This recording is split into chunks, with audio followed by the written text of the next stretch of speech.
Re-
Masuk lagi. Masuk, masuk. Gak apa-apa tuh, jam 6 udah maghrib lagi. Betul. Oh.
Halo semuanya, terima kasih banyak udah nonton video ini sampai habis. Buat kalian, jangan lupa subscribe di channel ini.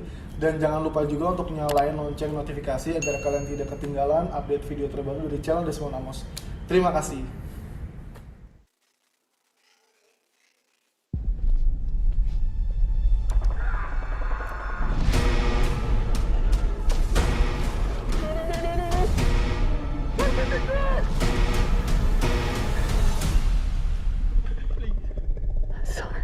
Please open the door for me!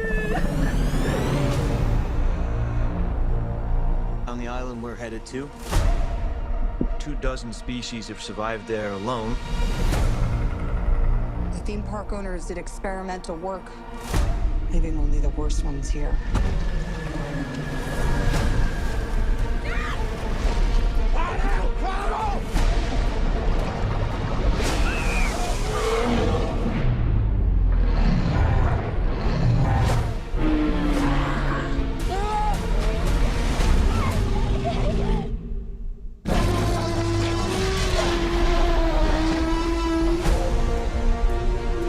Don't see that every day. Or ever. Let's go. If we get this DNA, millions of lives are saved. Maybe we should make this quick, huh? Time to move.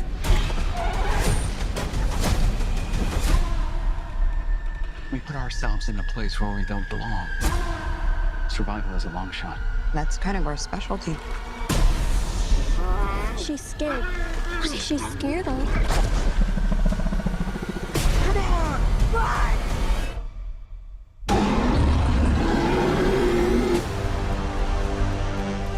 We're not gonna let you get hurt, okay?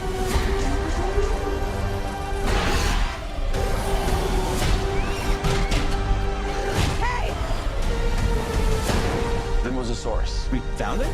No, it found us.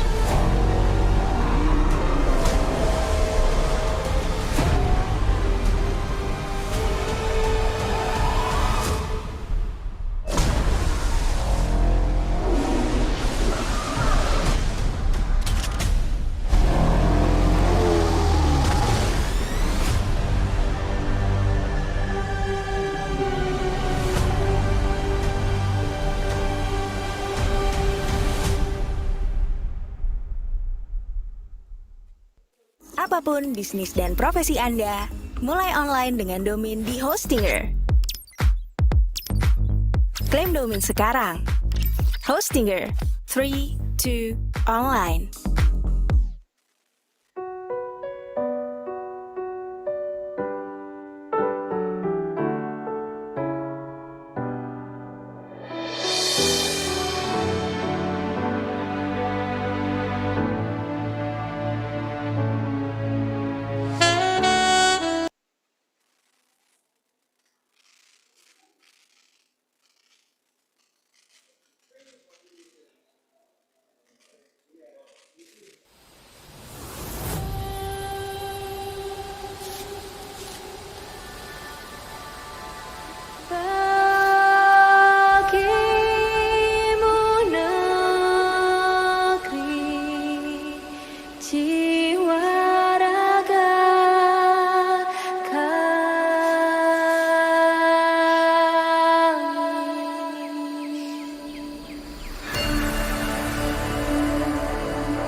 Indonesia is the most beautiful land in the universe. The land where we were born. The nation where we grew up. So many colors that live together in peace. With a million timeless treasures. With an abundance of natural wealth. Indonesia is not just wonderful. Indonesia is a wonderland. Kota baru gunungnya Bamega unggah manapun di Salangkara, unggah manapun di Salangkara. Batamu lawanlah Adinda, Adinda iman di dadara, sama layang iman di dadara.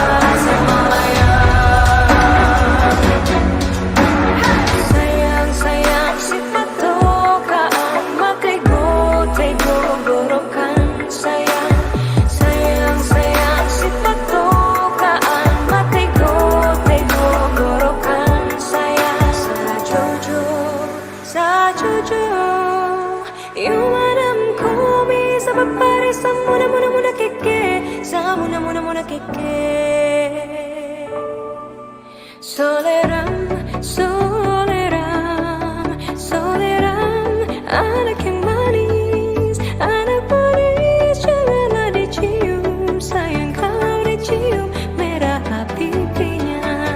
Kampunan jauh di mata, kun wangsan saya baku liliang, takkan aja kawan-kawanan lamu, sangke basuh yang surya.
Indonesia dengan ini menyatakan kemerdekaan Indonesia.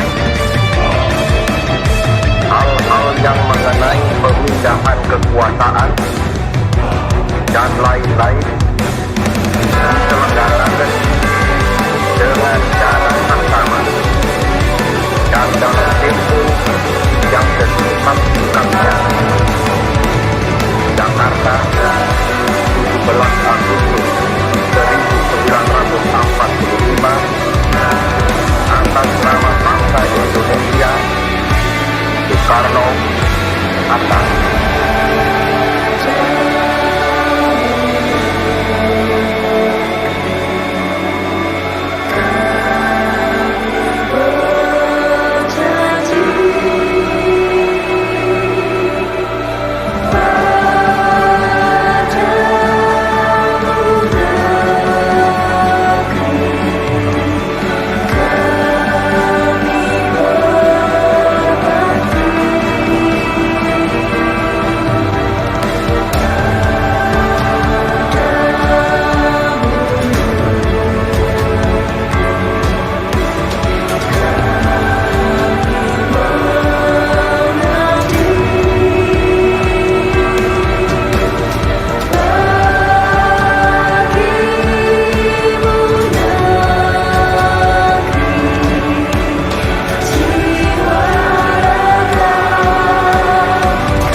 cek 1 2.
udah sama nih. Taruh. Buka. Taruh.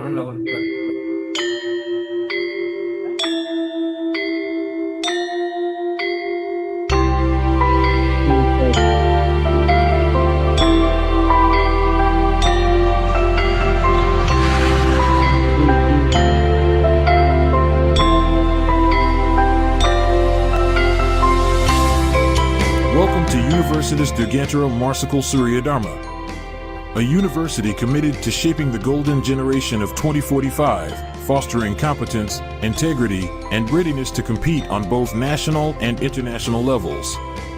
At the Faculty of Aerospace Technology and Industry, we prepare outstanding professionals in the fields of engineering and aerospace. Our study programs include bachelor's degree in aeronautical engineering, providing in-depth knowledge of aircraft design, maintenance, and technological innovation. Diploma in Aero Engineering and AMTO, a program designed to produce skilled experts in aircraft maintenance. Bachelor's degree in Electrical Engineering, focused on energy technology and modern control systems. Bachelor's degree in Industrial Engineering, developing expertise in industrial management and system efficiency. We also offer the 6-month AMTO matriculation program, supporting rapid career development in aviation. The Faculty of Law at Universitas Dirgantara Marsikal Surya Dharma is dedicated to producing legal experts with high integrity. We offer bachelor's degree in law with a curriculum emphasizing legal theory and its application. Master's degree in law, supporting advanced specialization in the field of law.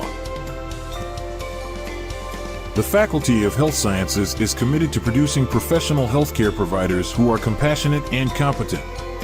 Our study programs include Professional Nurse Program, as an advanced program for nurses seeking to enhance their professionalism. Bachelor's degree in nursing, preparing nurses with scientific knowledge and excellent practical skills. Diploma in nursing, practical training for healthcare professionals ready to enter the workforce directly. At the Faculty of Computer Science and Design, we shape technological innovators and creative designers. Our study programs include bachelor's degree in information systems, combining information technology with management for future digital solutions. Diploma in informatics management, focused on data management and application development using cutting-edge technology. The Faculty of Economics and Business is committed to producing entrepreneurs and professionals in the business world. Our study programs include bachelor's degree in management, preparing future leaders in business and organizations. Bachelor's degree in accounting, providing skills in accurate and reliable financial management. For those seeking advanced expertise, we offer a master's degree in management designed to develop innovative strategic leaders in the era of globalization. Universitas Dirgantara Marsikal Surya Dharma is where education, innovation, and dedication come together. Join us, shape your future, and let's achieve greatness together. Universitas Dirgantara Marsikal Surya Dharma, the center of excellence.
kurang gede kayaknya ya.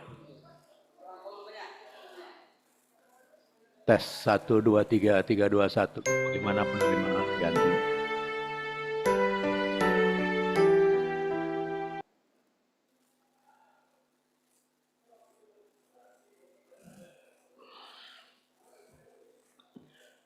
Saya latihan nggak apa-apa ya. Ladies and gentlemen, the challenges of our era and regional realities.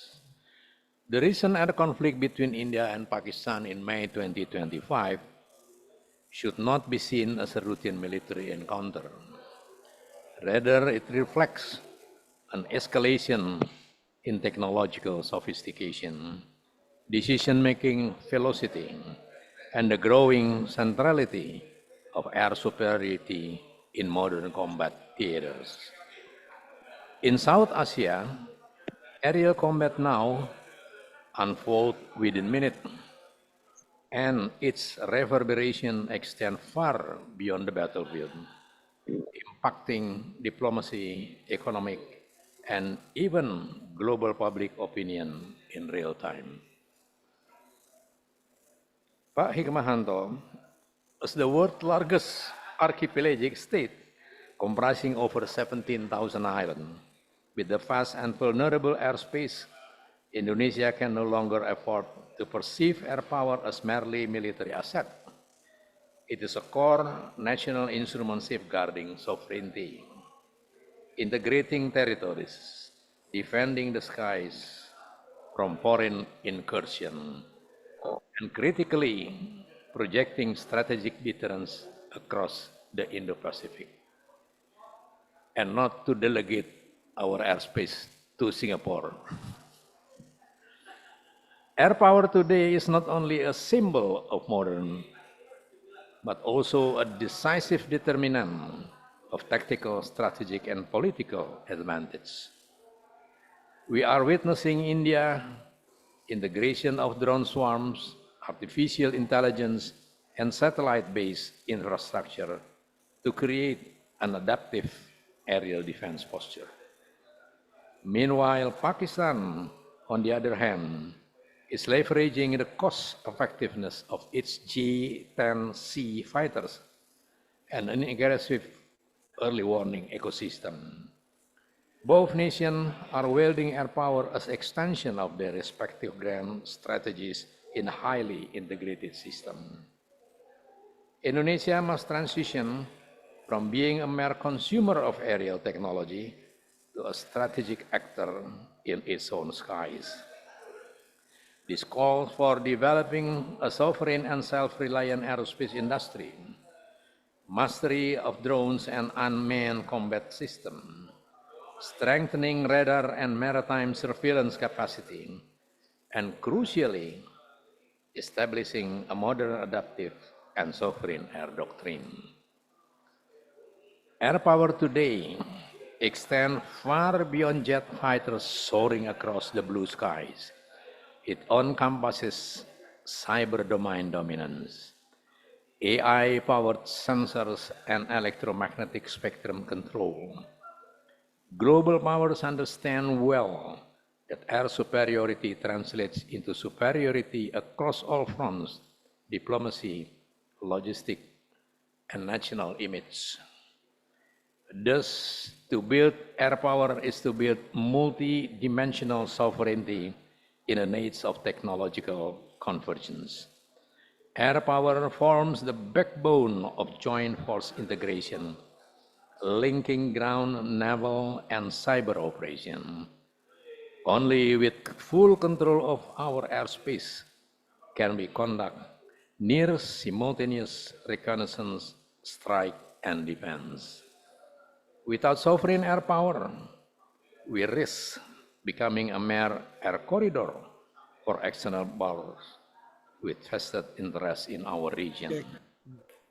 History shows that pivotal global events have often been decided by air dominance, from Pearl Harbor to the Gulf War, from 9/11 to the Ukraine conflict. It underscores the principle that air domain not only initiates conflict, but often determine its outcome.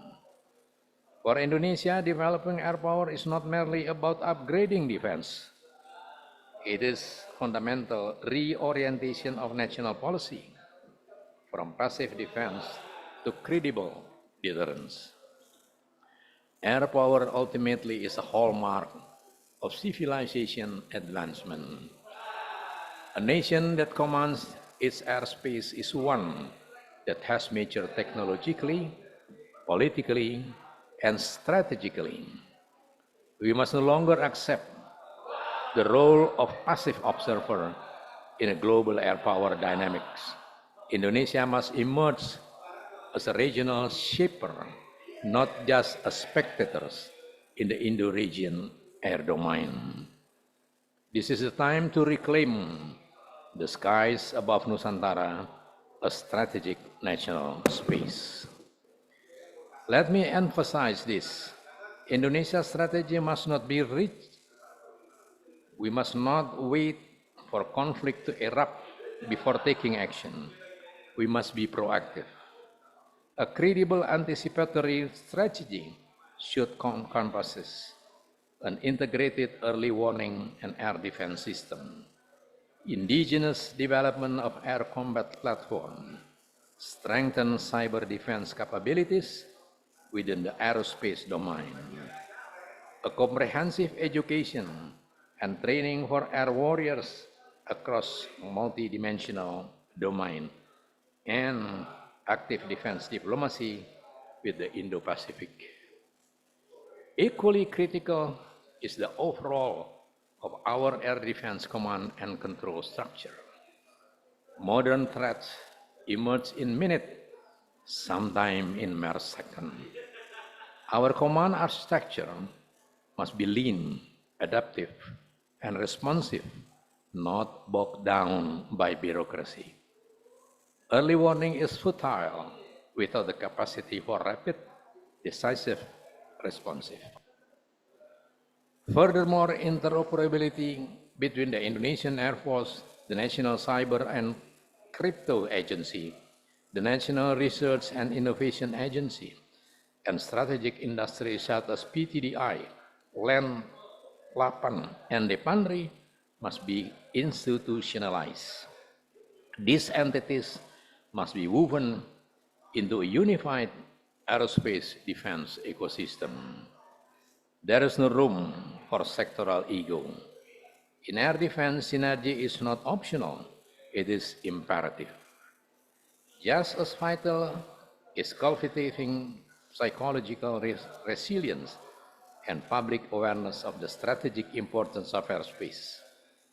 Our youth must recognize that the sky is not merely a transit zone for aircraft, it is geopolitical frontier. Modern civic education must integrate air power and cyber air domain component into the national curriculum. Indonesian youth must grow up proud to serve as defenders of the nation's skies, a mission as noble as it is strategic. Ladies and gentlemen, let us be candid. We remain too comfortable as consumers of foreign technology. We have not asserted our air sovereignty with the necessary decisiveness, be it in aerospace industry policy or defense architecture. We still lack a true national career to represent our sovereign identity in global airspace. This is where collaboration becomes vital between the Air Force, academy, industry, and civil government. Without synergy, the dream of sovereign air power will remain a mirage. A dignified air power can only end from the nation that embraces long-term strategic vision. We must abandon the patchwork of ad hoc policies and reject dependence on foreign donors for aerospace technology. What we require is unwavering political will, a national declaration that Indonesia's airspace is non-negotiable and that its control is not merely a military prerogative, but a matter of national dignity. The awakening of Indonesian air power is not about platform, it is about paradigm. We must build an ecosystem capable of producing thinkers, innovators, and visionary air leaders, not only skilled pilots, but also strategic minds who understand global trends and craft narrative of aerospace pride. Dignified air power stems from a national character that is confident, intelligent, and unswayed by external dominance. Herein lies the critical zone, the critical role of institutions like Universitas Dirgantara Marskal Surya Dharma in producing not just strong defenders of the sky, but wise stewards of the Republic's future. History has proven that air power pioneers foresaw how the aerial domain would shape the future of war and peace.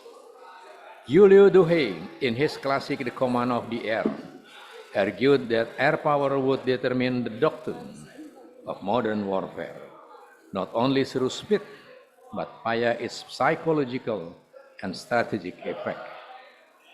Billy Mitchell, the visionary U.S. general, declared that whoever controls the air will win on land and at sea.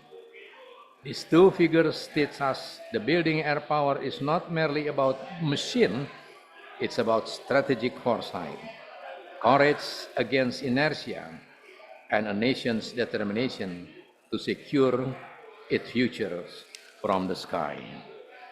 Indonesia must absorb that spirit, transforming the skies above Nusantara into a controlled, dignified, and fully sovereign aerospace domain. Ladies and gentlemen, we live an interconnected world. War in one nation can disrupt the economy of another. Aerial conflict in South Asia can trigger tension in the Indo-Pacific. Thus, mastery of air power is not merely for war, it is for peace as well. We build air power not to provoke, but to protect, not to threaten, but to signal our unwavering commitment to peace with readiness to defend it all. Let me close with this core message. A wise and dignified air power must serve as an instrument for achieving global peace and prosperity, an enduring and just peace for all humankind. This is our dream. This is the dream of Indonesia. Thank you.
Universitas Dirgantara Marskal Surya Dharma, a university committed to shaping the golden generation of 2045, fostering competence, integrity, and readiness to compete on both national and international levels. At the Faculty of Aerospace Technology and Industry, we prepare outstanding professionals in the fields of engineering and aerospace. Our study programs include bachelor's degree in aeronautical engineering, providing in-depth knowledge of aircraft design, maintenance, and technological innovation. Diploma in Aero Engineering and AMTO, a program designed to produce skilled experts in aircraft maintenance. Bachelor's degree in Electrical Engineering, focused on energy technology and modern control systems. Bachelor's degree in Industrial Engineering, developing expertise in industrial management and system efficiency. We also offer the 6-month AMTO matriculation program, supporting rapid career development in aviation. The Faculty of Law at Universitas Dirgantara Marsikal Surya Dharma is dedicated to producing legal experts with high integrity. We offer bachelor's degree in law with a curriculum emphasizing legal theory and its application. Master's degree in law, supporting advanced specialization in the field of law. The Faculty of Health Sciences is committed to producing professional healthcare providers who are compassionate and competent. Our study programs include Professional Nurse Program, as an advanced program for nurses seeking to enhance their professionalism. Bachelor's degree in nursing, preparing nurses with scientific knowledge and excellent practical skills. Diploma in nursing, practical training for healthcare professionals ready to enter the workforce directly. At the Faculty of Computer Science and Design, we shape technological innovators and creative designers. Our study programs include bachelor's degree in information systems, combining information technology with management for future digital solutions. Diploma in informatics management, focused on data management and application development using cutting-edge technology. The Faculty of Economics and Business is committed to producing entrepreneurs and professionals in the business world. Our study programs include bachelor's degree in management, preparing future leaders in business and organizations. Bachelor's degree in accounting, providing skills in accurate and reliable financial management. For those seeking advanced expertise, we offer a master's degree in management designed to develop innovative strategic leaders in the era of globalization. Universitas Dirgantara Marsikal Surya Dharma is where education, innovation, and dedication come together. Join us, shape your future, and let's achieve greatness together. Universitas Dirgantara Marsikal Surya Dharma, the Center of Excellence.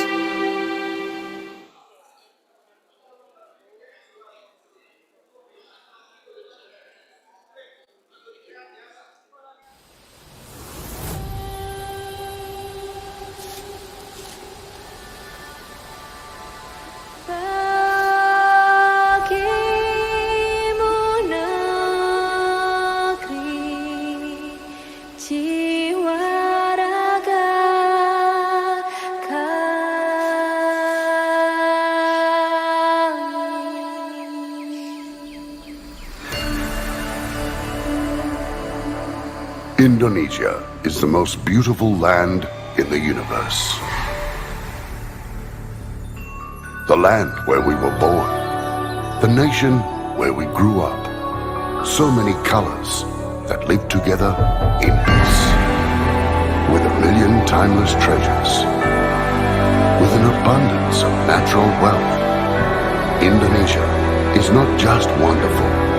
Indonesia is a wonderland. Kota baru dunia berbeda, berbeda bagaimanapun di Nusantara, bagaimanapun di Nusantara.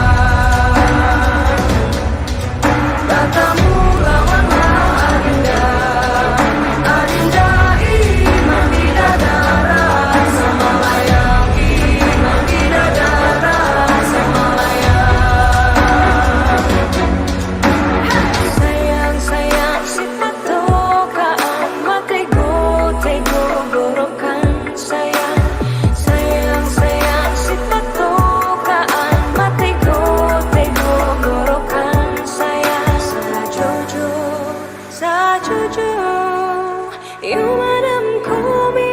pare sa muna keke, sa muna keke. Soleram, anak yang manis, anak manis, janganlah dicium, sayang kalau dicium merah pipinya. Kampungan jauh di mata, kunwang san sebaku liliang, takkan aja kawan lamu, sangke basuh yang surya.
Indonesia dengan ini menyatakan kemerdekaan Indonesia.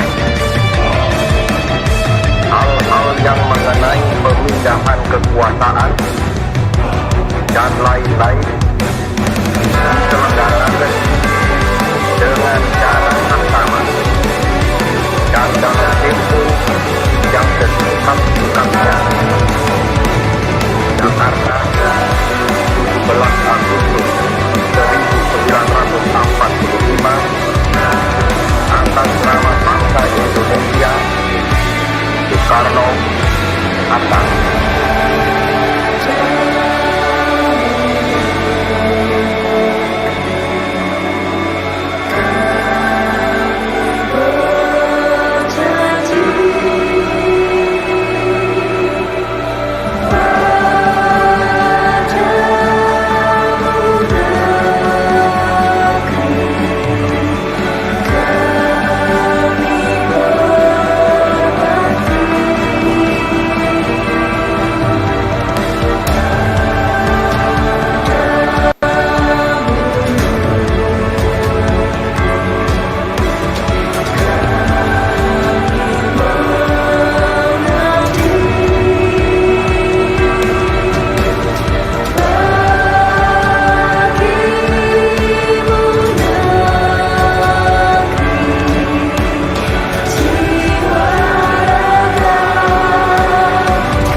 Bapak Ibu, acara akan segera kami mulai.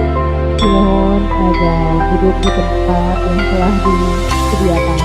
Welcome to Universitas Dirgantara Marsikal Surya Dharma, a university committed to shaping the golden generation of 2045, fostering competence, integrity, and readiness to compete on both national and international levels.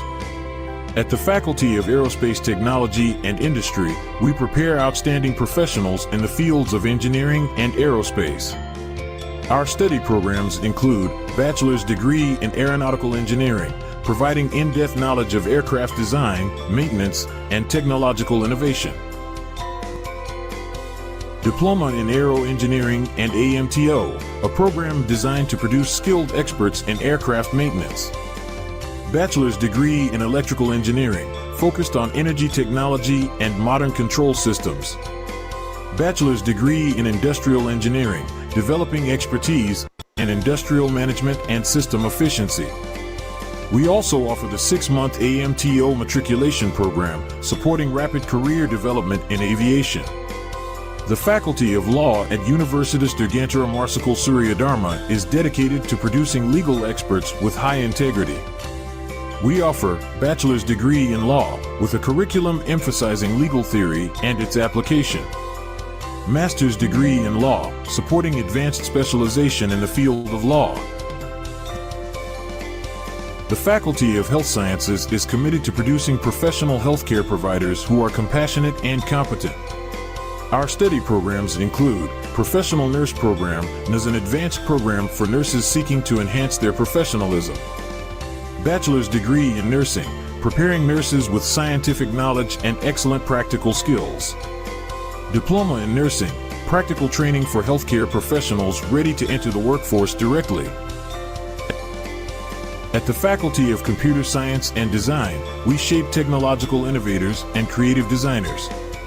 Our study programs include bachelor's degree in information systems, combining information technology with management for future digital solutions. Diploma in informatics management, focused on data management and application development using cutting-edge technology. The Faculty of Economics and Business is committed to producing entrepreneurs and professionals in the business world. Our study programs include bachelor's degree in management, preparing future leaders in business and organizations. Bachelor's degree in accounting, providing skills in accurate and reliable financial management. For those seeking advanced expertise, we offer a master's degree in management designed to develop innovative strategic leaders in the era of globalization. Universitas Dirgantara Marsikal Surya Dharma is where education, innovation, and dedication come together. Join us, shape your future, and let's achieve greatness together. Universitas Dirgantara Marsikal Surya Dharma, the center of excellence. Di itu di tas gua. Ada di tempat tas laptop. Tadi gua kan 9, masih ada 7 menit.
perhatian, acara akan segera dimulai.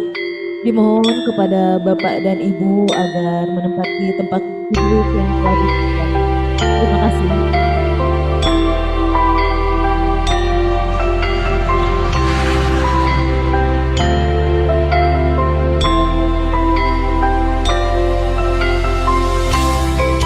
Welcome to Universitas Dirgantara Marsikal Surya Dharma, a university committed to shaping the golden generation of 2045, fostering competence, integrity, and readiness to compete on both national and international levels.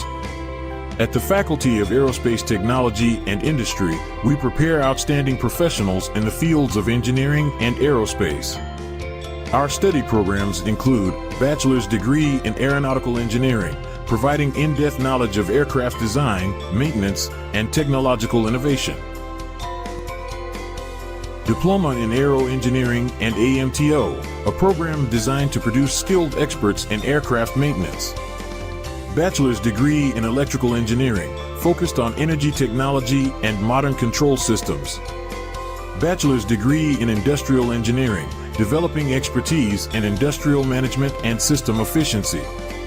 We also offer the 6-month AMTO matriculation program, supporting rapid career development in aviation. The Faculty of Law at Universitas Dirgantara Marsikal Surya Dharma is dedicated to producing legal experts with high integrity. We offer bachelor's degree in law with a curriculum emphasizing legal theory and its application. Master's degree in law, supporting advanced specialization in the field of law. The Faculty of Health Sciences is committed to producing professional healthcare providers who are compassionate and competent. Our study programs include Professional Nurse Program as an advanced program for nurses seeking to enhance their professionalism. Bachelor's degree in nursing, preparing nurses with scientific knowledge and excellent practical skills. Diploma in nursing, practical training for healthcare professionals ready to enter the workforce directly. At the Faculty of Computer Science and Design, we shape technological innovators and creative designers. Our study programs include bachelor's degree in information systems, combining information technology with management for future digital solutions. Diploma in informatics management, focused on data management and application development using cutting-edge technology. The Faculty of Economics and Business is committed to producing entrepreneurs and professionals in the business world. Our study programs include bachelor's degree in management, preparing future leaders in business and organizations. Bachelor's degree in accounting, providing skills in accurate and reliable financial management. For those seeking advanced expertise, we offer a master's degree in management designed to develop innovative strategic leaders in the era of globalization. Universitas Dirgantara Marsikal Surya Dharma is where education, innovation, and dedication come together. Join us, shape your future, and let's achieve greatness together. Universitas Dirgantara Marsikal Surya Dharma, the center of excellence.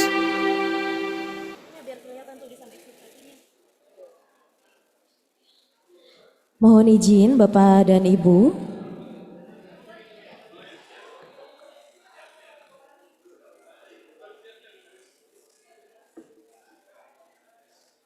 Itu ditutup dulu biar exit 2-nya kelihatan.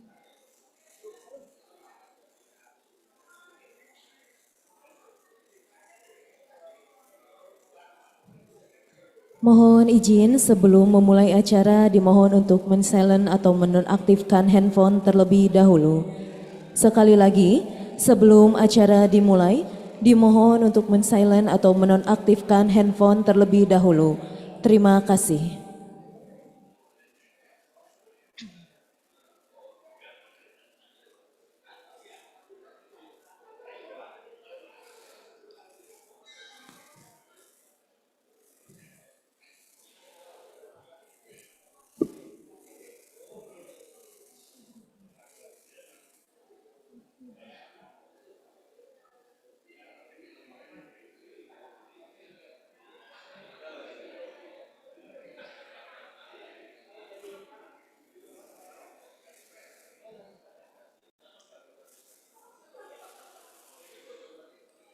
Baik Bapak Ibu yang saya hormati, sebelum kita memulai aktivitas hari ini, mari kita lakukan safety briefing guna memastikan keselamatan dan kesehatan kerja kita semua. Bapak Ibu yang terhormat, kita sekarang berada di ruang Aula Super Purma, Kampus C Unsurya. Kami sampaikan evakuasi gedung bila mana terjadi keadaan darurat, kebakaran atau gempa bumi. Tinggalkan ruangan melalui jalur evakuasi terdekat. Jalur evakuasi tersedia 2 pintu, yaitu pintu exit 1 dan exit 2. Pintu exit 1 berada di belakang audiens dan pintu exit 2 berada di sebelah kiri panggung. Berjalan cepat, jangan berlari, dorong atau berdesakan. Pergilah ke titik kumpul yang berada di lapangan depan kampus. Jangan membawa barang berat atau kembali untuk mengambil barang pribadi. Jangan bersembunyi di toilet, ruang tertutup atau kolong meja. Mari kita laksanakan kegiatan hari ini dengan sikap waspada, penuh tanggung jawab, dan menjaga keselamatan diri serta rekan kerja. Ingat, zero accident adalah target kita bersama. Selamat, salam sehat, tetap waspada dan utamakan keselamatan. Terima kasih. Bapak Ibu yang terhormat, sebelum memulai acara izinkan saya berpantun terlebih dahulu. Agar kita tambah semangat, izin untuk jawab cakep ya Bapak Ibu. Burung merpati terbang seirama. Cakep. Di dahan jati. Kita bahas strategi udara bersama demi menjaga kedaulatan negeri ini. Cakep. Assalamualaikum warahmatullahi wabarakatuh. Waalaikumsalam warahmatullahi. Selamat pagi dan salam sejahtera bagi kita semua. Salam Om Swastiastu, Namo Buddhaya, salam kebajikan. Good morning and best wishes to us all. Salam Om Swastiastu, Namo Buddhaya, greeting of birthday. Yang terhormat, Wakil Menteri Pertahanan Republik Indonesia, Marsikal Madya Purnawirawan, Doni Ermawan Taufanto, MDS, MSP. Your Excellency Deputy Minister of Defense of the Republic of Indonesia, Air Marshal Retirement Doni Ermawan Taufanto, MDS, MSP. Wakil Kepala Staf TNI Angkatan Udara, Marsikal Madya TNI Andiawan Martono Putra, SIP MT Erhan. Deputy Chief of Staff of the Indonesian Air Force, Air Marshal Andiawan Martono Putra, SIP MT Erhan. Rektor Universitas Dirgantara Marsikal Surya Dharma, Marsikal Muda TNI Purnawirawan, Dr. Sungkono SEMSI. Rektor of Universitas Dirgantara Marsikal Surya Dharma, Air Vice Marshal Retirement Dr. Sungkono SEMSI. Yang kami hormati, Panglima Komando Operasi Udara Nasional, dalam hal ini diwakilkan oleh Kepala Staf Komando Operasi Udara. Our highest respect also goes to the Commander of the National Air Operation Command. In this case, is represented by the Chief of Staff of the Air Operation Command. Panglima Komando Pembinaan Doktrin, Pendidikan dan Latihan TNI serta TNI AU.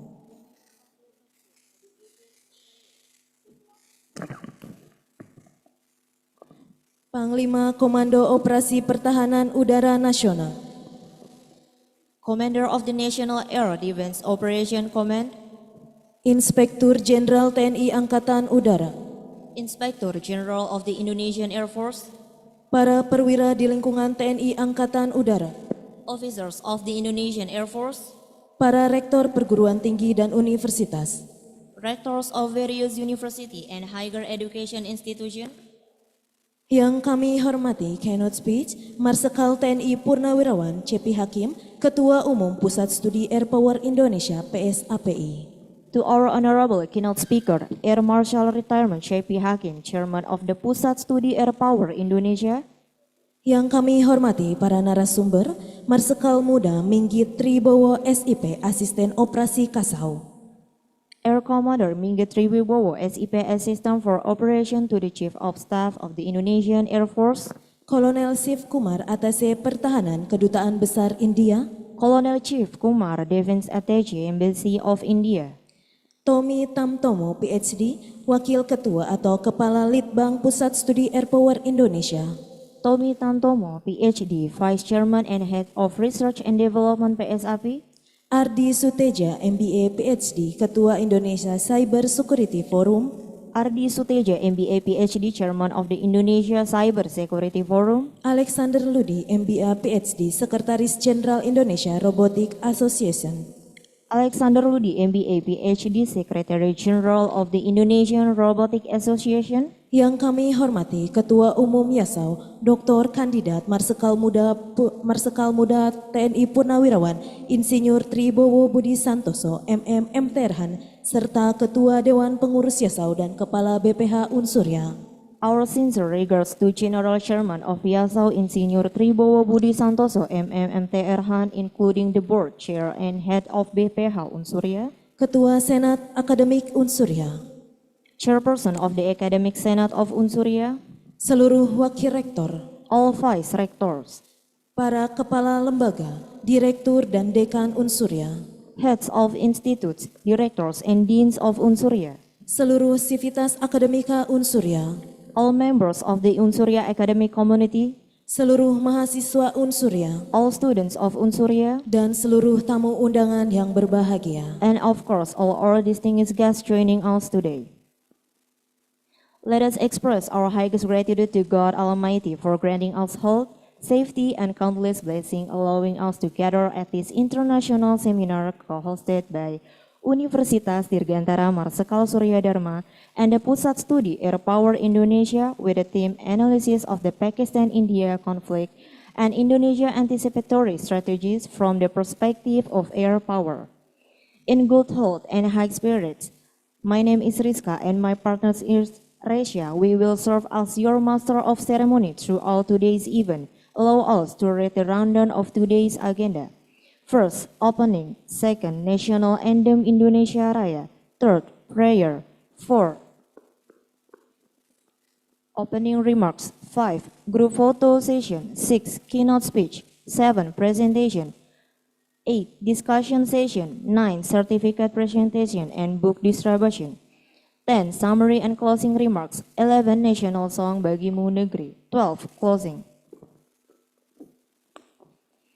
To begin today's event, we will sing the National Anthem Indonesia, Indonesia Raya. We kindly ask all participants to rise.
Please be seated again.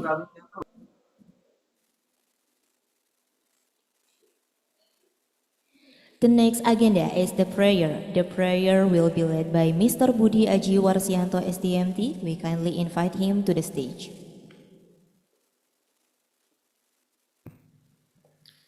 Bismillahirrahmanirrahim. Assalamualaikum warahmatullahi wabarakatuh. Para hadirin yang saya hormati, marilah sejenak kita menundukkan kepala, bermunajat kepada Tuhan Yang Maha Esa, agar acara ini diberkahi, diberi kelancaran, dan membawa manfaat bagi kita semua. Izinkan saya memimpin doa ini secara Islam. Bagi yang beragama lain, dipersilakan untuk menyesuaikan menurut keyakinan masing-masing. Bismillahirrahmanirrahim. Alhamdulillahi Rabbil Alamin. Allahumma salli ala Muhammad wa ala ali Muhammad. Ya Allah, Ya Alim, Tuhan yang Maha Mengetahui, pada hari yang penuh ilmu dan hikmah ini, kami berkumpul dalam rangka seminar internasional untuk menggali pemahaman, berbagi pemikiran, dan menyusun strategi demi menjaga kedaulatan serta kekuatan udara bangsa kami. Berikanlah kami kelapangan hati dan kejernihan pikiran, agar ilmu yang disampaikan dapat kami pahami dan amalkan demi kemajuan Indonesia tercinta. Ya Allah, Ya Hakim, Tuhan yang Maha Bijaksana, limpahkanlah rahmat dan petunjuk-Mu kepada para narasumber, moderator, serta seluruh peserta seminar ini. Jadikanlah kegiatan ini sebagai wasilah untuk memperkuat kerjasama dan kontribusi nyata dalam menjaga perdamaian, keamanan, dan kedaulatan wilayah udara bangsa Indonesia. Ya Allah, Ya Qadir, Tuhan yang Maha Kuasa, jauhkanlah bangsa kami dari segala bentuk ancaman. Karuniakanlah kepada para pemimpin kami kebijaksanaan dalam menyusun strategi pertahanan yang tangguh, namun tetap mengedepankan perdamaian. Ya Allah, Ya Sami', Tuhan yang Maha Mendengar, perkenankanlah doa dan harapan yang kami panjatkan pada kesempatan ini. Janganlah Engkau palingkan kami dari acara ini, kecuali dengan membawa keberkahan, ilmu yang bermanfaat, dan semangat untuk terus berkontribusi bagi bangsa dan negara. Kabulkanlah doa kami, Ya Allah, karena hanya kepadamu-lah kami berharap dan memohon pertolongan. Rabbana atina fid dunya hasanah wa fil akhirati hasanah wa qina adzabannar. Subhana rabbika rabbil izzati amma yasifun, wassalamun alal mursalin, walhamdulillahi rabbil alamin. Wassalamualaikum warahmatullahi wabarakatuh.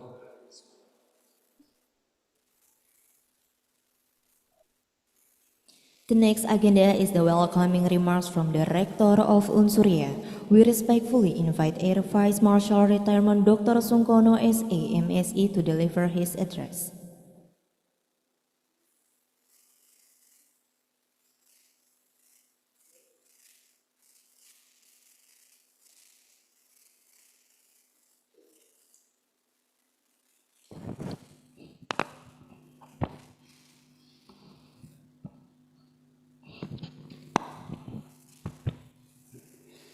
Bismillahirrahmanirrahim. Assalamualaikum warahmatullahi wabarakatuh. Waalaikumsalam warahmatullahi wabarakatuh. Suara saya bisa didengar dengan jelas yang online ya? Siap, Bapak. Ya, Bapak. Ya, Bapak. Jelas, dengar baik. Ya, jelas 55 Jin. Terdengar clear. Waalaikumsalam warahmatullahi wabarakatuh. Peace be upon you and warm greetings to everyone.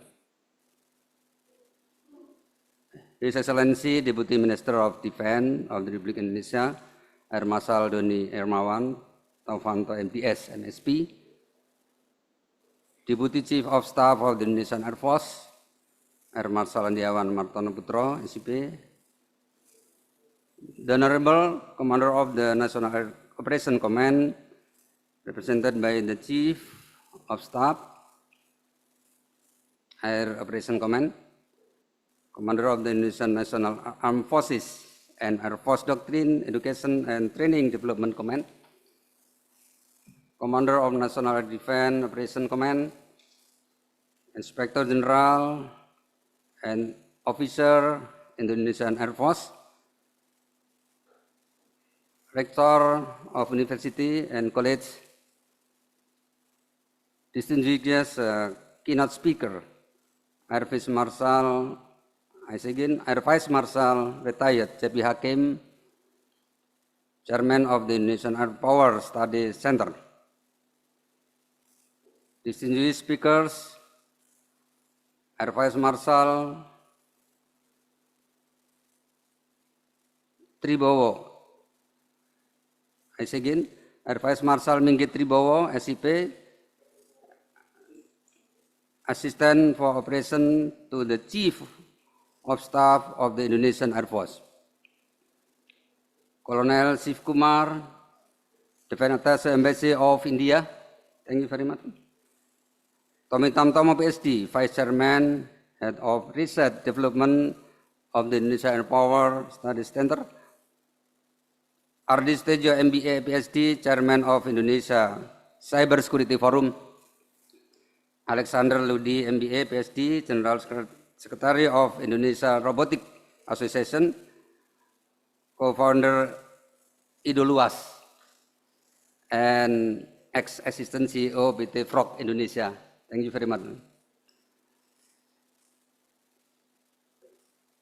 The Honorable, the General Chairman of YASAU, Dr. Kandidat Air Vice Marshal Retired Insinyur Tribowo Budi Santoso, MM, MTR, and Chairperson of the YASAU Board and Head of BPH Unsurya, Chairman of the Academic Senate of Unsurya, all Vice Rector, Head of Institution, Director and Dean of Unsurya, or Civitas Academica Unsurya, lecturer and student.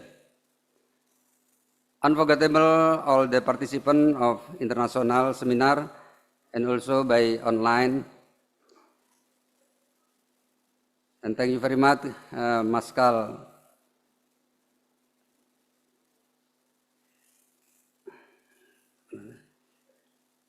Edit ya, atas kehadirannya di seminar ini. Kemudian Profesor Hikmahanto dan teman-teman kalian yang bisa menyempatkan hadir di acara seminar internasional ini.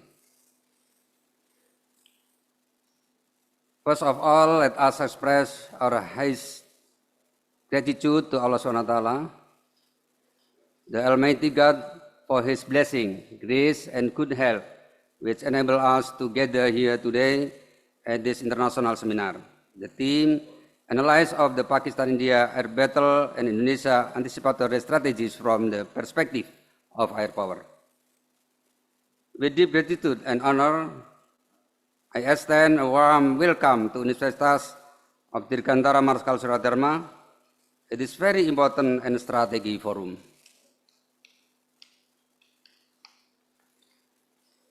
I would also like to express my highest appreciation to all parties who have worked hard in organizing this international seminar, especially the collaboration between Unsurya and the Indonesian Air Power Study Center, and to the speakers who have kindly agreed to share their insight. Ladies and gentlemen, the air conflict between India and Pakistan in May 2025 serves as a powerful reminder that air superiority continues to be the fundamental component in the dynamics of modern warfare.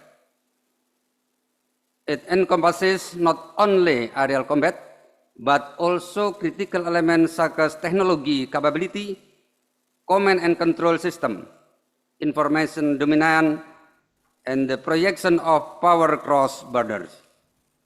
Besides that, both countries use media and propaganda to shape public and international opinion, which actively highlight its military successes and national stability, and also conveys a narrative of the right of the Kashmiri. This strategy is important in strengthening political legitimacy and influencing global perception of the conflict. Ladies and gentlemen, the India-Pakistan conflict is a reflection of the complex dynamic of power, diplomacy, and deterrence. Adaptive military strategies, smart diplomacy, and the development of nuclear power show that both countries are trying to maintain a balance of power and prevent and control escalation of the conflict. However, the ongoing tensions show that more constructive diplomatic effort and sustainable peace building are still needed. I hope that our understanding of the strategy aspect of the India-Pakistan conflict can be the basis for effort to find a peaceful and constructive solution. Hopefully, through our discussion and collaboration, this region can achieve sustainability, I say again, can achieve sustainable stability and peace. In the Indonesian context, the study of the air power holds significant relevance to national resilience.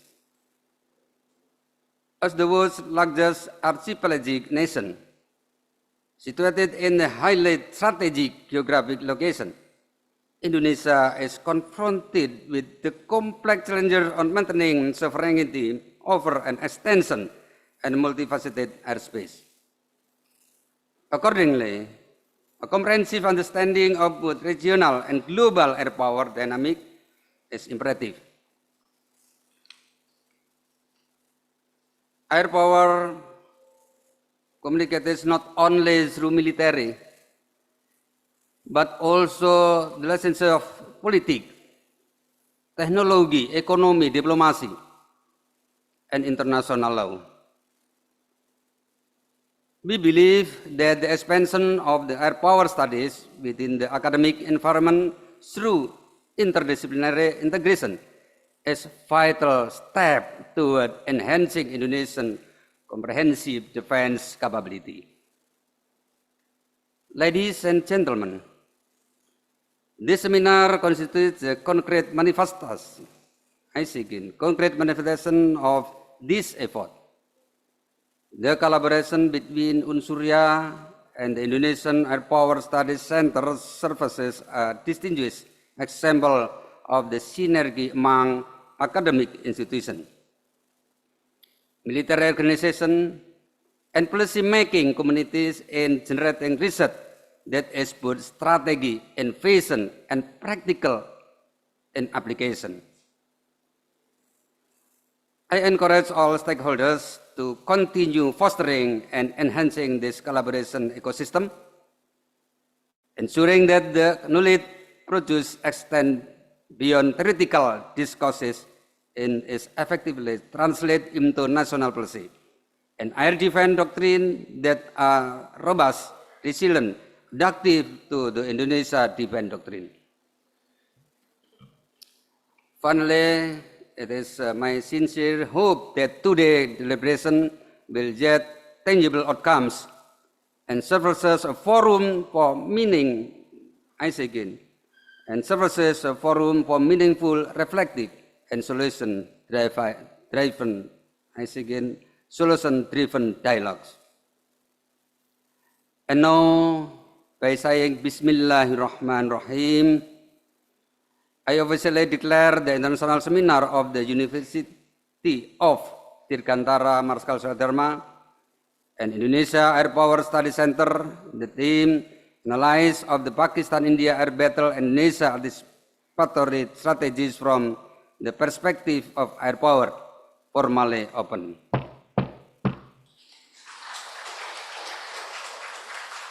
That concludes my welcome.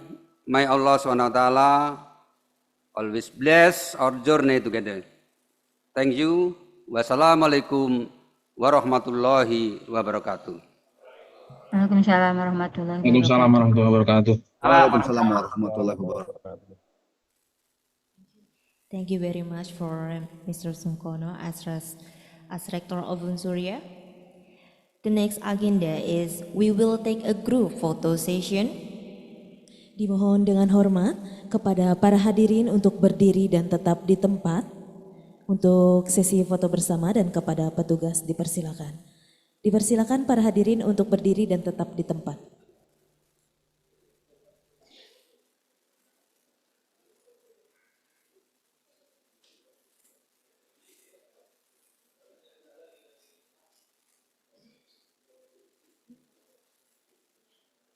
Oke. Saya akan pandu. Siap? 1, 2, 3, tahan. 1, 2, 3, salam dirgantara. 1, 2, 3, 1, 2, 3, sekali lagi salam bela negara. Salam bela negara. 1, 2, 3, 1, 2, 3. Untuk para hadirin dipersilakan duduk dan kepada yang terhormat Bapak Rektor dan tamu undangan yang di depan untuk maju ke depan foto bersama dengan peserta online.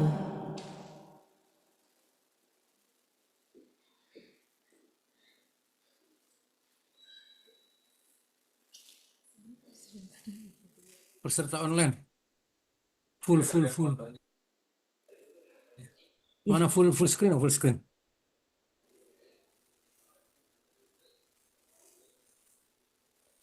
Silakan Bapak Ibu untuk ya. Sambil menunggu silakan baris pertama, untuk baris pertama silakan Ibu.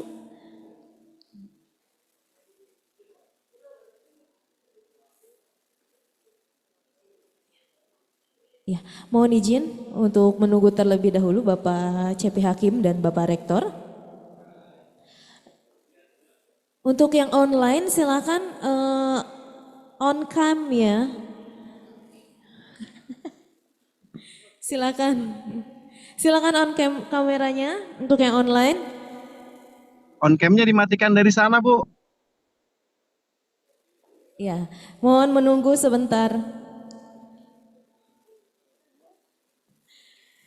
Mohon menunggu ya.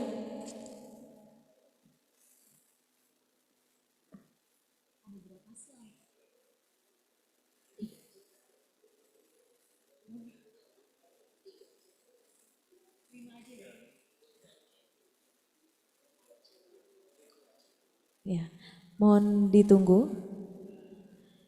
Ya.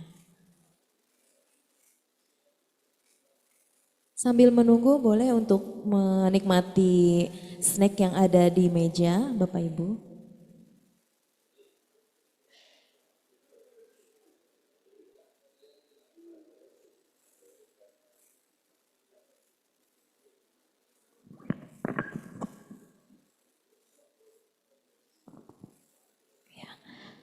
Ya, sebentar. Mohon izin Bapak Ibu agak rapat.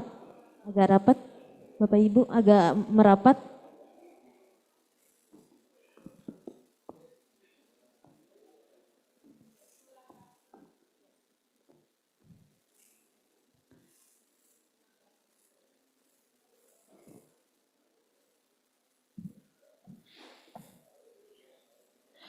Mohon izin Bapak Ibu agak merapat. Ya. Oke. Dapat Pak? Siap kameranya ya yang tengah. Siap Bapak Ibu? 1, 2, 3. 1, 2, 3. Salam dirgantara. 1, 2, 3. 1, 2, 3. Salam bela negara. 1, 2, 3. 1, 2, 3. Baik, terima kasih Bapak Ibu, dimohon kembali ke tempat. Terima kasih kepada yang online.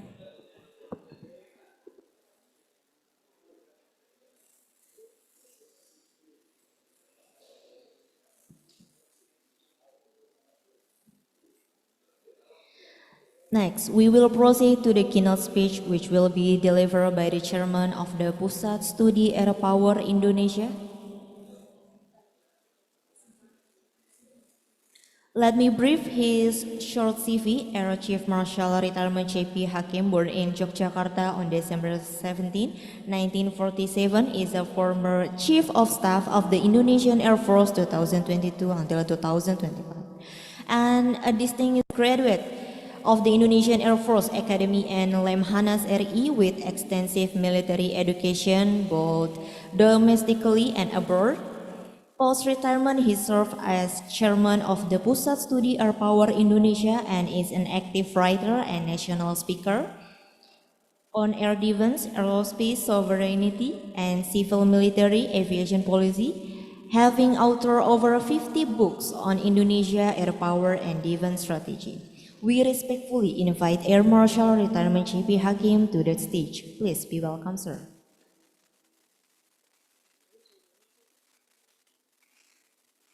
We respectfully invite Mr. CP Hakim to the stage for keynote speaker.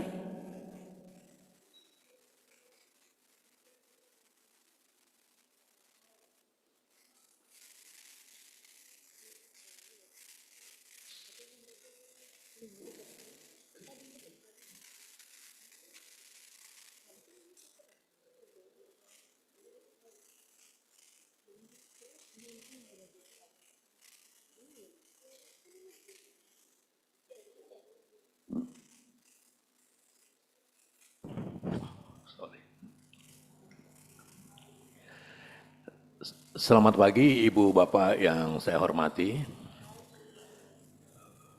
terutama Rektor Unsurya dan jajarannya, dan ada guru-guru saya juga di sini, ada Pak Hikmahanto tadi, ada Pak Dodi, ada Pak Joci, teman-teman semua dari Pusat Studi Air Power Indonesia, ya, Tommy dan lain-lain, dan juga DE India. Ibu Bapak yang saya hormati, pagi hari ini kita berkumpul dalam sebuah seminar internasional. Kita tidak membicarakan politik karena Universitas Surya Dharma adalah tempat kajian akademik dan Pusat Studi Air Power Indonesia adalah think tank yang ingin mempelajari tentang strategi bela negeri, pendidikan pemantapan, terutama hubungannya dengan national air power.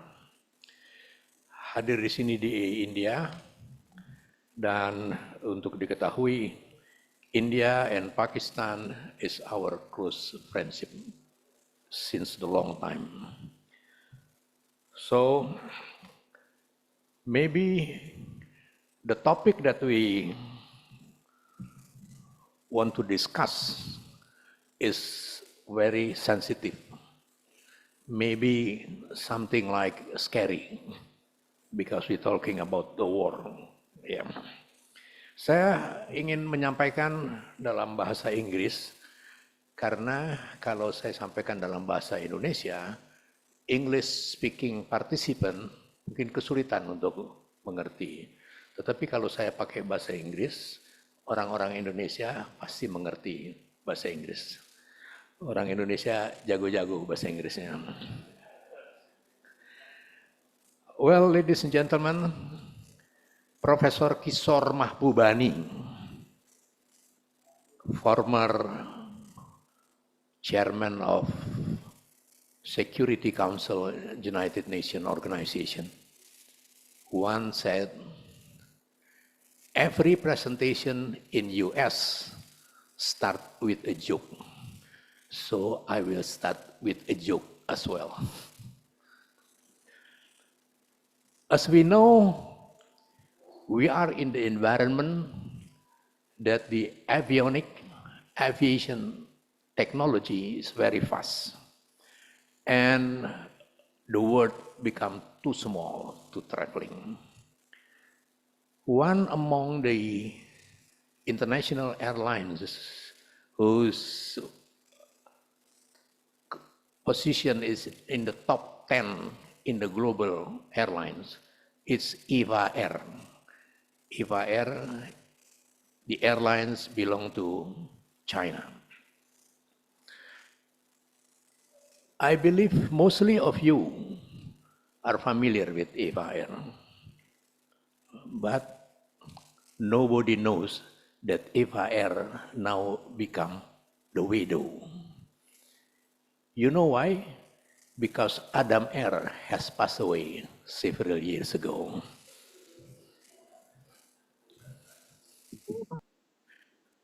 I will tell you why Adam Air passed away. Several years ago, in a very clear weather, Sunday morning, Adam Air aircraft taking off for Soekarno-Hatta, heading to Beijing.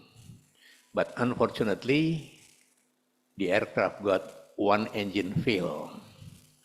With that condition, the pilot has only one choice to do.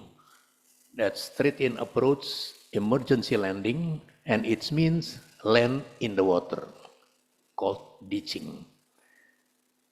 So the cabin crew make announcement to all the passengers, ladies and gentlemen, welcome on board Adam Air. I would like to apologize and very sorry to inform you because we just experienced one engine fail shortly after takeoff.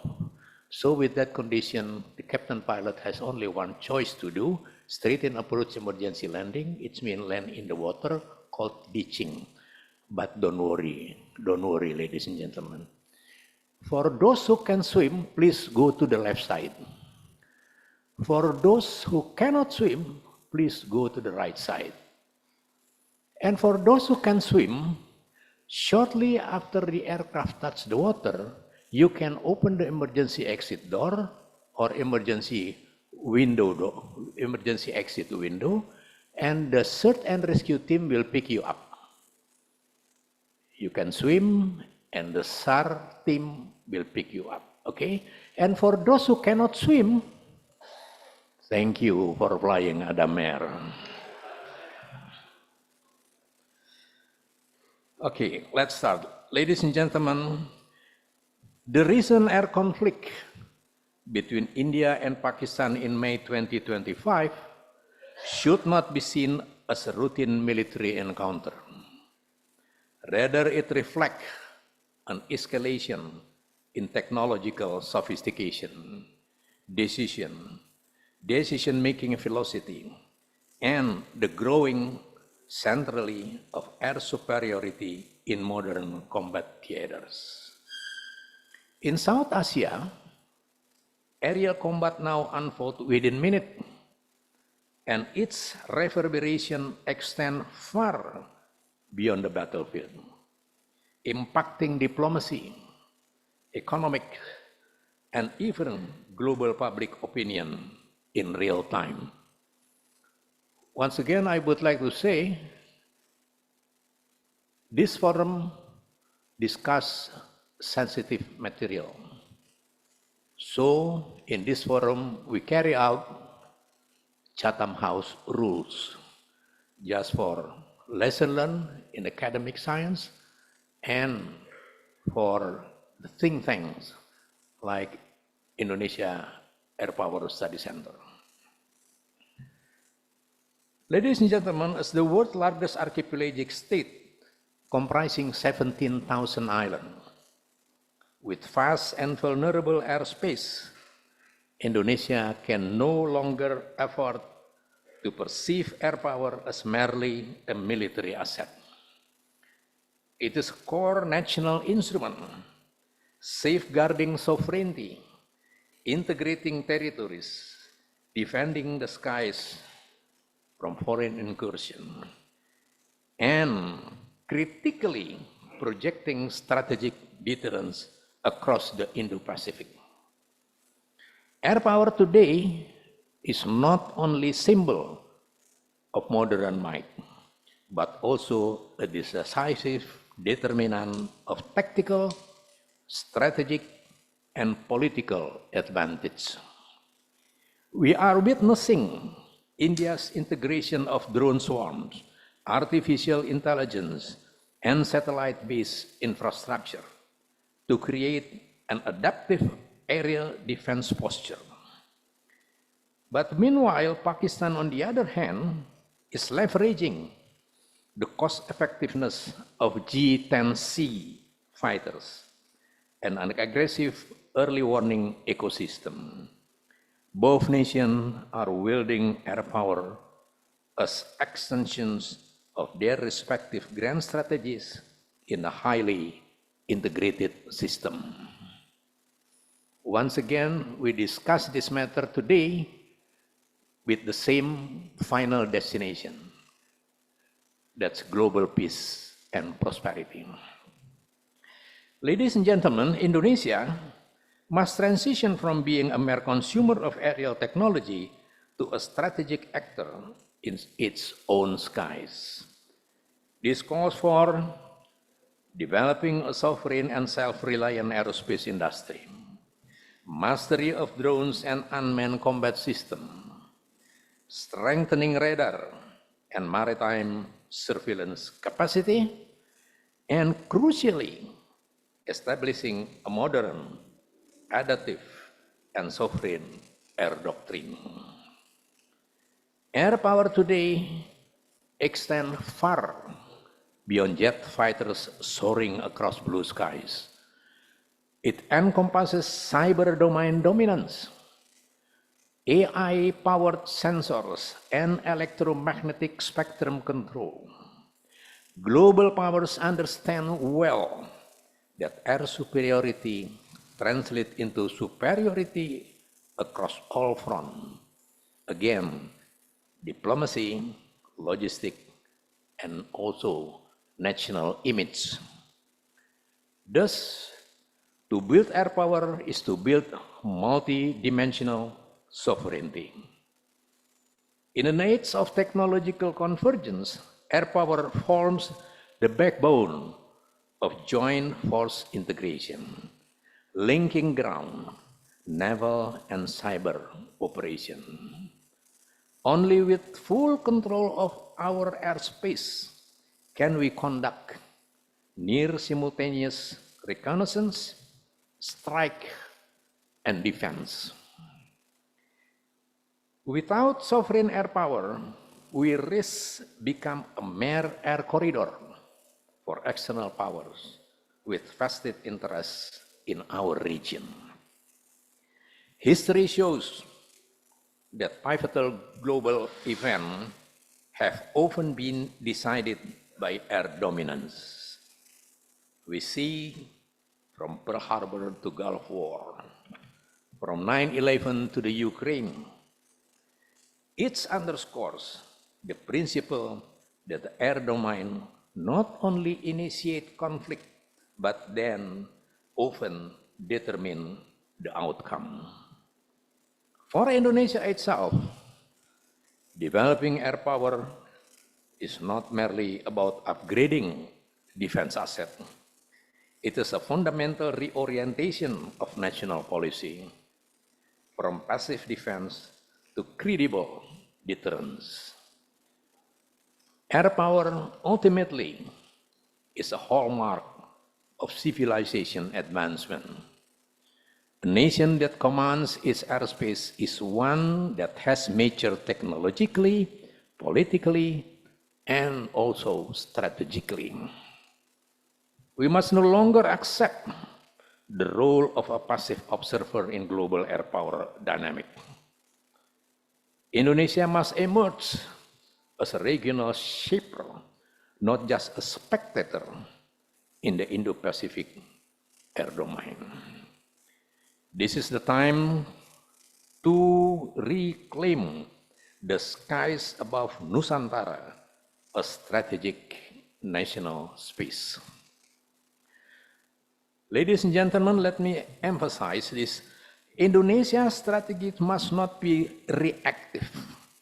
We must not wait for conflict to erupt before taking action. We must be proactive.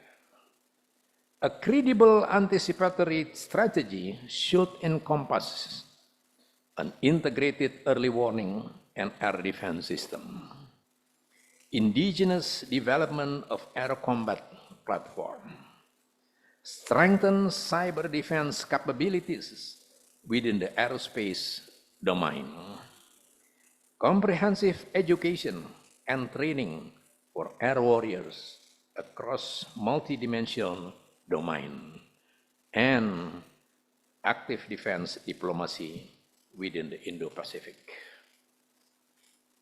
Equally critical is the overhaul of our air defense command and control structure. Modern threats emerge in a minute. sometime in a mere second. Our command architecture must be lean, adaptive, and responsive, not bogged down by bureaucracy. Early warning is futile without the capacity of rapid, decisive response. Furthermore, interoperability between the Indonesian Air Force, the National Cyber and Crypto Agency, the National Research and Innovation Agency must be institutionalized. These entities must be woven into a unified aerospace defense ecosystem. Ladies and gentlemen, there is no room for sectoral ego. In air defense, synergy is not optional, it is imperative. Just as vital is cultivating psychological resilience and public awareness of the strategic importance of airspace. Our youth must recognize that the sky is not merely a transit zone for aircraft, it is geopolitical frontier. Modern civic education must integrate air power and cyber air domain component into the national curriculum. Indonesian youth must grow up proud to serve as defenders of the nation's sky, a mission as noble as it is strategic. Let us be candid. We remain too comfortable as consumers of foreign technology. We have not asserted our air sovereignty with the necessary decisiveness, be it in aerospace industry policy or defense architecture. We still lack a true national carrier to represent our sovereign identity in the global airspace. This is where collaboration becomes vital between the Air Force, academia, industry, and civil government as well. Without synergy, the dream of sovereign air power will remain a mirage. A dignified air power can only arise from a nation that embraces long-term strategic vision. We must abandon the patchwork of ad hoc policies and reject dependence on foreign donors of aerospace technology. What we require is unwavering political will, a national declaration that Indonesia's airspace is non-negotiable, and that its control is not merely a military prerogative, but a matter of national dignity. The awakening of Indonesian air power is not about platform, it is about paradigm. We must build an ecosystem capable of producing thinkers, producing innovators, and visionary air leaders, not only skilled pilots, but also strategic minds who understand global trends and craft narrative of aerospace pride. Dignified air power stems from a national character that is confident, intelligent, and unswayed by external dominance. Ladies and gentlemen, herein lies the critical role of institutions like Universitas Dirgantara Marsikal Surya Dharma in producing not just strong defenders of the sky, but wise stewards of the public's future. Giulio Douhet, in his classic The Command of the Air, argued that air power would determine the outcome of modern warfare, not only through speed, but via its psychological and strategic effect. Billy Mitchell, the visionary US General, declared that whoever controls the air will win on land and at sea. These two figures teach us that building air power is not merely about machine. It is about strategic foresight. It is courage against inertia and the nation's determination to secure its future from the sky. Indonesia must absorb the spirit, transforming the skies above Nusantara into a controlled, dignified, and fully sovereign aerospace domain. Ladies and gentlemen, we live in an interconnected world. War in one nation can disrupt the economy to another. Aerial conflict in South Asia can trigger tension in the Indo-Pacific region. Thus, mastery of air power is not merely for war, but especially it is for peace. We build air power not to provoke, but to protect. Not to threaten, but to signal our unwavering commitment to peace with readiness to defend it at all costs. Let me close with this core message. A wise and dignified air power must serve as an instrument for achieving global peace and prosperity, an enduring and just peace for all humankind. This is our dream. This is the dream of Indonesia and the shared aspiration of all humanity. Thank you.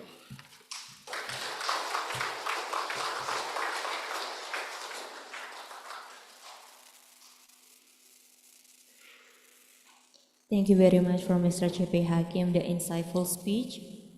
Next agenda is the presentation session by our distinguished speakers. Today's speakers' presentation will be guided by our moderators, Dr. Aprilia Sakti Kusumalestari, SSI MSI, and Dr. Dewi Puspaning Tias, FINI Bachelor Science MBA. Before that, I will brief the short CV of them. First, for Dr. Aprilia Sakti Kusumalestari, was born in Jakarta on April 1, 1973. She spent her early childhood in Belgrade, Serbia, before returning to Indonesia in 1982. She played a key role in establishing the Aircraft Maintenance Training Organization, or AMTO, at Unsuria, and is also one of the initiators of the International AFINER Conference in Aviation. Currently, she serves as the Dean of the Faculty of Aerospace and Industrial Engineering. For our second moderator, Dr. Dewi Puspaning Tias, FINI Bachelor Science MBA, she is seasoned practitioner and lecturer at Universitas Dirgantara Marsekal Surya Dharma, where she also serves as Vice Director. Her expertise lies in human resource management and development. She has handled various government projects and possesses extensive international experience in research and community engagement. In addition, she is certified master hypnotherapist trained in Tarzana, California, USA, and has been practicing hypnotherapy and counseling for over 30 years. We kindly invite the moderators to begin the session. Please give them applause.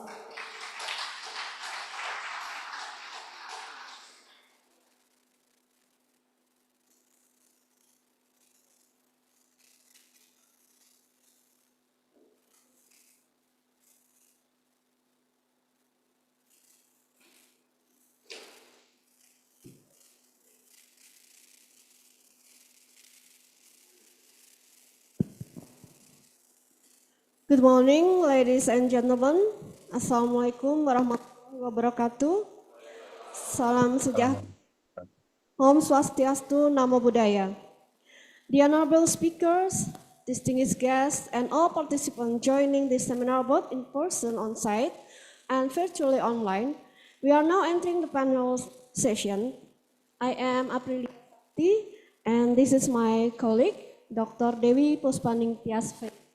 Hello, good morning, Dr. Aprilia Sakti. Good morning, ladies and gentlemen. Assalamualaikum warahmatullahi wabarakatuh. Salam sejahtera bagi kita semua. Om Swastiastu, salam kebajikan. Well, Dr. Aprilia Sakti, together we would like to conduct this moderation of the seminar and the analysis of the Pakistan-India air battle and the Indonesian anticipatory strategies from the perspective of air power. So we are extremely delighted to see all of you to discuss such a crucial and relevant topics. But before we start, Dr. Aprilia, shall we stand nearby? So everyone can take pictures of both of us. Okay, Dr. Aprilia, please, before we start, please kindly elaborate. Elaborate what are we here standing for? What are the purposes and objectives of this gathering and discussion? Please kindly elaborate. Okay, well, Dr. Dewi Faini, the conflict between Pakistan and India in May 2025 has already affected regional tension. But not only that, the conflict also like strategic wake-up call for Indonesia, country like us, to evaluate their air defense readiness, especially in the face of increasingly complex modern warfare. Inside of this, our university, Aerospace University of Air Marshal Surya Dharma, Unsurya, in collaboration with the Indonesian Air Power Study Center, today is organizing this strategic seminar. Yes. This seminar features esteemed speakers from military, academic, and technological backgrounds. Therefore, it will provide a comprehensive analysis for macro strategic consideration to micro tactical insight. Very well, Dr. Aprilia. It is indeed an honor for both of us and Unsurya that we will host the panelist and discussion session of the two-day seminar. And please let us start by calling those prominent, distinguished guest speakers as stipulated. Would you please?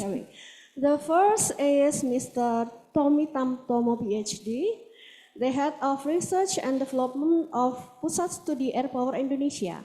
Mr. Tommy, please come on stage. A very warm applause. Mr. Tommy Tamtomo, PhD, please kindly take your place on stage.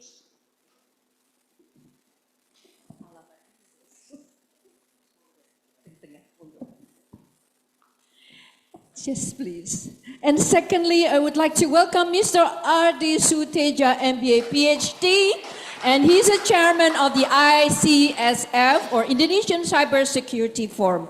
Please welcome Mr. R.D. Suteja. Please have a seat. Yes, thank you. And the third is our honorable speaker, Colonel Shiv Kumar, Defense Attaché for Indonesian Embassy. Please.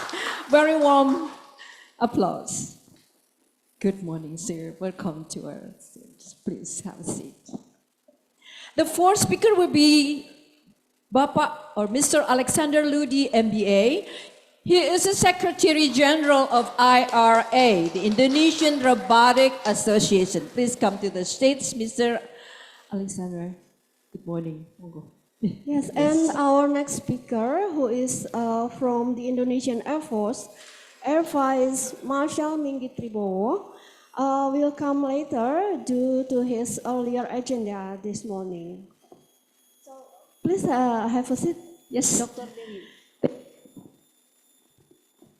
Welcome to our stage, Mr. Tommy Tamtomo, PhD, Dr. Ardi, Colonel Kumar, and Mr. Alex. Thank you for your kindness in sharing your time this morning. And today, ladies and gentlemen, we'd like to have these very prominent speakers, and we will discuss the fascinating topics and to discuss about that we are very honored to have such valuable speakers at our seminar who will deliver their presentations. Again, please a very warm applause. But before we jump in, allow us to read the resumes or curriculum vitae of all our distinguished esteemed speakers. Okay, Please thank kindly. you, Dr. Dewi. The first speaker is Mr. Tommy Tamtomo. Would you please The slide, please. He was born in Bandung, Indonesia, in 14 July 1957. Received Bachelor and Master Science from London University, Master of Philosophy from Maastricht University, the Netherlands, for Intelligent GIS, and PhD from Harvard University in Aerospace Cyber Electromagnetic Security. Wow. Now he is the head of research and development in Pusat Studi Air Power Indonesia, many research institutions, and reviewer of brilliant science journals. Also a reader in Global Efficient Security Governance, Harvard University. Okay, the second speaker would be Mr. Adi Suteja, MBA PhD. And Mr. Adi Suteja has an education in law from the University of Indonesia, a master's degree in business administration from the State University of New York, or SUNY, and a doctoral degree in international relations from the Georgetown University, Washington, D.C. He is also the president director of PT JSI, or Jasa Cyber Indonesia, the founder of the Indonesia Cyber Security Forum, or the ICSF, and the Indonesia Chief Information Officer Forum, or ICIC. He is also known and focused on the risk management and the impact of the emerging technologies as mobile, portable technologies, social media, cloud computing, and others. Please welcome. Thank you very much. Yes, simply an expert. Yes, please, Dr. Aprilia. Next, our honorable speaker from Embassy of India today is Colonel Shiv Kumar. Born in Chennai, India on 29th May 1979. Happy belated birthday, Colonel. He received a Bachelor of Technique from the Naval College of Engineering, New Delhi, and has 3 master degrees. 1 in Computer Science Engineering, 1 in Defense and Strategic Studies, and 1 in Management Studies. He has specialized in electrical and weapon systems, was serving as faculty at the College of Defense Management, Secunderabad, Telangana. Is it right? Now he is being appointed as Defense Attaché at Embassy of India, Jakarta. Well, thank you, Dr. Aprilia. Next speaker will be Mr. Alexander Ludi, MBA. He is in educational background is mechanical engineering, and he works as a marketing and business development at large multinational companies such as Black & Decker, Smith Group, Schlumberger, and Tatum. And he was joined the European Commission in Italy and later as expert director for the Sigma company in Switzerland. He currently serves as the Secretary General of the Indonesia Robotic Association, or IRA, and is frequently a speaker in seminars and workshops internationally, of course, on incubation of the development of the startups in technologies such as drones and robotics. Please. Mentioned that actually I was born in Madiun, so it's Wadi Yudi is my place actually. Thank you so much. And he is also graduated from the Pastoral in Lugano. Very an eye-opener. Thank you. Please, Dr. Aprilia. Thank you. And our last speaker is the featured speaker, Air Vice Marshal Minggit Tribowo, who will coming soon. The Marshal was born on 9th March 1969 in Klaten, Central Java, and is a high-ranking officer in the Indonesian Air Force. He began his career as an OV F Bronco fighter pilot. Later, he achieved 1,000 flight hours in Hawk 100 and 200 aircraft and earned the call sign Snapper.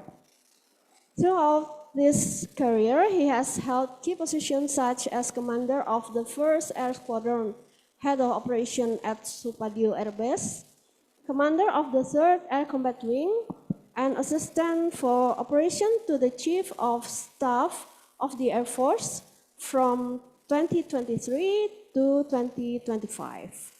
That's all our Thank you, speakers. Dr. Aprilia. Please give a very warm applause again. Well, without further ado, please, Mr. Tommy Tamtomo, PhD, would like you to stand at the podium to deliver your insightful presentation, and you have 20 minutes to present your presentation. Thank you very much. The floor is yours. Terima kasih. Terima kasih. Assalamualaikum warahmatullahi wabarakatuh. Salam sejahtera. Waalaikumsalam warahmatullahi wabarakatuh. Yang terhormat Pak Rektor dan seluruh jajaran Unsurya, Pak Cepi, dan seluruh dari TNI AU yang aktif dan sudah purnawirawan, dan seluruh teman-teman yang berada di sini. Terima kasih atas kesempatan yang diberikan pada saya. Saya dari keluarga besar TNI AU juga. Ayah saya dulu di TNI AU, Jupiter 1, Andoko, Komodor Andoko. Juga sebetulnya tim akrobatik AUR itu tidak Jupiter, tapi sebelumnya ayah saya yang pimpin tim akrobatik waktu masih di Kalijati, pakai Harvard dan Mustang. Jadi saya sangat berbahagia bisa muncul di sini dan sebagainya. Saya akan teruskan dengan bahasa Inggris karena ternyata saya dengar di Zoom-nya itu banyak sekali orang asingnya. So many foreigners listening to us in Zoom. So it is very appropriate to talk in English. About 400, Pak Tommy. Yeah. About 400. More than 400. More? Okay, fantastic. So shall we start now? Okay. The slide. Slide, please. I would like to start that Indonesia is very good friends to two countries, Pakistan and India. So this presentation is not siding with any of the countries, but we are very sad about this actually, because the two countries, our Sukarno first president is very friendly, very close to Pakistan and to India. And at the moment, Prabowo Subianto is very close to India too. And this presentation will be balanced, but actually the presentation is actually about the battle between Pakistan and India, lessons for TNI AU. Meaning what? From this situation we can see what can we learn from it. What kind of tactics, what kind of technicalities in it. So it's about actually platform vs network centric. Jadi ada platform based system, ada network centric based system. So where are we in Indonesia, especially TNI AU in here situations? So thank you. So next.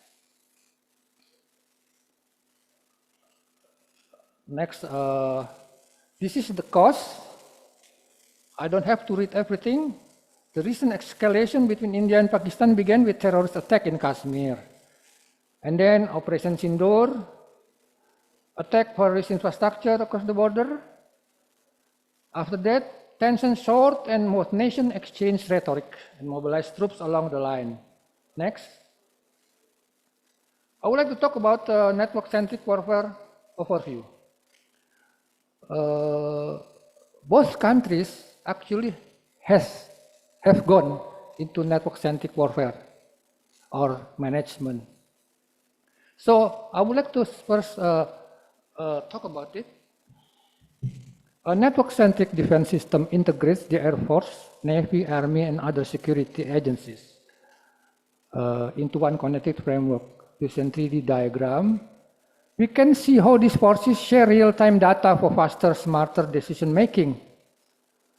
A prime example is the proposed TNI AU network-centric management.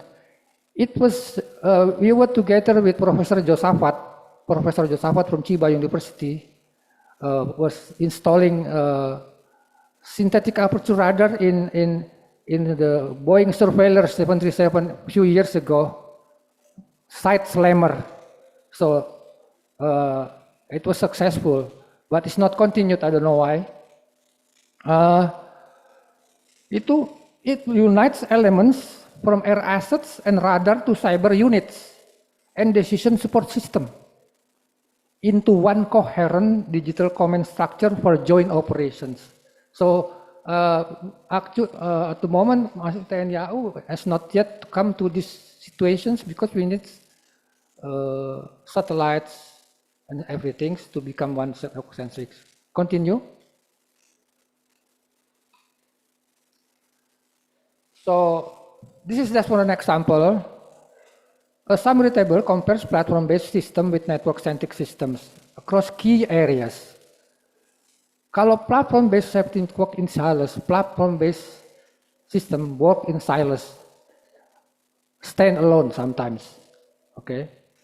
While network-centric system operate in integrated collaborative mode. This enhances situational awareness as all units share real-time data. Decision-making becomes much faster and more precise. Resource efficiency improves through dynamic allocations.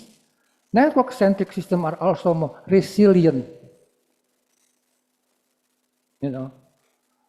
Precise, reducing the risk of failure from single point. Finally, they offer greater scalability, allowing easy integration of new technologies and units into the system. Next. Now I'm going to talk about India Armed Forces. India strikes plan and arsenal. When India strikes, we watch all over the world. The capability combines advanced aircraft and precision weapons. Its fighter fleets includes the Rafale, MiG-21, and MiG-21 being used as well, and SU, Sukhoi 30 MKI. Each playing a distinct role. But the Rafale is the most advanced one, equipped with Storm Shadow missiles, cruise missiles for deep strikes, and hammer bombs for precision targeting with AWACS, ELW-2090 AWACS. This AWACS of Indian AWACS providing airborne early warning and control, enhancing situational awareness dan sebagainya tuh. Next.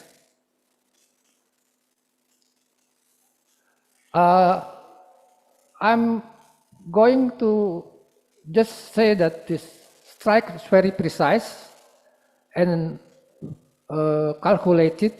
I think India is very strong in these technicalities. I think they train well, and all these places are destroyed. So this is just to show the precision action by Indians' capabilities. Next. This is the places.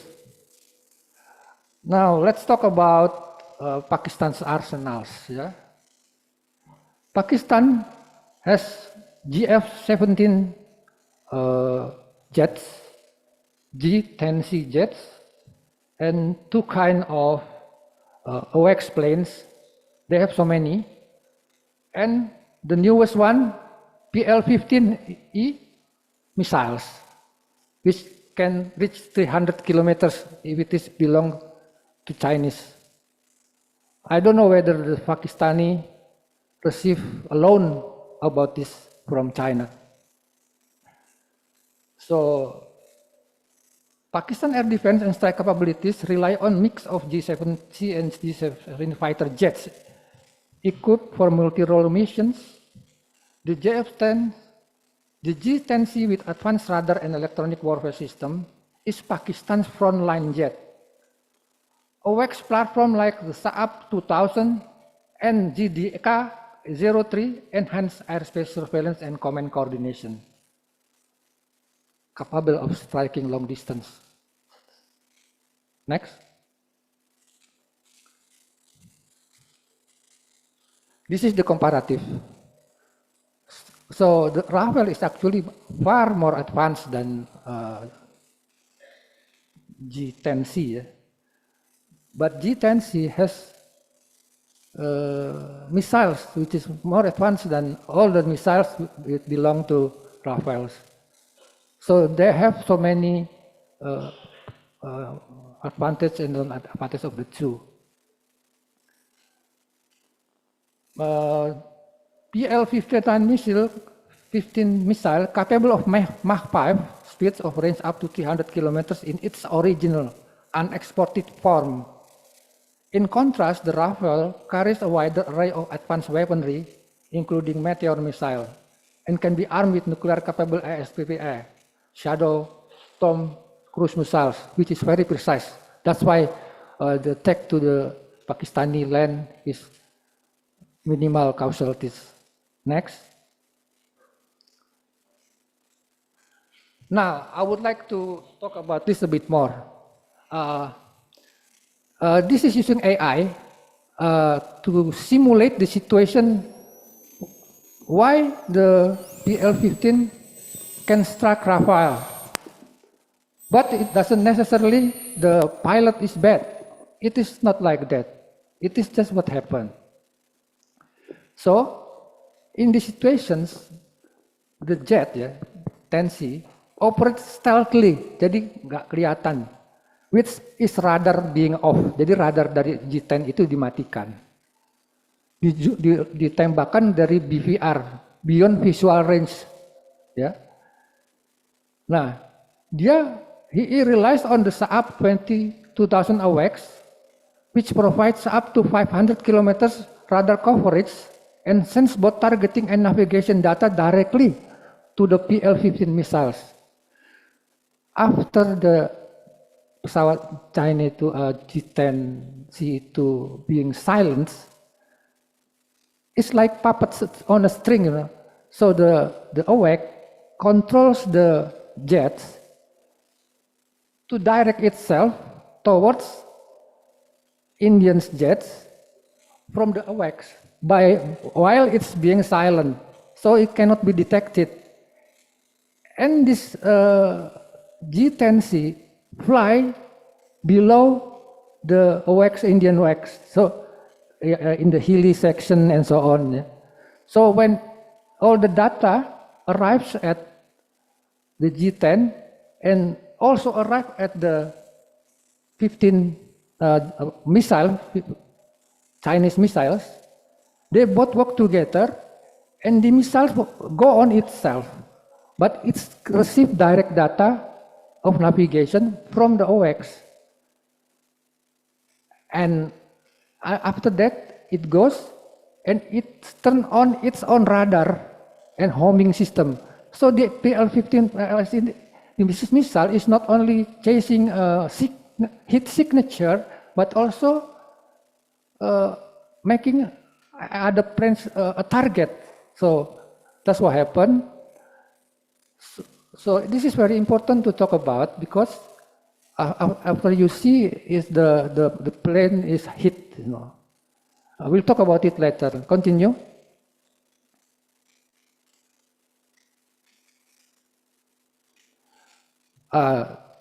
India. Now talk about India losses. Yeah, okay. India losses. Actually, in the media, India lost a lot, but Pakistan also lost a lot. Maybe more than India. Let me talk later. India losses included 3 Rafale fighters, questionable, 1 MiG-29, 1 Sukhoi 30 dan sebagainya, and 1 drone during the operations. Allegedly, an S-400 missile battery was slightly damaged. India maintained operational capabilities and continue in strategic objectives in the conflicts. Next. Losses Pakistan. Pakistan, quite actually nobody common people maybe don't know, right? That Pakistan losses including 6 fighter jets, 2 Saab AWACS aircraft, 1 C-130 transport plane, and several radar and surface-to-air missiles, or SAM, complexes. These losses significantly impacted Pakistan's air surveillance and defense capabilities during conflicts. So, if you see of this actually Pakistan is David against India is a Goliath, you know. So maybe Pakistan has to be like in a story, like a fox chasing a rabbit.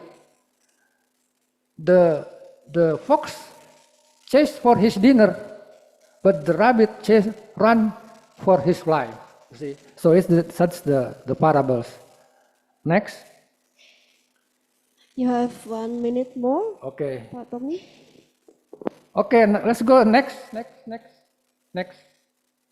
This next.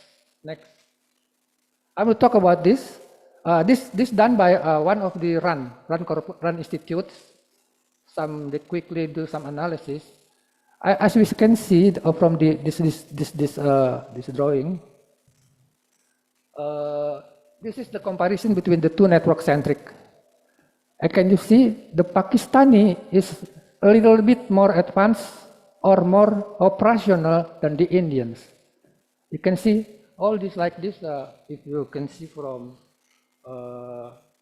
network-centric warfare, in the AWACS integration, in response sensor fusion, data link performance, interoperability, and privacy impact, so itu very, maybe we can argue about this, but this is so many people in one group doing it. Next. Yes. Implication. One problem is in Indonesia is to receive 42 Rafale from Dassault and France. There are lessons from the India-Pakistan conflict in Indonesia. Key takeaways. Defense contracts. Indonesia must negotiate full or partial access to source code when purchasing advanced weapon system. Technology transfer need to be deep, including software level access and hardware maintenance rights. The challenge is Dassault refused to share source code. Dassault insisted on inspecting system, but the Indian Air Force mind about it. It highlights sovereignty issues. Implication, without source code or full access, Indonesia risks autonomy. So I go direct to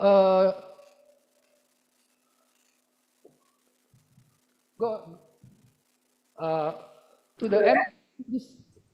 To the end.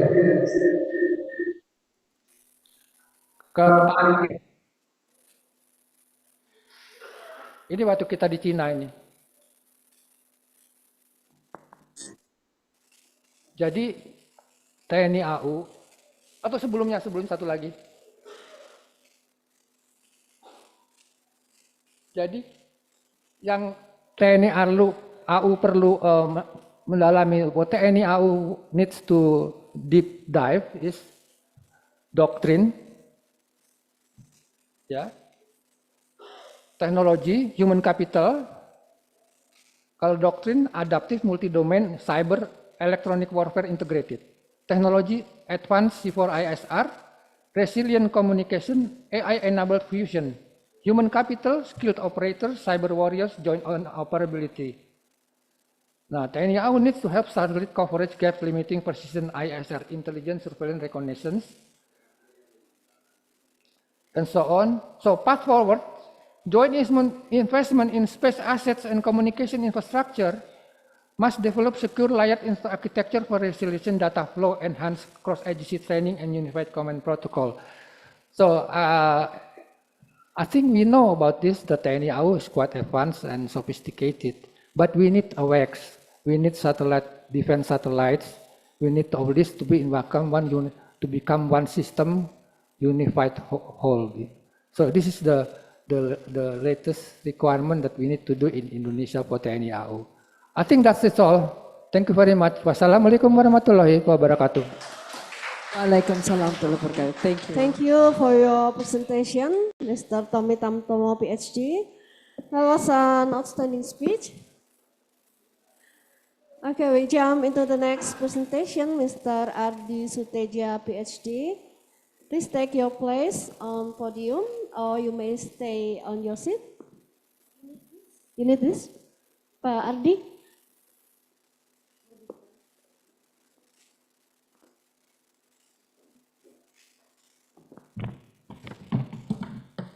Bismillahirrahmanirrahim. Assalamualaikum warahmatullahi wabarakatuh.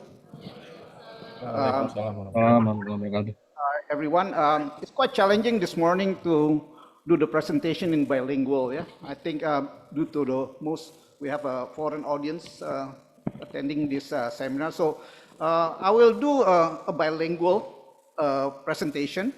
And the other thing about when we talk about the subject, defense, cyber, is always challenging to talk. And there's not always enough time to talk about these issues. So I try to do my best, and please bear with me during the presentation. And hopefully that you will gain a lot of insights what we are going to face in the near future. Thank you. Okay, my name is Ardi Suteja. Saya adalah dikenal sebagai provokator cyber. I'm well known as one of the provocateur of cyber security in Indonesia. Even though that I have a PhD, but unfortunately I have not, bear my academic title for many years. I more enjoy doing a lot of things in my work rather than teaching. But unfortunately, I now have to bite my own word. I now spend most of my time teaching now as well. I do a lot of traveling within Indonesia to teach, as well as talking in various different seminars and conferences. So let's talk about cyber warfare and how can air power see cyber warfare and enhance the capability of Indonesian future defenses. Yeah. Okay. I hope this works. Okay. That's my background. I think it's already been read. Now let's talk something different. Yeah.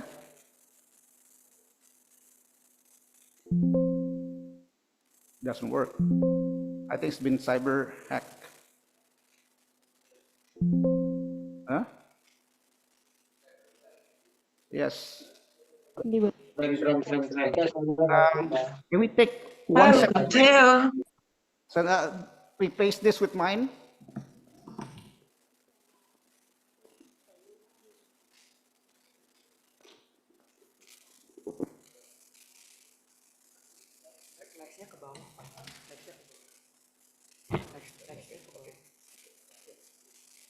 Let's test this. Okay, I think we got it in order. Okay, when we talk, doesn't work again.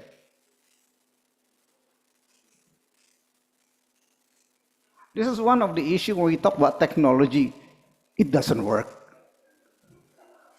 So when we talk about something complex and sophistication, it is always good to go back to the basics. I was taught during my school years is to learn about the environment. So the basic thing to start when we learn about technology is always be aware of your surroundings. Unless you are not able to understand your surroundings, of course you cannot see the whole thing. You cannot see and anticipate. Why is this important? How can you do, when we talk about prevention, preventing something to happen, how can you prevent something that you don't even understand? So in order to gain the knowledge and see the whole picture, I think you have to start with the basic, what we call the human-centric awareness.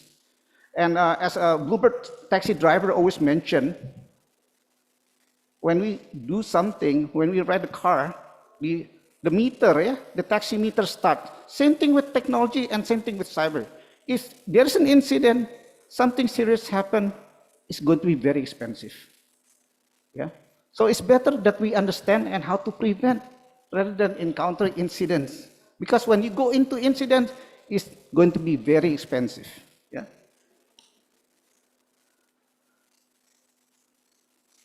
So why do we need to learn about technology?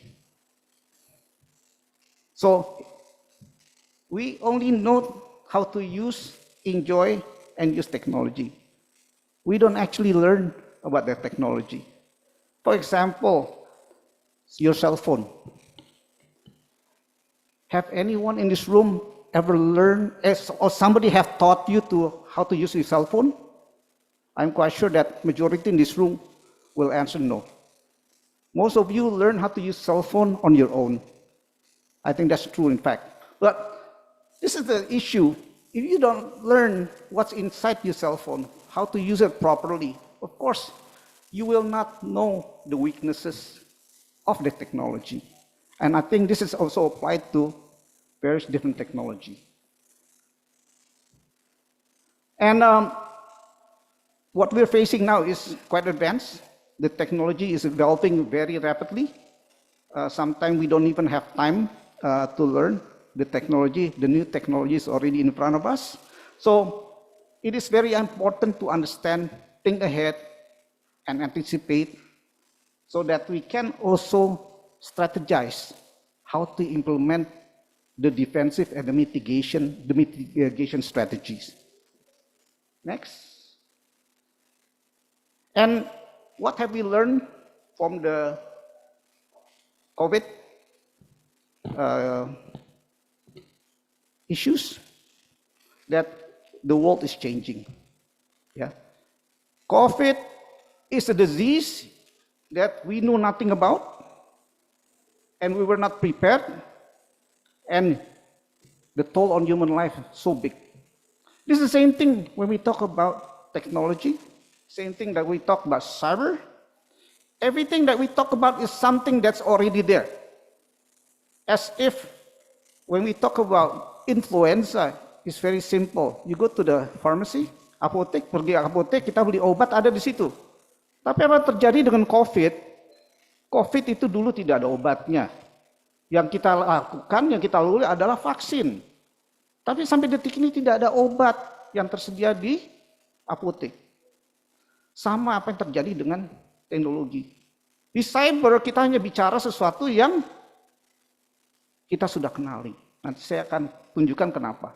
Makanya penting, ya, it's very important to see what we're facing, to see from the top view or the helicopter view to understand what we are facing and how to mitigate. Next.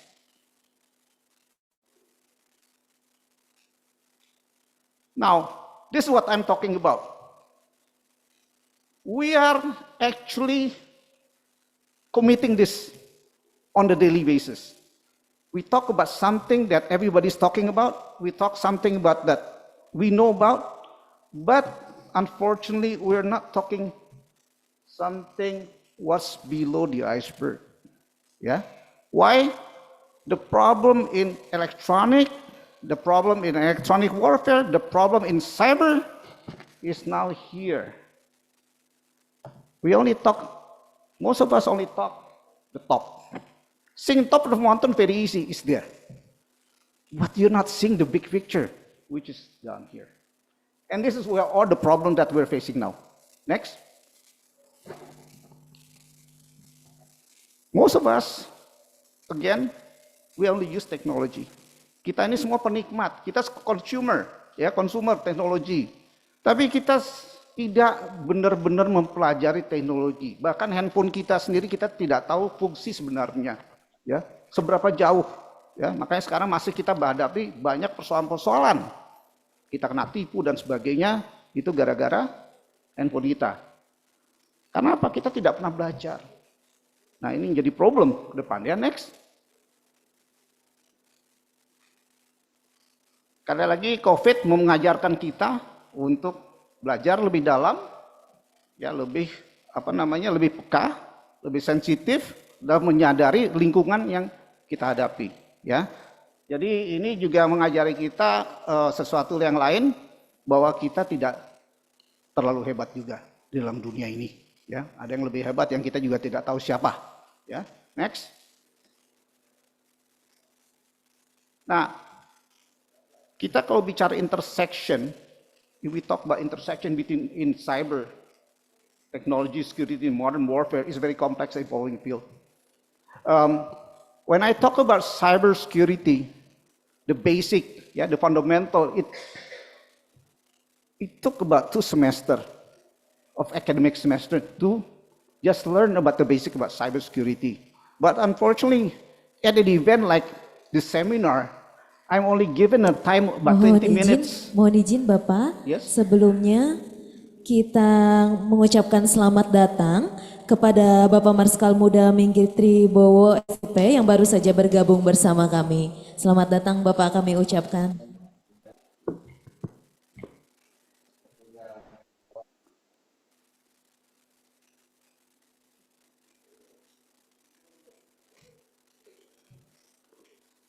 Kami persilahkan ke atas panggung Bapak Air Vice Marshal Minggit Tribowo.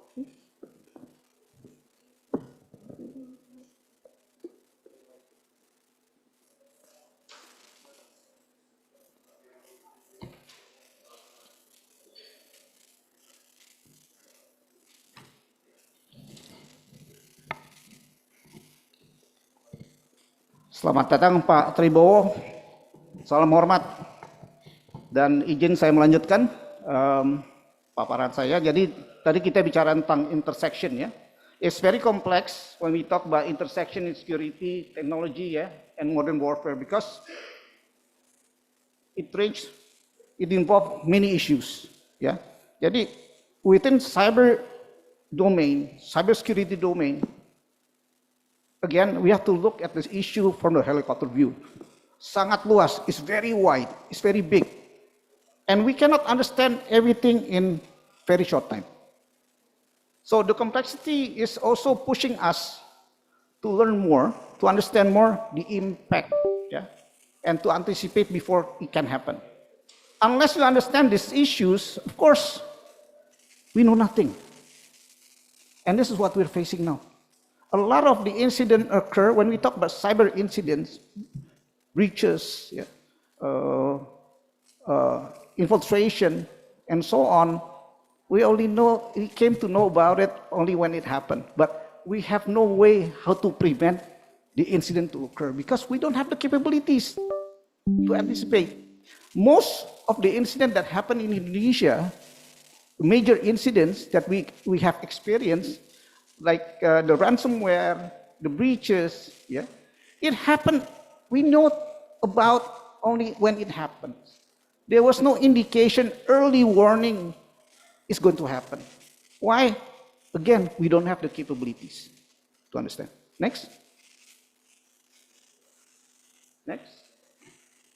Now, everybody talks about cyber warfare, We talk about the physical conflict, the conventional warfare between our friend, our dear friend.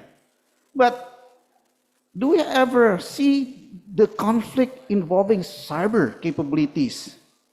We don't even talk about it. We talk only the physical conflict, we talk about the conventional warfare, but we don't even talk about whether there was cyber capability involvement in the conflict. And I'm quite sure, and Kumar can also reemphasize this, I think there were some cyber capability that was deployed during the conflict.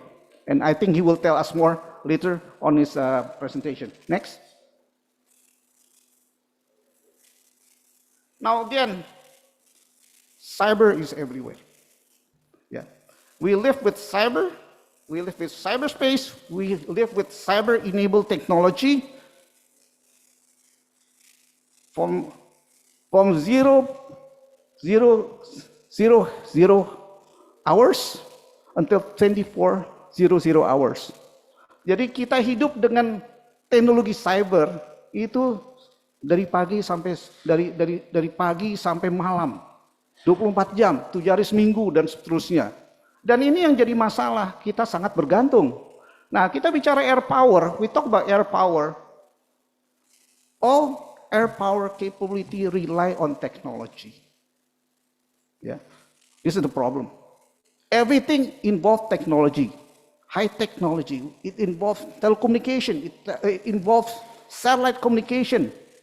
It involves many things that needs two-way communication. And this is a problem. Next. Semua kembali lagi memerlukan saling ketergantungan dengan berbagai teknologi yang sudah ada. Ya, dari telekomunikasi, ya, data dan sebagainya. Inilah yang menjadi titik dari evolusi dalam perang modern, ya, di mana sekarang sudah masuk komponen-komponen yang sangat canggih yang selama ini belum sepenuhnya kita kuasai. Ya, next. Dan perang sekarang sudah tidak lagi apa yang selama ini kita pahami. Perang ada juga yang the warfare now that no longer involve the conventional warfare that we know, but is now also involve something that we don't even see. Ya, we don't even realize is happening.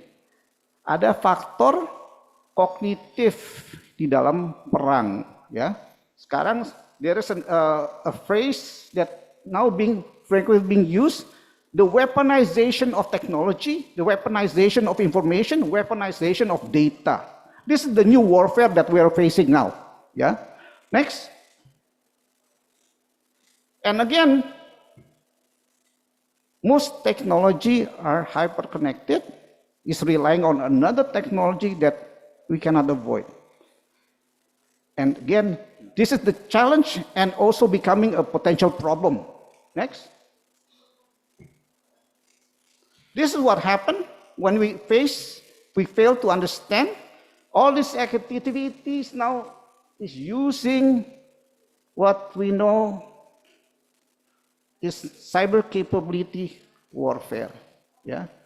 Sekarang di dalam perang yang menggunakan teknologi cyber atau teknologi informatika dan komputer itu sekarang sudah ini semua sudah dilakukan melalui teknologi itu. Dan semakin sulit kita mendeteksi sekarang ini. Kita baru tahu kemudian, 10 tahun kemudian ternyata sudah terjadi seperti apa yang terjadi dengan Pak SBY pada tahun 2013. Ya, jadi Pak SBY tahun 2013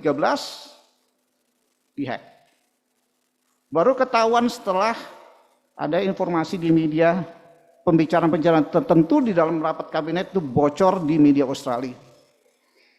Mungkin ada beberapa bapak-bapak, ibu-ibu yang sini yang tahu persis. Saya kebetulan ikut terlibat di dalam penanganan itu pada saat itu. Jadi paham sedikit tentang ceritanya. Ya, next. Kita teruskan aja ya. Kita fast forward karena waktunya sangat pendek. Next. Ya, next.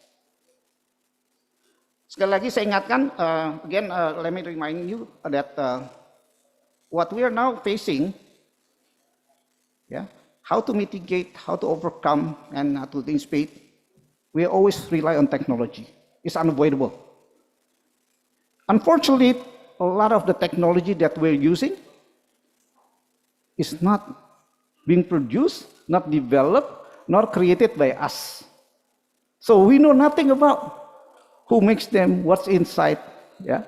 And again, this is now becoming the problem that I was mentioning earlier about below the iceberg. We know nothing about. There's a lot of big if that we know nothing about. Yeah, next. Ini there's a case study. I purposely mentioned these 3 issues. Yeah, case study why. It's very easy for state actors to penetrate other countries' system because a lot of the system they know nothing about. Yeah, for example, the Stuxnet worm that paralyzed Iran's capability of refining uranium. Yeah, in 2010. The Ukraine power grid attack, we talk about Ukraine, but we never talk about what happened to us in 2019, known as the pohon sengon incident. Ya, kita 2019 mengalami insiden di mana listrik Jawa Bali mengalami pemadaman seketika. Tapi tidak ada yang bicarakan what was the cause of that. Ya, itu kita udah ngalamin ya. Dan the most recent last year, I think those of you who are involved in drones knows this, that the US RQ-170 Sentinel was paralyzed while conducting surveillance above Iranian airspace. This was one of the most sophisticated and complex military drone that was operated by the US, but for some reason it was paralyzed and was captured by Iran. It was dissected, and now Iran has the capability to create some similar technology, which is now being marketed throughout the world. Next. Next, saya kira ini sudah pada paham ya.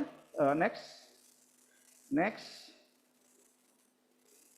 Again, air power will rely on other technology, yeah. And those technology, we are not the master of technology. When I mention something about COVID, kita juga harus menyadari kita tidak menguasai seluruhnya, ya. Makanya saya sering katakan kita harus sadar diri, tahu diri di dalam menghadapi konflik-konflik yang akan datang, ya. Next. Nah, bagaimana sekarang jalan keluarnya? Tidak ada, there is no magic in solving a lot of these critical issues. We have to go back to the basic, which is leadership. Yeah, leadership will play a critical role in defining our strategy, future strategy, as well as understanding the risks. On top of that, we also have to understand what we know in my industry as GRC, or governance, risk, and compliance. This is the basic, but it's a must for every one of us to understand. Next. This is also very important. Yeah, we talk about digital transformation, but bear in mind, 70% of the digital transformation project went into failure because of lack of planning, yeah, lack of understanding what you're doing.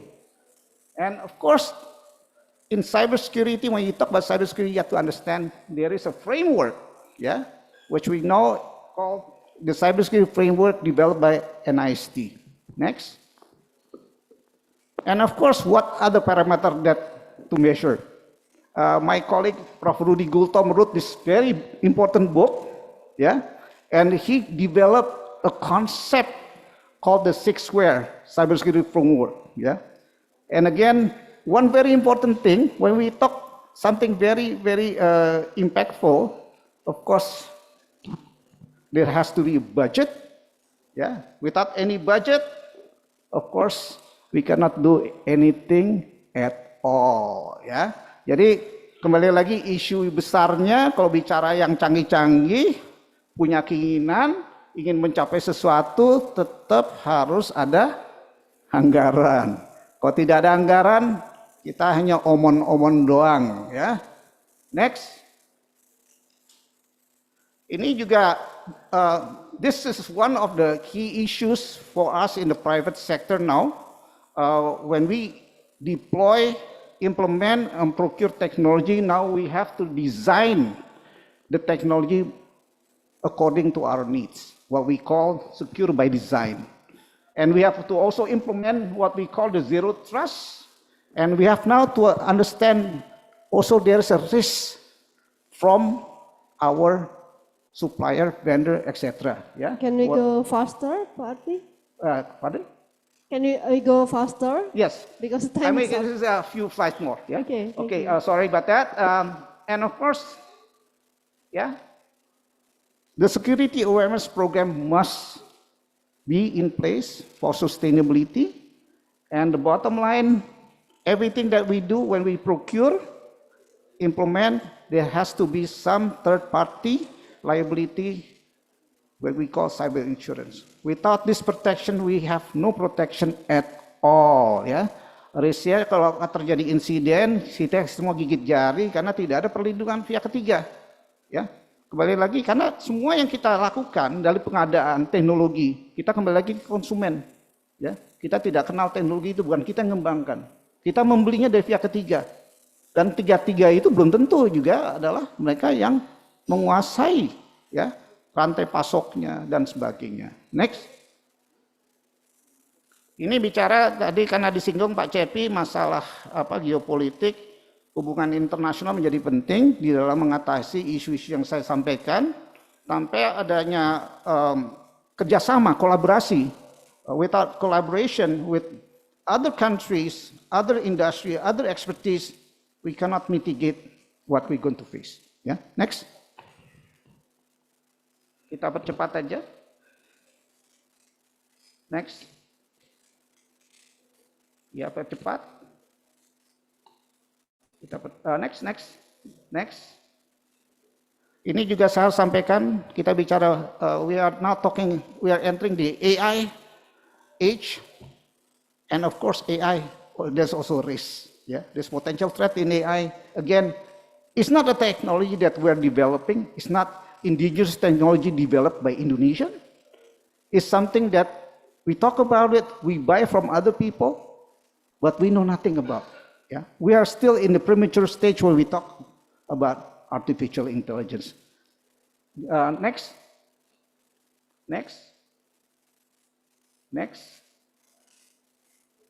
Now, with all that problem, is there really a way out? That's for you to decide how do we go next. Next. Jadi kalau di cyber itu kita selalu bicarakan kita tidak boleh mengandai-andai, ya. Yang namanya kejahatan cyber, insiden cyber yang akan kita alami kita tidak pernah akan tahu. Ya mungkin kita sudah mengalami, tapi kita tidak punya kemampuan untuk melakukan deteksi dini. Ya, ini bagian terakhir dari paparan saya. Next, kembali lagi, ya ini kita banyak ngalamin hal-hal yang sudah kita alami, tapi seringkali kita tidak paham. Ya, makanya kembali lagi kita perlu belajar lebih dalam tentang teknologi masa mendatang, bukan saja di kegiatan komersil, namun juga kegiatan militer. Karena hampir sebagian kebutuhan alutsista kita beli dari pihak ketiga yang bukan kita yang menjadi pengembang. Ya, kita masih tertinggal di bidang itu. Nah, next. Kembali lagi sebagai penutup dari paparan saya, as a conclusion of my presentation, I like to call upon us, all of us, when we face technology, that we cannot do it alone. We cannot face the issue and the threat alone. We must collaborate, and it's becoming our responsibility to prevent any incident in our future cyberspace. With that in mind, I'll conclude my presentation and thank you for your time and listening to the presentation. Wassalamualaikum warahmatullahi wabarakatuh. Waalaikumsalam warahmatullahi wabarakatuh. Thank you very much, Mr. Adi Suteja, PhD. Give a very warm applause. It was such a fascinating and it raised the topic in this seminar. Thank you very much. And next speaker, please. I would like to welcome Colonel Shiv Kumar, as a defense attaché from the Indian. Your time is 20 minutes and the floor is yours, sir.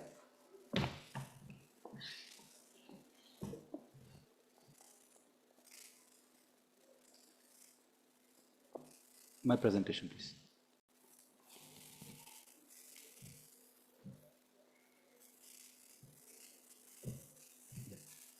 Assalamualaikum warahmatullahi wabarakatuh. Shalom, Swastiastu, Nama Budaya, Selamat pagi. Yang hormati Bapak Marsikal Capi Hakim, yang hormati Bapak Tommy Tomtomo, yang hormati Bapak Tribowo, yang hormati Bapak Alexander Lodi, Bapak Rektor, Bapak, Ibu.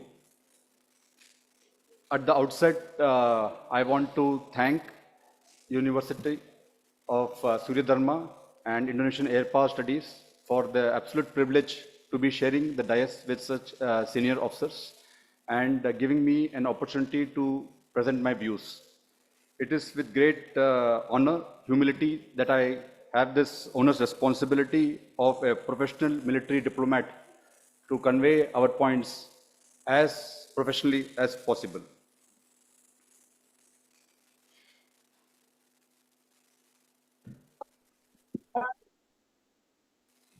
These are the terms of reference which has been given to me.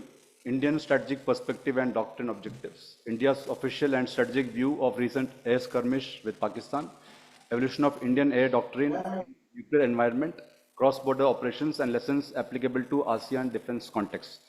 In the next 20 minutes or so, I will go through my presentation. It will more or less cover all those points.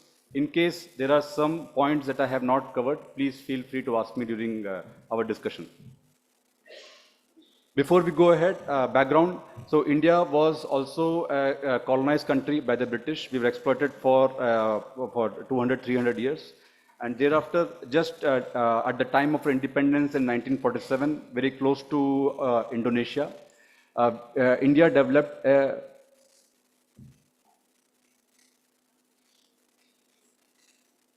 one nation theory.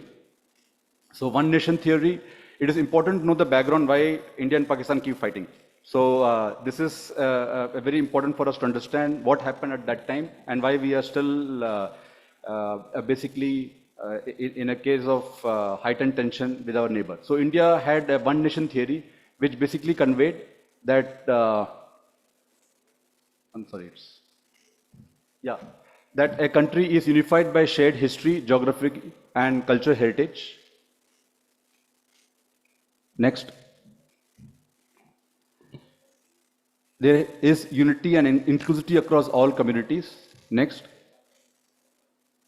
Plurality and diversity does not mean differences. Every country will have diverse religions, diverse faith, ethnicities, communities, so on and so forth. And any big country will be a melting pot.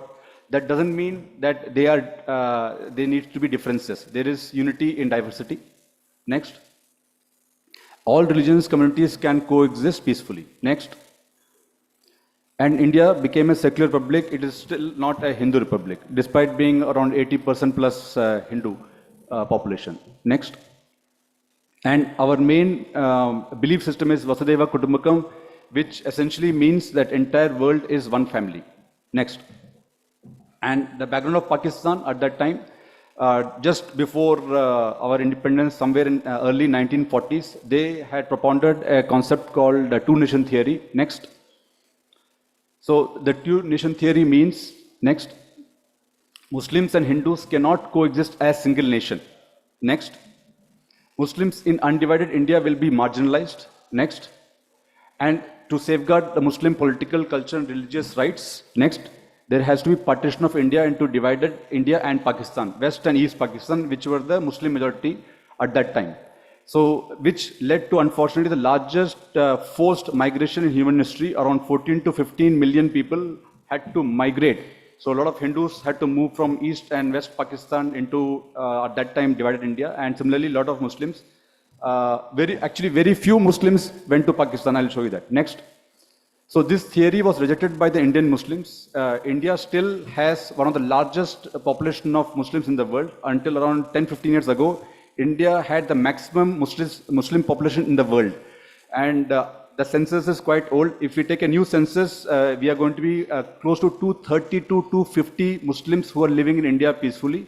And there is no glass ceiling. There have been 3 presidents who have been Muslims. They have been chief of air staff. There have been commander-in-chiefs, there have been army commanders in all walks of life, you know, Shah Rukh Khan, Amir Khan.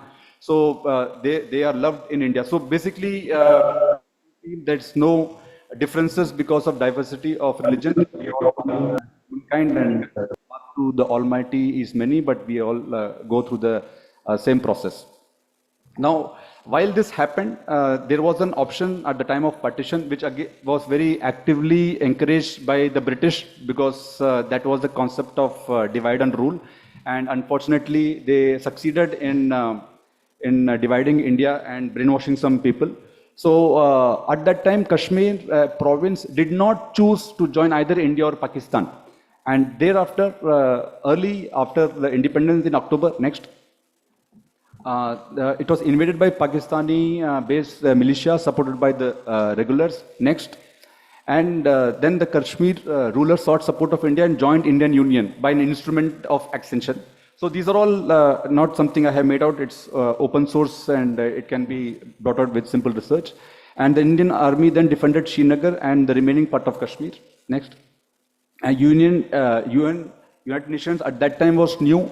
Pandit Jawaharlal Nehru had great hope on United Nations, which was established in 1945. This happened in 1947.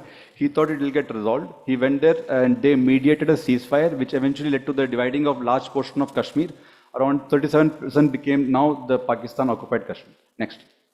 So with this background, let's see how India, Pakistan, Kashmir has moved ahead. Next. So India-Pakistan has unfortunately fought 4 wars and innumerable skirmishes. Next.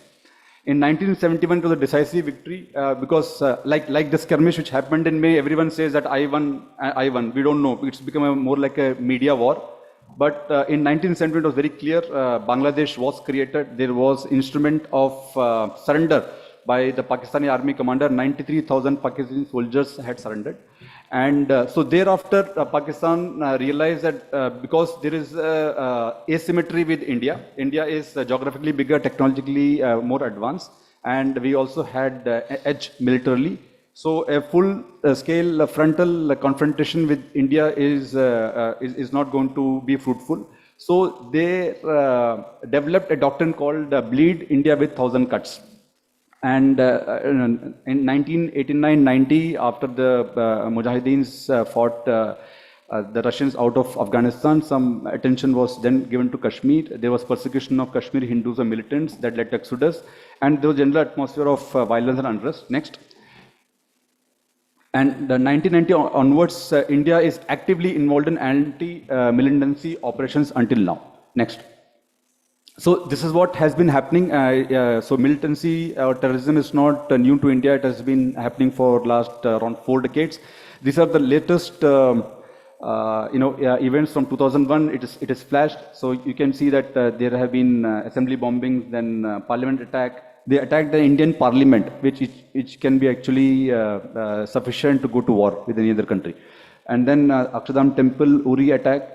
Pathankot, Mumbai attack, and up to Pulwama. So it is important, up to 2016-19, India offered joint investigation and with Pakistan, let us find out and get the perpetrators to book, but this did not yield any result. I am telling you this to give you a background what we did now, what changed in 2025. So while all this happened, we tried to negotiate, talk, discuss, not escalate. But that has not led to a long-lasting peace. Next. Please play the video. Before that, please go back. Yeah. So just one second. So here there is an internal unrest. Don't you ever forget that you belong to a superior ideology. A superior culture. Can you play from beginning, please? जो इकबाल ने भी कहा था, different तहजीब में रहते हैं. Don't you ever forget that you belong to a superior ideology. A superior culture. जो इकबाल ने भी कहा था ना, अपनी मिल्लत पर कियास. पाकिस्तान की कहानी अपने बच्चों को जो है आपने जरूर सुनानी है, ताकि वो पाकिस्तान की कहानी ना भूलें. Well, our forefathers, they thought that we are different from the Hindus in every possible aspect of life. Our religion is different. Our customs are different. Our traditions are different. Our thoughts are different. Our ambitions are different. That was the foundation of the two-nation theory that was laid there. That we are two nations. We are not one nation. So, go आगे चलाओ. Our stance, government stance on Kashmir is absolutely clear. It was our jugular vein It is our jugular vein. We will not forget it. And we will not leave our Kashmiri brethren in their heroic struggle, what they are waging against the Indian occupation. Next.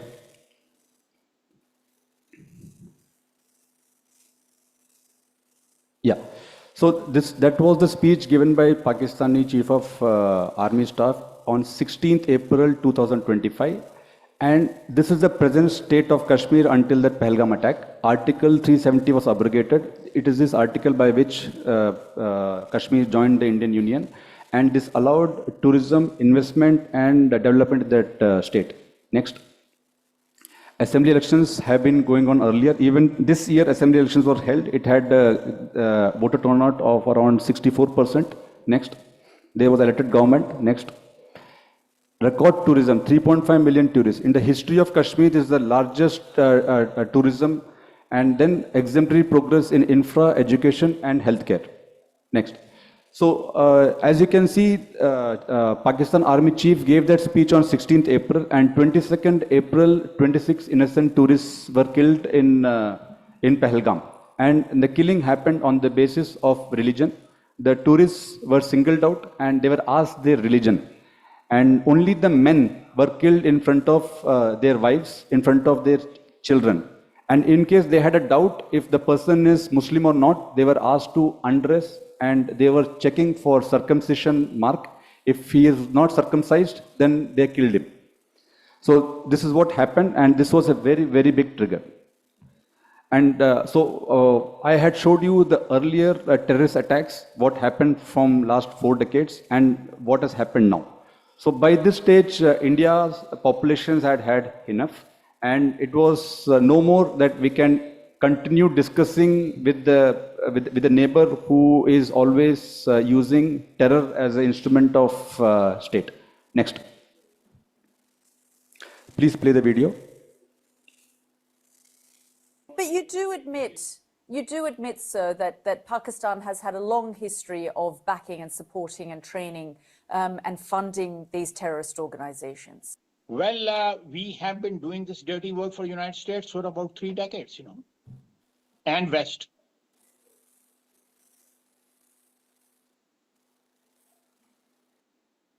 As far as what the defense minister said, I don't think that it's a secret that Pakistan has a past as far as extremist groups are concerned.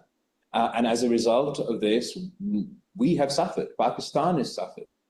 We've gone through wave after wave of extremism. We went through the Islamization and militarization of our society, but a part of our history. We're not alone in this history. When, for example, in the first Afghan war, the Pakistani state and the Pakistani dictatorship at the time funded and supported and, in every way possible, the Mujahideen to take on the communists.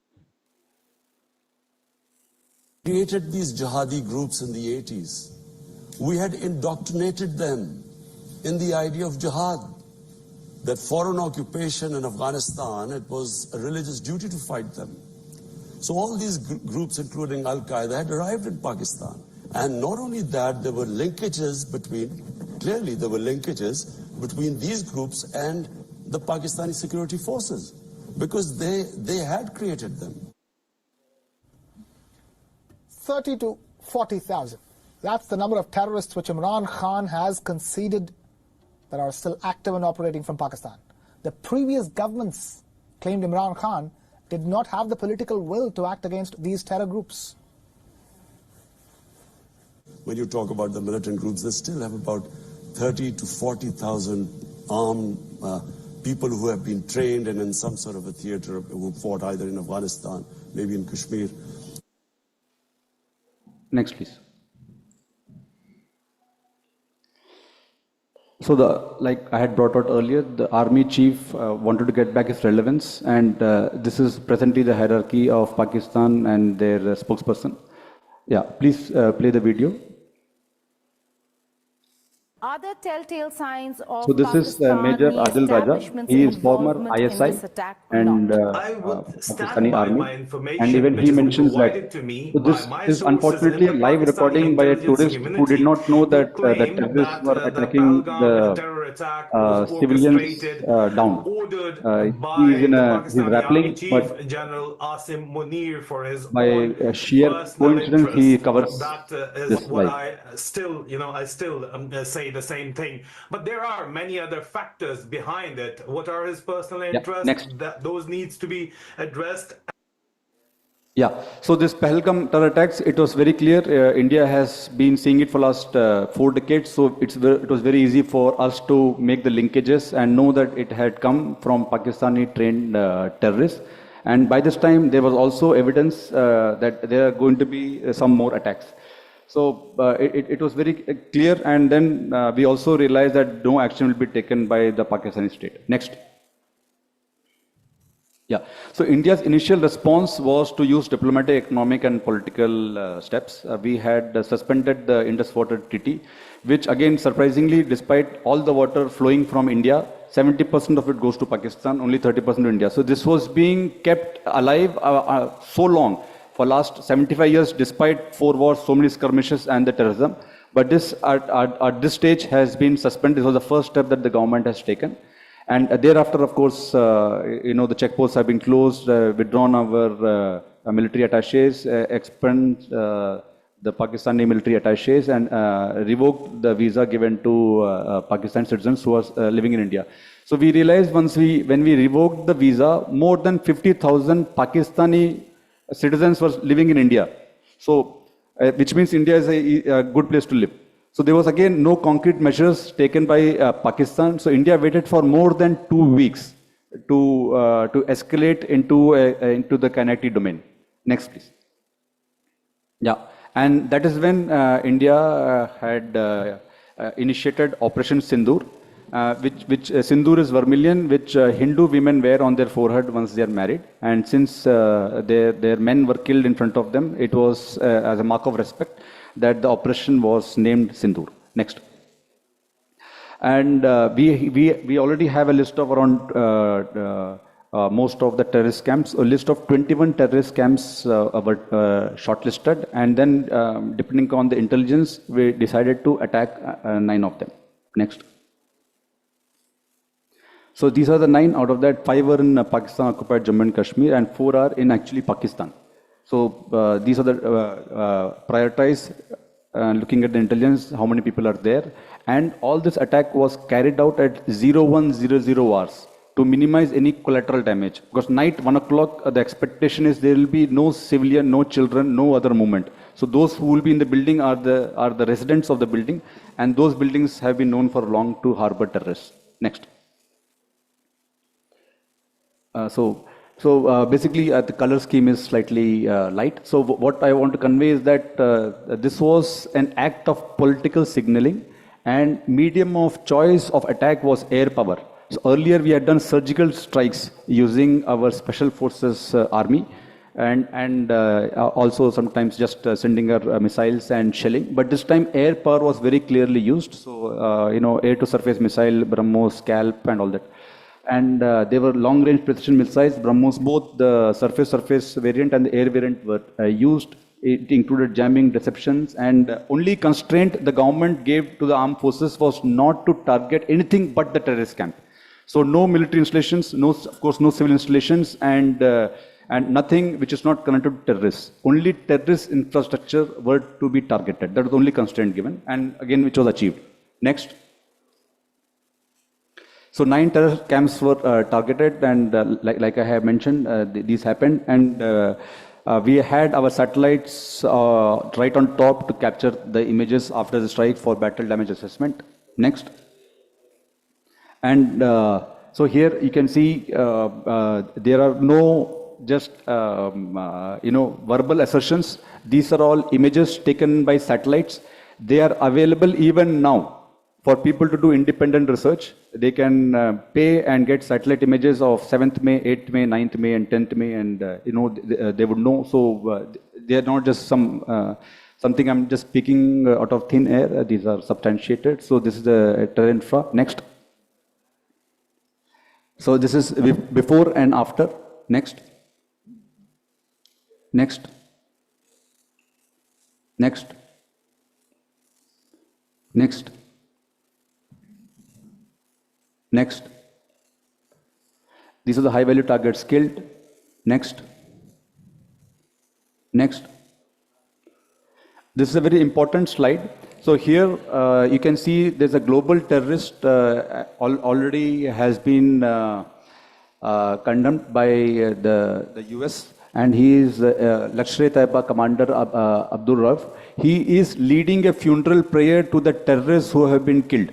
And it is attended by the top brass of the Pakistani military, their civil administration and their police. So it is given. So we talk about civil military fusion for warfare, but here it's a different kind of fusion. Next. Next. Yeah. So in response,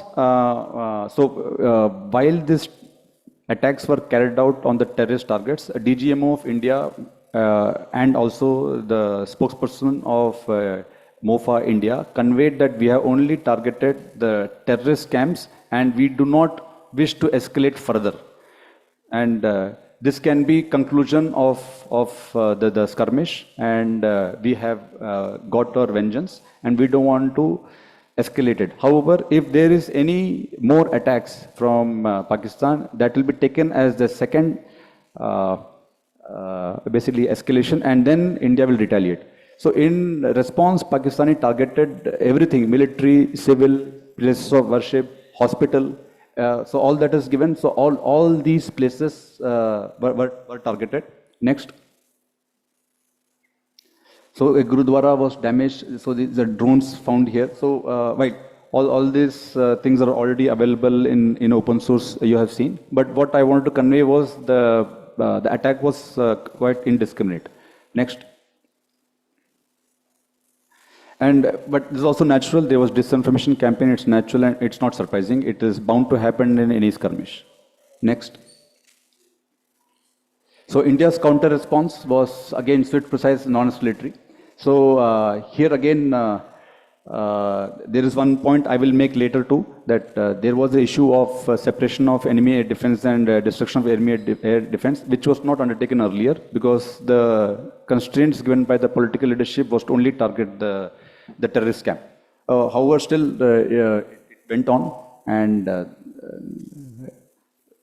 so what news we know, I may not agree with Tommy when he says that India lost so many aircrafts and all that, but we all can agree that whatever losses was mentioned, it only speaks about 7th of May. But this skirmish went on till 10th of May. So what happened on 8th of May, 9th of May, and 10th of May? This is what happened. So there was complete air superiority, and there was separation of enemy air defense undertaken, and then one could hit with impunity. Next. Please play the video. 9th and 10th night, we decided to respond in a measured fashion to Indian aggression, and we had decided that at 4:30 in the morning after Fajr prayers, Pakistan armed forces, led very ably by our Field Marshal, Chief Army Staff sitting here, Syed Asim Munir, to teach a lesson to our enemy. But before that hour reached, India again launched missile attacks, BrahMos, and hit Pakistan's various provinces, including airport in Rawalpindi and other places. So this is a claim not made by me or India. This has come from Pakistan's present Prime Minister. Next. 9th and 10th Next, please. night. Yeah, so this is exactly what he wanted to convey. This is Pastru's air defense radar. Before and after, it is destroyed. The image is available even now, and radar cannot be rebuilt soon. So it's available. Anybody can go pay satellite imaging service and get these photos. Next. Again, next. Next. Lahore, next. Please play the video. Next. Next one. Yeah. Just a loitering munition. Yeah. So one takeaway here is that loitering munitions can be used to devastating effect. A very small payload can cause a lot of damage. Next. Next. So all these air bases, the airstrips were destroyed. Next.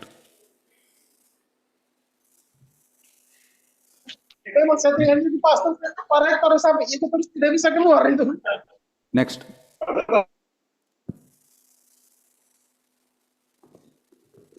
Next. You go fast enough, Colonel Kumar, but can we go faster? Yeah, sure. Next. Next. So why I am showing all the images is that this is not my drawing. They are all satellite images, can be seen, can be validated by any professional. Next. Next. Next. Shahbaz, up and down. Next. Chaklala, next. Noor Khan, next. Next. Please play the video. भाईजान नूर Khan base में आके गिरा है ये attack हुआ है नूर Khan base पे. Yeah, so this was the salient aspects of the Operation Sindoor. It was integrated response. Integrate means, of course, it was the air defense, the integrated air picture. And also to mention, Indian Navy also played a very, very big role. 2 carrier strike groups were ready to attack Karachi. Karachi, by the way, is responsible for 80% of revenue of Pakistan. So it had very crippling effect. So if you see, there was not any escalation from Pakistani side in the naval domain. That is because of Indian Navy's deployment in the Arabian Sea. So of course, technology, it is very, very important. What we found is that subsonic missiles can get intercepted. All the subsonic missiles of Pakistan got intercepted. Supersonic missiles is difficult to intercept, and if it is the higher, the faster supersonic, even more difficult. So supersonic long-range precision missiles had caused all these damages that you see. And the response was measured, it was not escalated. So, of course, it was more than the damage caused to India. The damage caused was more as a deterrence. So, next. Now, this is a very important question, and this is part of my terms of reference of how does India manage the nuclear environment? Because we both are nuclear powers, and people get worried that something very bad can happen in the Indian subcontinent. So how did India manage, and how India is going to manage the nuclear environment from now onwards? So India has a very clear no first use policy. It is a public document, which means India will never use nuclear weapons as the first choice, and will never use against a non-nuclear state. It will only use against a nuclear state who has attacked India using nuclear weapons. And we have credible deterrence. We have land-based, air-based, ship-based, underwater-based. We have nuclear submarine, ballistic submarines. So we have SSBN. So our deterrence is credible. So they will, and India is very huge. We have Agni missiles, the range is 5,000 plus kilometers. So both, all the adversaries are in the range, and our nuclear submarine can go wherever. It's nuclear submarine, it is not restricted with endurance. It can be underwater for 6 months and more. So these are all credible difference. And the policy also says the retaliation will be massive.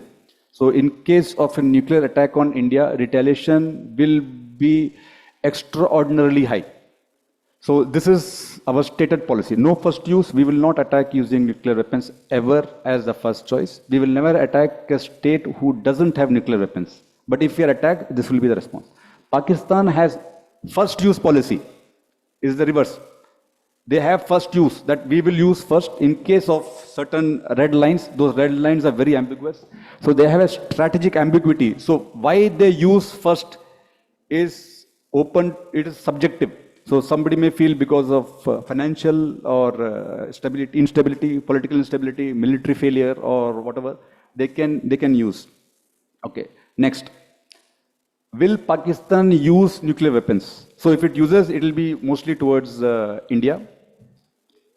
So this has been a question which has been asked time and again to many of the, in think tanks and Indian strategic leadership and all that. So our assessment is next. Never. Pakistan will never use the nuclear weapon against India. Why? Next. Because it will cease to exist. So a very small terrorist incident has led such a big damage on Pakistan. If there's a nuclear attack on India, it is very clear our policy is that Pakistan will not exist. So we feel that this threshold they will never reach. However, they will use it. That we have nuclear weapon, don't do this, or we will use it. But I feel it cannot be done, and it is seen clearly. That is why after all those air bases, their air defenses were destroyed. They called up Indian DGMO and asked for ceasefire. They didn't fire nuclear weapons because they were getting defeated. Next. So the lessons that we have drawn out of this is air defense is very important, and it has to be integrated. It has to be long range, medium range, short range, legacy systems from different OEMs. It can be Russian, Indian, Israeli. They all have to talk to each other. So so it's integrated layer air defense preparedness. You have S-400, you have Manpad, you have guns, then you have SR-SAMs and so on and so forth. Next. Please play the video. Just to show you the video. So this was happening for 4 nights straight. This was the scene.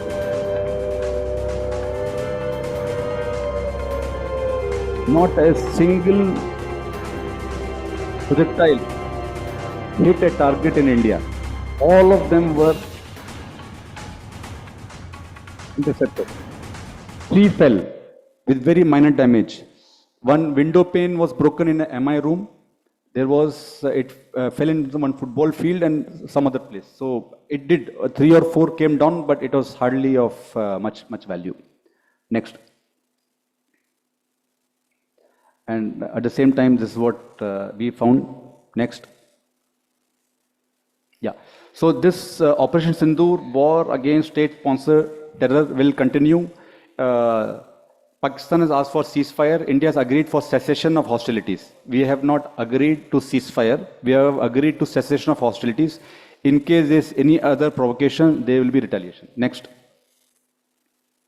So it's very important military takeaways again from India. Again, I'll reiterate that there has to be integrated layered air defense, combination of long range, medium range, short range SAMs, legacy systems, AA guns, and all of them have to be integrated. They all played their role. So there was not any system was redundant. All of them played the role.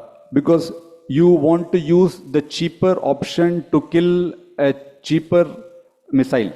You want to use the costlier missile to intercept a costlier missile. So during this skirmish, even a nuclear capable Fateh 2 missile was launched towards New Delhi, the capital, which was intercepted by S-400. And anything less, loitering munitions, UAVs, drones, swarms, they were taken out by guns and short-range surface-to-air missiles. So separation of enemy air defense and destruction of enemy air defense is very, very important. As brought out by Bapa Tommy Domtomo, that India lost a lot of aircrafts.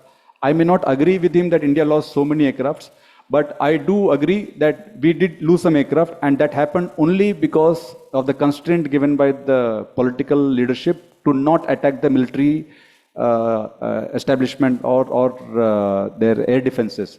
But after the loss, we changed our tactics and we went for their military installations. So we first achieved separation of enemy air defense and destruction of enemy air defense, and then that's why all our attacks then could easily go through using surface-to-air missiles, BrahMos, surface-to-surface missiles. Yeah. So loitering munitions and long-range precision weapons have been very important. And one important point we also want to make is that era of manned fighter aircraft is not over. And while there is talk about by Elon Musk that the fighter aircrafts need not have a person, but that's not the case. The weight of attack that a Su-30 aircraft can carry is much more. So one Sukhoi can carry BrahMos 2.5 tons, and a drone or a UAV can carry very less. So it means the payload cannot cause that kind of a damage. Would you share time with another speaker? Sorry. So manned and this is the last slide. This is the last slide. So manned and unmanned teaming will happen, and there's of course importance of network and integration data linking. Next, please. So this is our key takeaways strategically, that there will be zero tolerance for terror. Any act of terror is an act of war. A nuclear saber rattling will not inhibit, and state support to terrorism will not be accepted. And India's military strike is clear. And Atmanirbhar weapon platform means self-reliant. So we believe country needs to be self-reliant as far as possible in weapon system, because eventually it is going to be a war of attrition and cost effectiveness. So as the war keeps progressing, the cost factor comes into picture, and it is cheapest if you make it on your own. And as our Honorable Prime Minister says, today's era is not of war, we want peace, but surely not of terrorism either. Thank you. Thank you. Big applause, please. Thank you, Colonel Shiv Kumar. Your presentation was truly impressive. The next speaker is Mr. Alexander Ludi. Please deliver your speech. You have 20 minutes and take your place on the podium, or you may stay on stage. Yeah, thank you very much, Ibu Moderator. Good morning, ladies and gentlemen. Buongiorno in Italia, because actually I left Indonesia since 2000 to Europe, as well mentioned by our moderator about my curriculum vitae. Again, thank you very much. It was a very, it is a very remarkable occasion. I mean, very, provocating seminars, international seminars, I believe. Thanks to the University of Surya Dharma, Pak Rector, and all this team. I really appreciate that. And also for Professor Tommy, which is our guru, yeah, my guru actually, my suhu, from Center of the Air Power. Yeah, it's pity that Pak Cepi already left, but he's always become our flame of the fire. Actually, Pak Cepi is giving a lot of advice, and also here we have also present from Switzerland our guest, Mr. Daniel, which is also been advised by Pak Cepi actually for question from our attaché from India. The era is not yet finished about the what we call aircraft. That's very interesting. So I'm going just to start saying that my name Alexander Ludi. I'm actually basically a metallurgist, actually from Surabaya, ATS. And I moved to Europe. It's not because I look for a job or I for study, but because of my wife. So turut istri ya, bukan turut suami, but turut istri. Then I moved to Europe, worked for European Union for 3 years in Brussels. And then I got the post in Switzerland as the export director for Southeast Asia market. So that's why I do commute back and forth Switzerland. I based in Lugano actually, to Southeast Asia part, Thailand, Philippines, Singapore, Indonesia, especially for these chemical ingredients, which is we are actually one of the third biggest or the largest chemical producers. Based in Bergamo in Italy, but we based in Lugano in Switzerland for export. So That's my background, and also I took pastoral PhD in Lugano, my spare time, because I'm a little bit bored with my actually my mechanical and also my chemical background. Try to be more humanized, try to be more socialized with people. Because in Lugano, when the first time I was there, I really sorry Daniel, but I really find rare to meet people there. So jadi very silent, sepi, yeah. So I'm like from 10 million cities of inhabitants like Jakarta. I first moved to the 500 inhabitants first in Pontedera, which is the place for Piaggio, yeah. If you know Piaggio Vespa, it's really up on the hill. And then I moved to Lugano, like 10,000 people. So I'm like I feel lonely and hungry to see people actually. So that's why I took that. Next, maybe I try to summarize my presentation, yeah, because later on you can see actually my presentation. But this is what important is that actually this is a combination between several association and also kind of how do you say, federation, yeah. So during my let's say my return to Indonesia in these last 4 years during COVID actually, I was based in Jogja, in Bantul, yeah. Because of what? Because I have to take care of our startup drones there, yeah. Because of what? Because of my friends, which is invest on that startup since 2015. Is that nothing happened so far. Yeah? So he's kind of actually disappointed. Why? Because he invests, but nothing happens. Yeah. Actually, our idea also is a little bit crazy because we want to build a drones, passenger drone, especially 200 kilograms payload, unmanned. So you can imagine unmanned payload 200 kilograms. Yeah. In Jogja. It's kind of difficult for these young people, even though they are very bright. Yeah, they're very bright people. We found in Jogja very many talented people because near Aji Sucipto and so on. So in that particular experience, I found several like a group of people. We call it association, federation, and so on.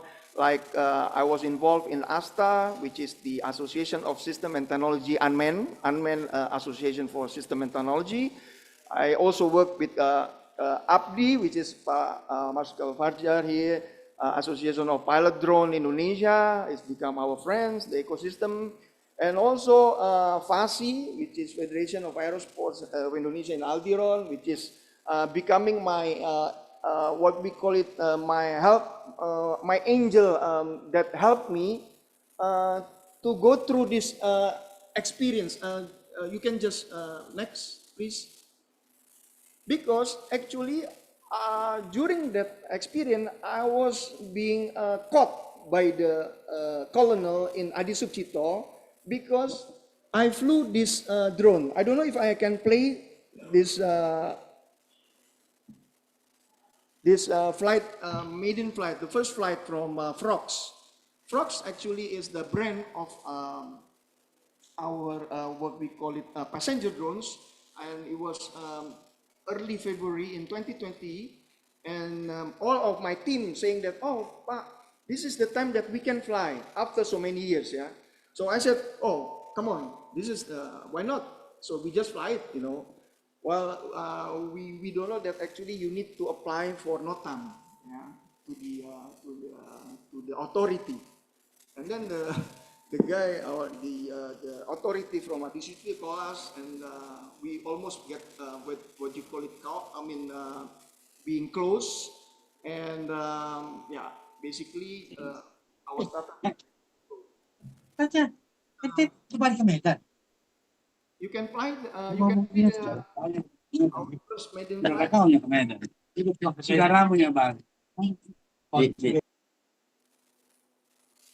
Or not, maybe later on. Okay, next. Yeah, so in this association, we have actually around 300 communities. So it's a lot, but mostly they are very small, even one person companies, yeah. They are engineers, what we call it, yeah, very local. And in the beginning, it's quite difficult to bring them together. But at the end, I finally can introduce them to the Ministry of Industry. So now they are part or being endorsed by the Ministry of Industry, the Director General of Ilmate. Yeah. Next. So this is me. Okay, next. So actually, the global trend is really very good for the drones. You know, the size of the, like you have seen this, the size of the market is about 56 billions.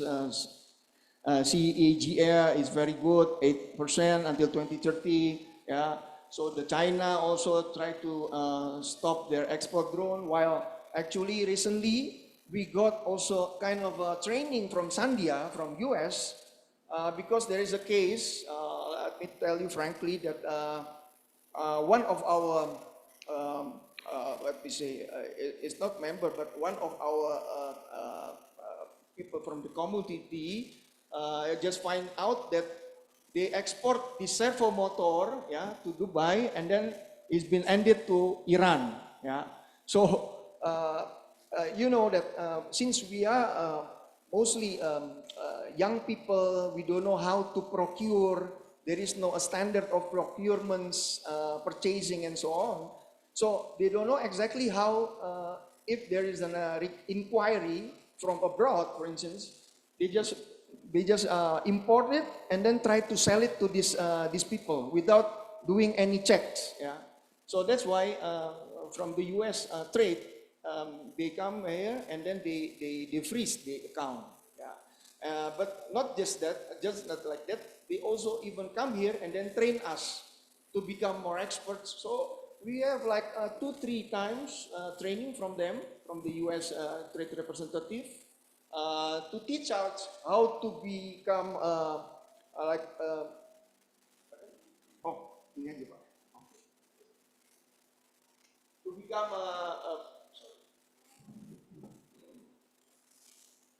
become let's say we call it KYC, like in the bank, knowing your customers. Yeah. So but again, still it's not an easy thing because it costs, it added to your cost actually for your production. Again, just keep it this. So basically, it's a big business in drones. Yeah. If Indonesia doesn't want to be part of this, yeah.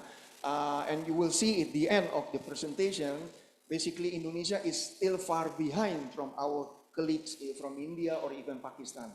Yeah. So that's why, and I think the entry, the barrier market entry is quite low because everything is not there, brushless motor, autopilot, you know, airframe, we all know that. But up till now, according to my opinion, this is really a disclaimer, my opinion, is because of there is no critical mass. So that's why recently I tried to do a little bit pivot, also through Professor Tommy, that I encourage more startup in military. So similar like Palantir, you know, Anduril and all this kind of stuff. So that's why also, I mean, asking our friend from Switzerland, Alpha Copter, to be part of this initiative. Yeah. So because I think to enter into civilian standard as DKPPU, DGCA, yeah, Director General Civil Authority, is pretty stringent. Yeah. So that's why most of our startup is not able to what we call it, to enter into this market. Pretty tough. We are lucky actually. After so many years, we just received a very huge order from the Ministry of Agriculture. Yeah. So we got like hundreds of quantity of sprayer drones from the Ministry of Agriculture, and thanks to our persistence and also perseverance actually. Oops, sorry, I cannot move. Nope.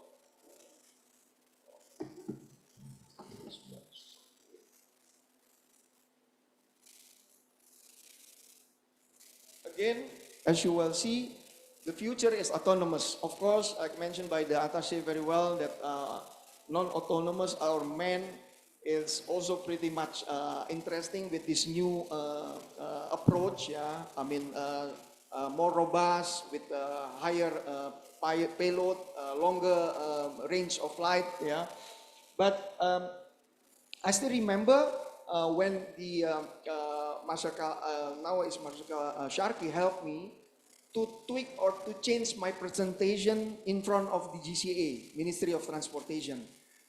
Because my presentation and my team actually, they do like unmanned aerial vehicle, UAV, but because of the regulation, it's not possible. Yeah? So then we changed a little bit our PPT, become manned aerial vehicle, and everything was good. Yeah, because we are being called by the GCA Minister of Transformation to explain why you do this maiden flight actually in Jogja. Why you do that without any, any permissions from the authority. And it was a very tense situation for us because we are just pretty young, you know, even though we have some background in Dirgantara Indonesia and so on, but we are pretty young and we are just small company. It's about 15 persons inside, and they are mostly 30, 25 years old. So we have been what we call it, advised by Marshal Sharkey at that time to meet the DGCA and now become our friends. So now from Minister of Transportation or from the Air Force, they are very support us in drones. Next, oh sorry.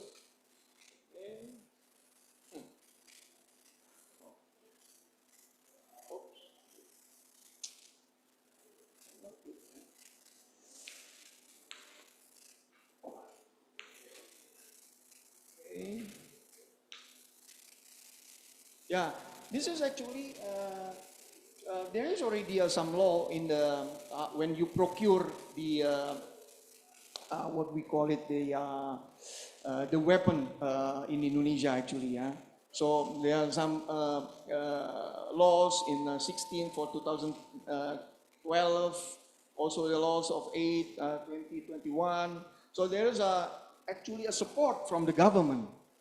But to be honest, during the discussions between three-party or pentahelix, what we call it, governments, associations, startups, entrepreneurs, investors, and also academia, it's pretty much still early, and we haven't seen, to be honest, I represent here a commitment actually from the government to fulfill this law. Yeah. So why we call it drone? Actually, because it's an unmanned system. Yeah, and also, of course, we have also unmanned vehicle, and because as we all know, the electromechanical operator or human being inside, but then can direct the forces to do the mission that has been designed. Okay, next. Okay. Oops. Maybe you can help me to do next. Yes. So we have a drone, of course, unmanned aerial vehicle, remote pilot, autonomous, and also unmanned ground vehicle. We have unmanned service vehicle. Yeah. So we have all the matra actually. We have all the also unmanned under vehicle, remote, what we call it, operated vehicles. So we do have this type of possibilities. Next. Next. Yeah, as mentioned by Pak Ardi actually for cyber, this is actually the loopholes that we can have in control and communication, yeah. So as you can see from the radio link, what about the satellite com, yeah, that is also, we have a 5G, 4G, for some reason we have also the network when we do the like swarm demonstration, and even we have also tethering, yeah. And in some interesting casing for the beyond line of sight, we do have also hybrid, yeah. And this potentially can be hacked, as mentioned by Pak Ardi. So I think as we consider drone as the flying robots, that's why our association, Robot Association, connects with the drones, with the pilot drones, and also from the aero, and again, plus with the big data, because then you relate with the big data, artificial intelligence later on, and also the cyber security. So these four lower hanging fruit, or the quick win from the digital transformation of the defense is very important. I remember one very interesting story actually by the father of innovation, disruptive innovation, which is Professor Clayton Christensen. He was being called by William Cohen, at that time is the Secretary of Defense of the United States. And was like 45 generals in front of this professor, and said, what should I do? Yeah, and then William Cohen said, okay, explain to these generals what actually your graphics or your theory about disruption. Yeah. So the theory actually, the graphic mentioning like you have a line, yeah, two lines actually, which is parallel. One is actually from the MOD, Ministry of Defense, while the other parallel line is actually their dream to catch the Russians. Yeah.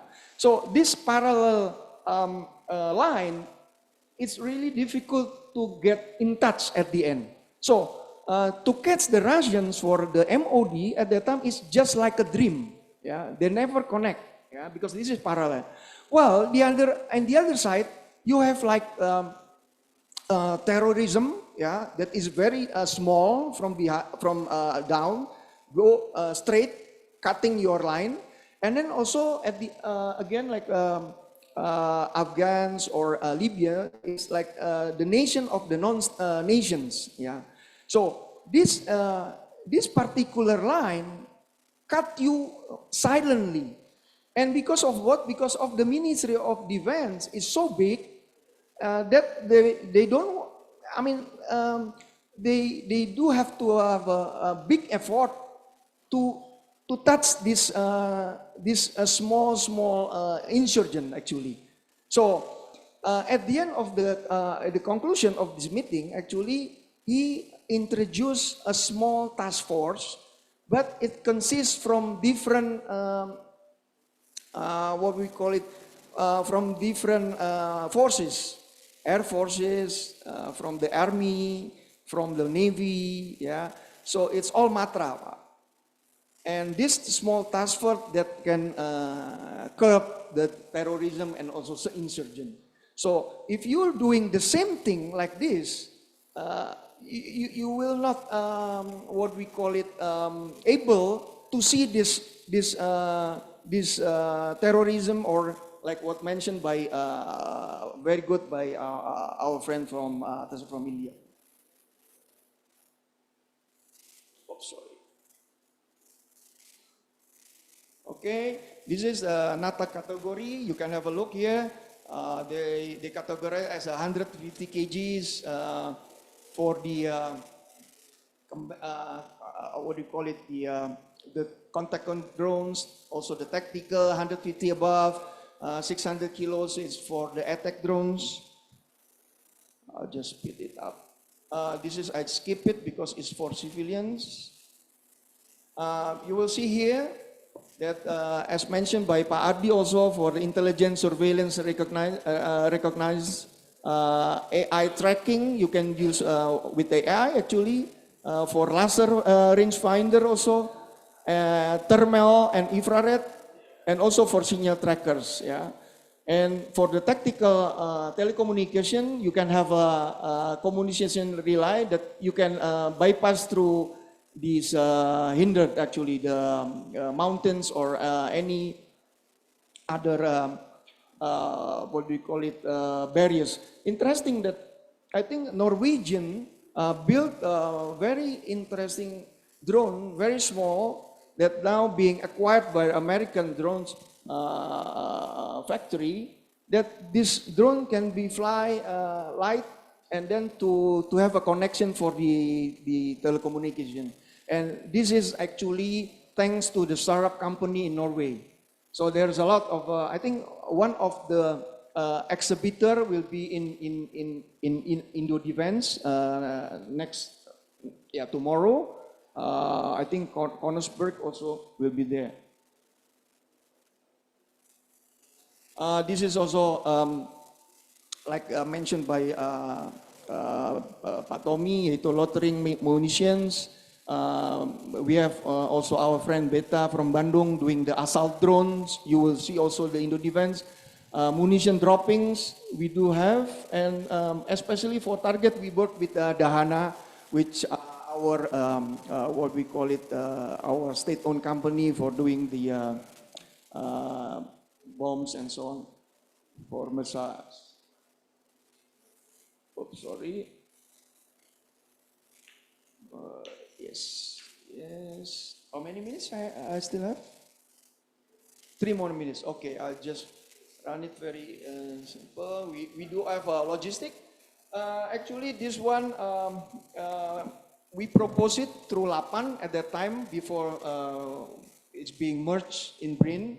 And we can lift 120 kgs cargo drone. That's why in the beginning I was mentioned like Indoluas, because actually drone in Indonesia has been initiated in 1994 by Uavindo, actually our friend Besi, with Sky, and the name is I think Sky 5, yeah, 2003. And they work together with Professor Yosafat in Chiba in Japan. So now we have actually capabilities to have a payload like 120. It's available, but later on there will be more drones coming in 300, even 500. And the latest, I think Garuda even tried to import beheng, which is 1,000 kilo, 1 tons, but fortunately it's not get a clearance because it's still military spec. Yeah. So if you're going to use for civilians, you need to get certified by DGCA.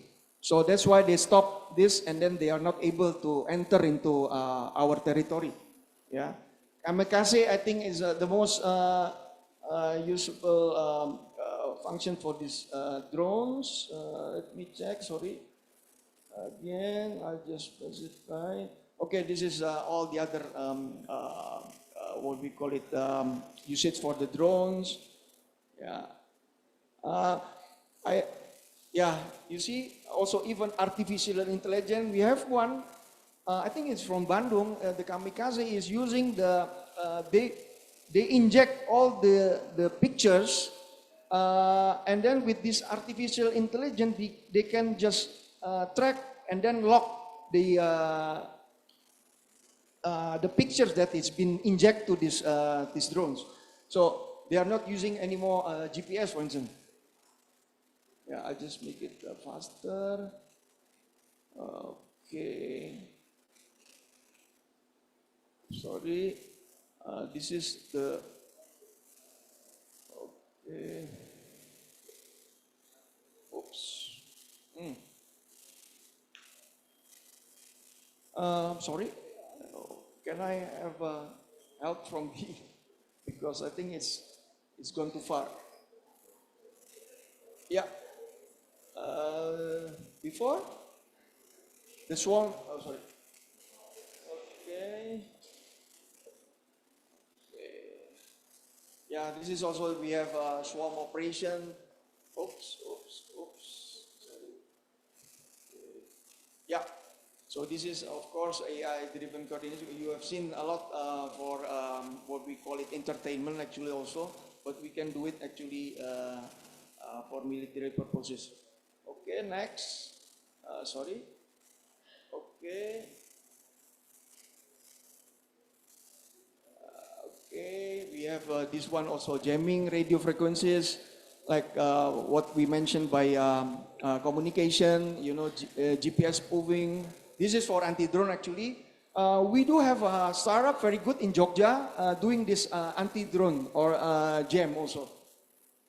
Yeah. So there is a lot of innovation that you can produce by embracing this drone technology. Okay. Oops. Okay. I think this is the most important one that for Indonesia, for Indonesian local possibilities or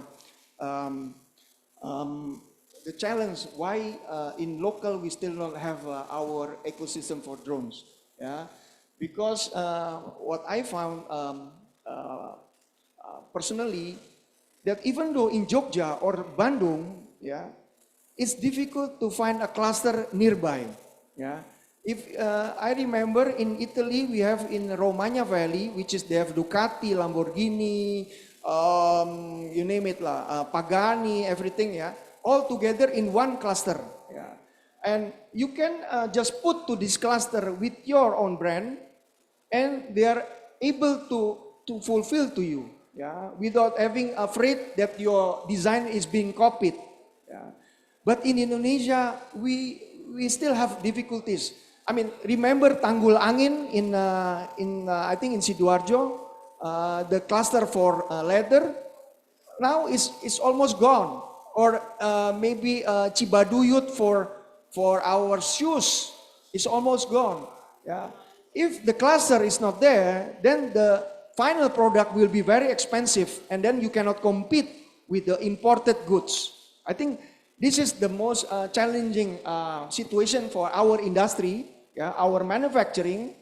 And to be honest, only manufacturing added value could jumpstart our GDP. How in 2035 we want to be 30,000 in GDP, yeah, like a developed country, if you are not able to produce your own products, yeah, to substitute the imports. Yeah.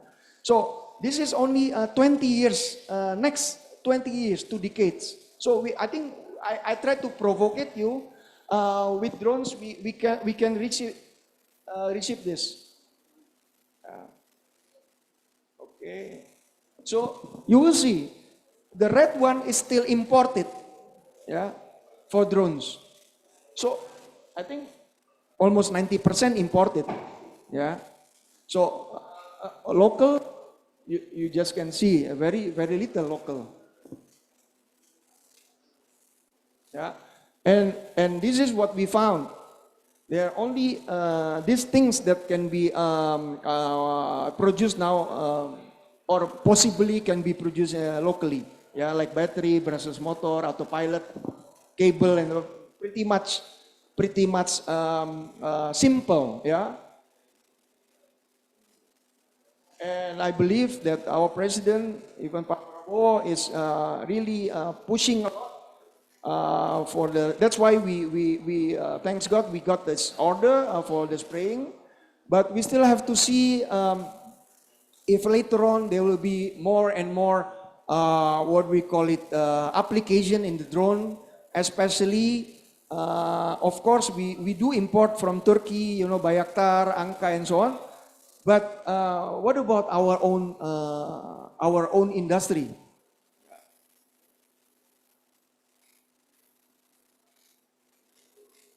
Okay, I think that's all. Just to close, actually, I'm not there to do like Prof. Tommy, to do the benchmark between India, Pakistan, Indonesia, yeah.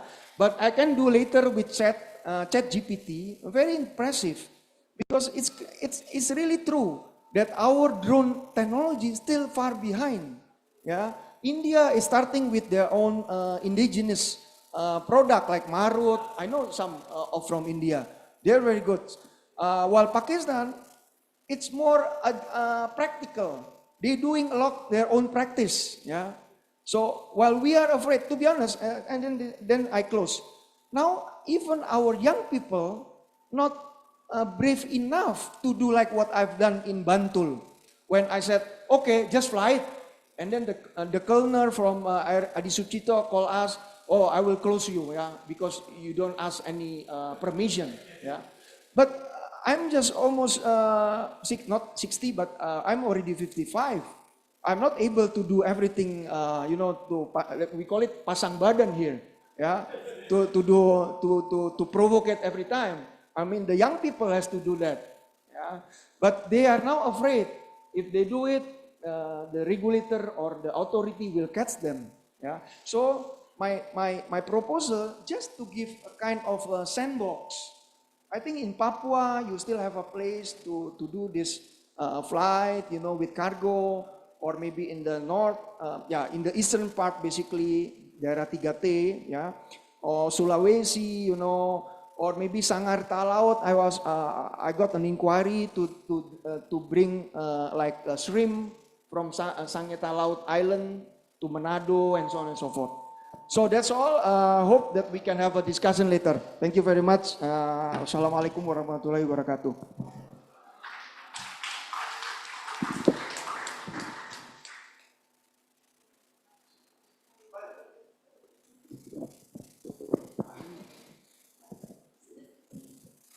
Well, a very warm applause for Mr. Alex Ludi, MBA, PhD. Well, now we move to our last but not least speaker. Beliau adalah Air Vice Marshal Minggit Tribowo, the commander of the National Air Operations for the Indonesian Air Force. Your Excellency, the floor is yours. Please come to the podium. Thank you very much.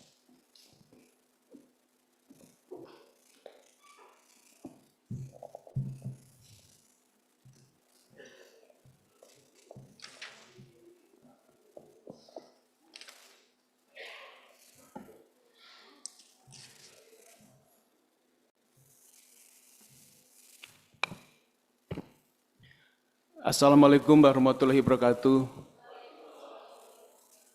Good afternoon, the Honorable Rector Unsurya, Air Vice Marshal Sungkono, my senior Air Marshal Eri Serianto. Terima kasih Bapak. Air Vice Marshal Retired Tribowo, thank you. All speakers and special my friend, Defense Attaché from India, Captain Komar. The last but not least, thank you, moderator. This moment is very important for Indonesia Air Force, and we will discuss about how to optimization of resources and media as Indonesian air defense strategy.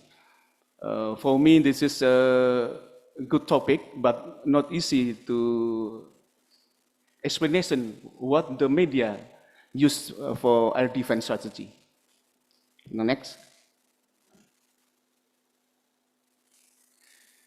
I will discuss about development of the strategic environment, India-Pakistan conflict, and I will share Sisanut Nas Chakra. This is a system pertahanan udara nasional, air defense system, and conclusion.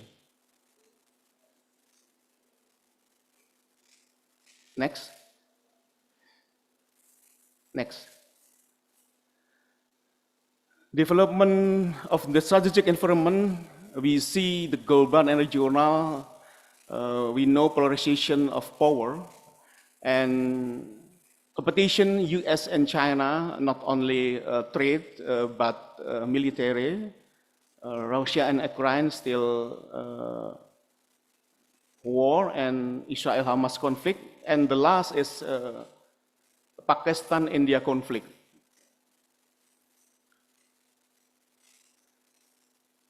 Next. This is a challenge technology development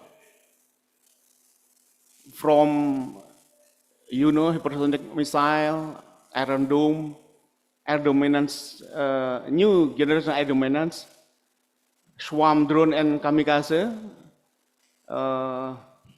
cyber and network security, autonomous and robotics, quantum computing, and artificial intelligence. This is the real new technology and can improve the world. Next. I will discuss about India and Pacific conflict. Start from India-Pakistan story of conflict. In 1940s, Pak Kumar, you can see like this. The first conflict in Kashmir, October 1947. And the last conflicts in Mumbai attack and Pulwarna attack, and the last is Palaknan terror attack, what Captain Kumar explained.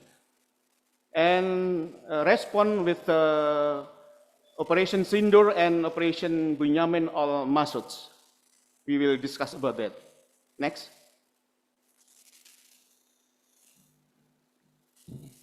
We see timeline and force composition. From Pakistan, India use there are many assets. Pakistan use fighters G-10, GF-17 Block 3 and GF-17 Block 2. India use Rafale, Sukhoi 30, MiG, and Mirage 2000. If we look timeline, 7 April 2025, at 0023, Pakistan Air Force DCA response getting airborne. And minutes 30 complete India Air Force package established in 04 sector across India border. This is can see what the activity from Pakistan Air Force for defense and India Air Force. Next.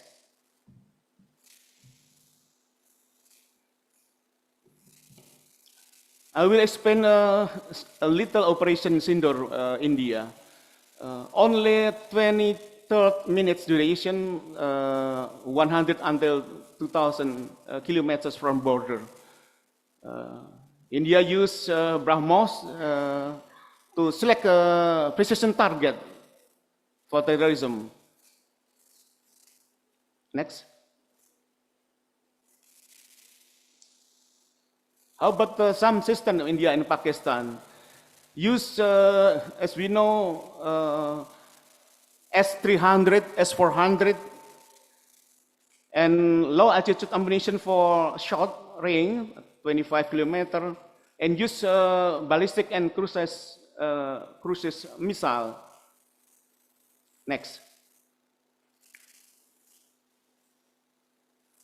We see our battle, India and Pakistan use different tactics. India Armed Forces group use package. They has a striker, assault, and suppression enemy air defense. And Pakistan Air Force have air interception and assure enemy kills, very different. Next. Pakistan operates 9 South 2000 areas for airborne early warning and control, and joined with ZDK 03 detection ring, more than 300 kilometers and can cover or border and deepen on the Indian areas. And Pakistan used mobile radar, TPS-77, more than 4,500 kilometers. Next. This is join all asset with data link. As you know, Pakistan have two types, SAP and D3 from China.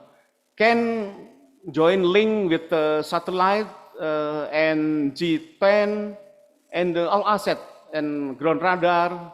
It can detect with a fighter from India. This is the good join all asset with own data links. As we compare G10 and Rafale have good armament. G10 have PL-15 missile similar with Amran, and Rafale have Scalp and can destroy so long more than 100 kilometers. Next. Next. This is simulation from simulation from fighter Pakistan launched PL-15 with fighter from India. The question is, what duties airborne early warning and control from India? Lack of ability to share data link battlefield, low situation awareness, not expect to be targeted, and focus attacking terrorism camps, not Pakistan Air Force planes. This is a big question, and we need to discuss about that with maybe Pak Kumar and Air Force from India for discuss that. Next. This is claim from Pakistan, Pak Kumar, MiG, Sukhoi, Rafale, and so on. But this is only one set from Pakistan. We see in from India. Next. Pak Kumar agree. Pakistan lost F-16 Block 52, Sub 2000, Ilyushin, C-130, Bayraktar, KH-9, Surface Air Missile, Saham, and Mobile Command Center. This is from India. Next.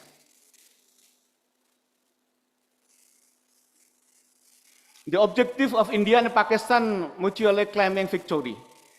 Explanation of media and propaganda, a domestic political narrative to garner national support and strengthen leadership, boost public moral. Enhance patriotism, heroism, unity, and national pride, strengthen their strong image internationally or deterrence, justify diplomatic position. This is a point will be discussed. The next.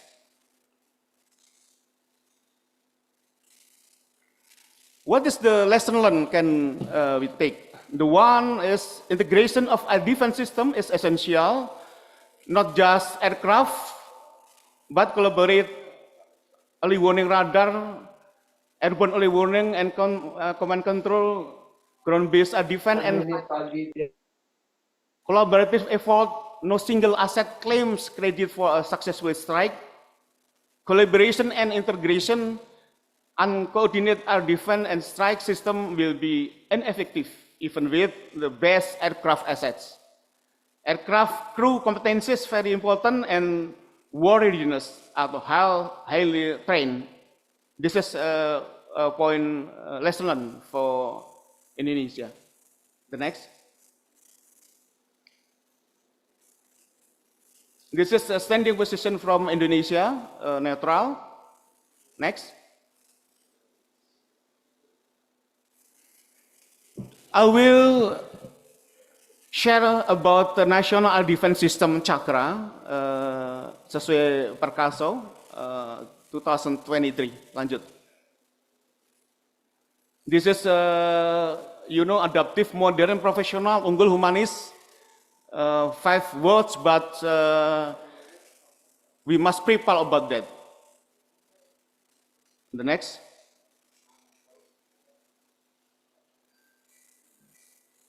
From General Delejuhead, 1921, have the command of the air. Air supremacy is the key to winning modern war. This is very important, not only this time, but the future, still relevant. Next. Defense is the primary instrument of national security. Next. I will remember about the advantage for air power. We have altitude, speed, range, flexibility, penetration, responsiveness, concentrate of force, destructive power, precision, mobility, and suppressive factor. This is advantage. But we have limitation. Depends on airbase, payload capacity, high operational cost, weather sensitivity, vulnerable, and technology dependence. This is a limitation. Next. National Defense System Chakra is an strategic air defense concept capable to detecting, tracking, and neutralizing threats through components such as 5 integrated air defense system, electromagnetic warfare, cyber and space, maritime, air and land platform integration, and regulated fly zone. 5 aspects. Next.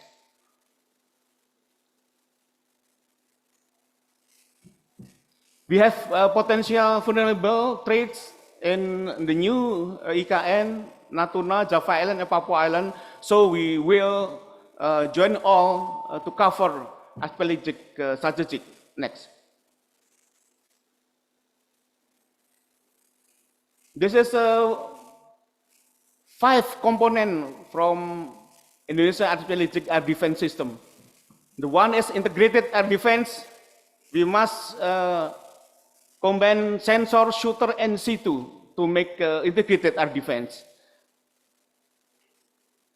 We must electromagnetic warfare, electronic attack, electronic support, electronic protect, database, emitter, and data collect analysis. We need 5 points for electromagnetic warfare. We must build cyber and space. Cyber attack, cyber support, and cyber defense. We have cybernica and space. Situation awareness, space awareness, and space traffic management. We join all asset, maritime, air, land, use platform integration in terminal command, and we have regulated fly zone. There are 3 points: special use airspace, a defense identification zone, and other outer space areas. The next. Next. Good. This is command and control for air defense. We have all assets from satellite, from airborne early warning,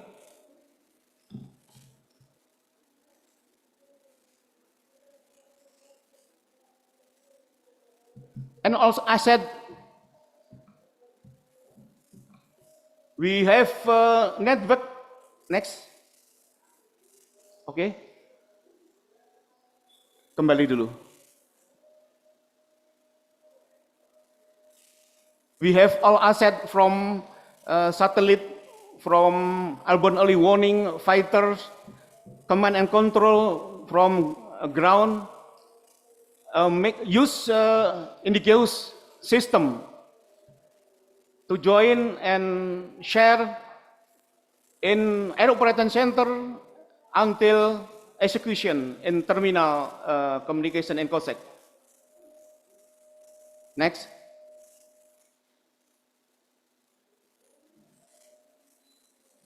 I want to explain, we have a roadmap for network-centric warfare.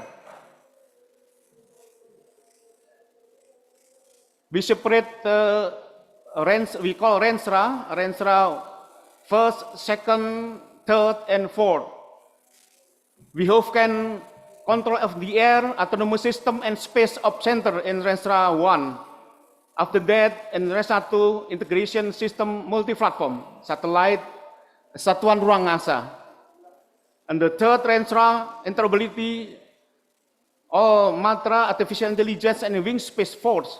And the last, Rensra, CXIR, Space Force Command and Pondasi Posture on the next. Lanjut.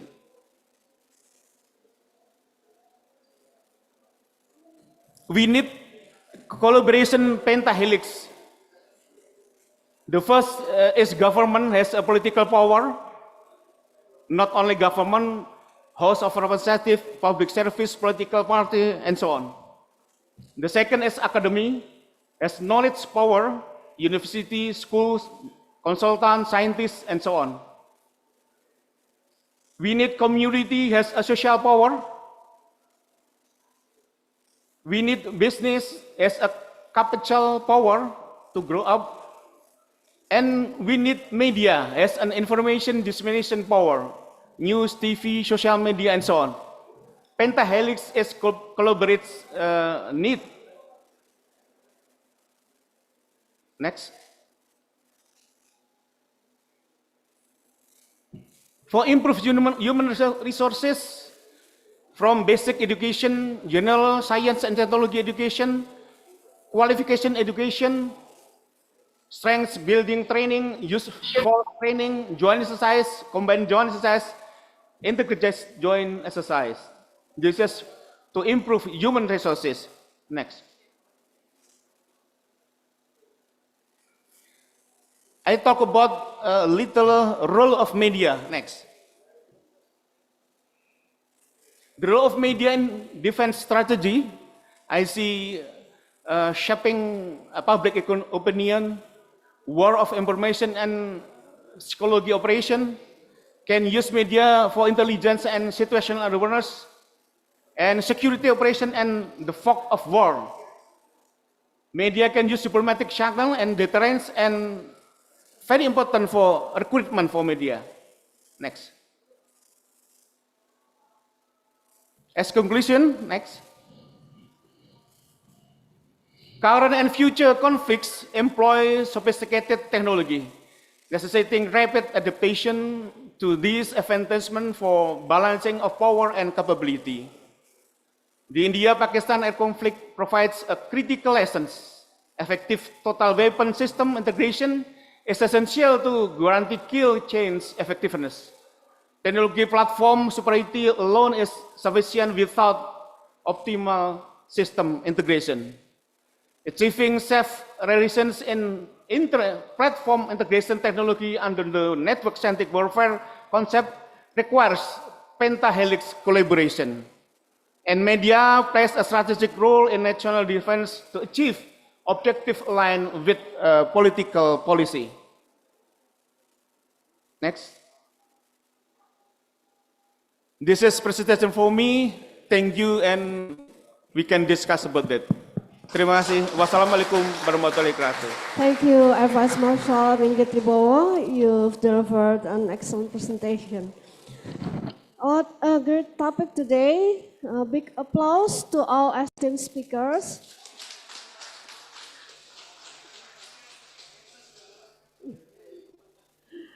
Okay. We'll talk about complex warfare, person behind the gun, analyzing strategic, and the influence of media. Speaking about technology, I believe we have to upgrade our presentation technology. Really takes time. Okay, let's carry on. We now are entering the discussion session. Dear audience, it's your turn to energize the environment. Is there any question from the floor? One question or two, please. Students from the come forward. first row. Silahkan maju, Mas. Please come forward. State your name and institutions and kemana mau disampaikan pertanyaannya. Okay.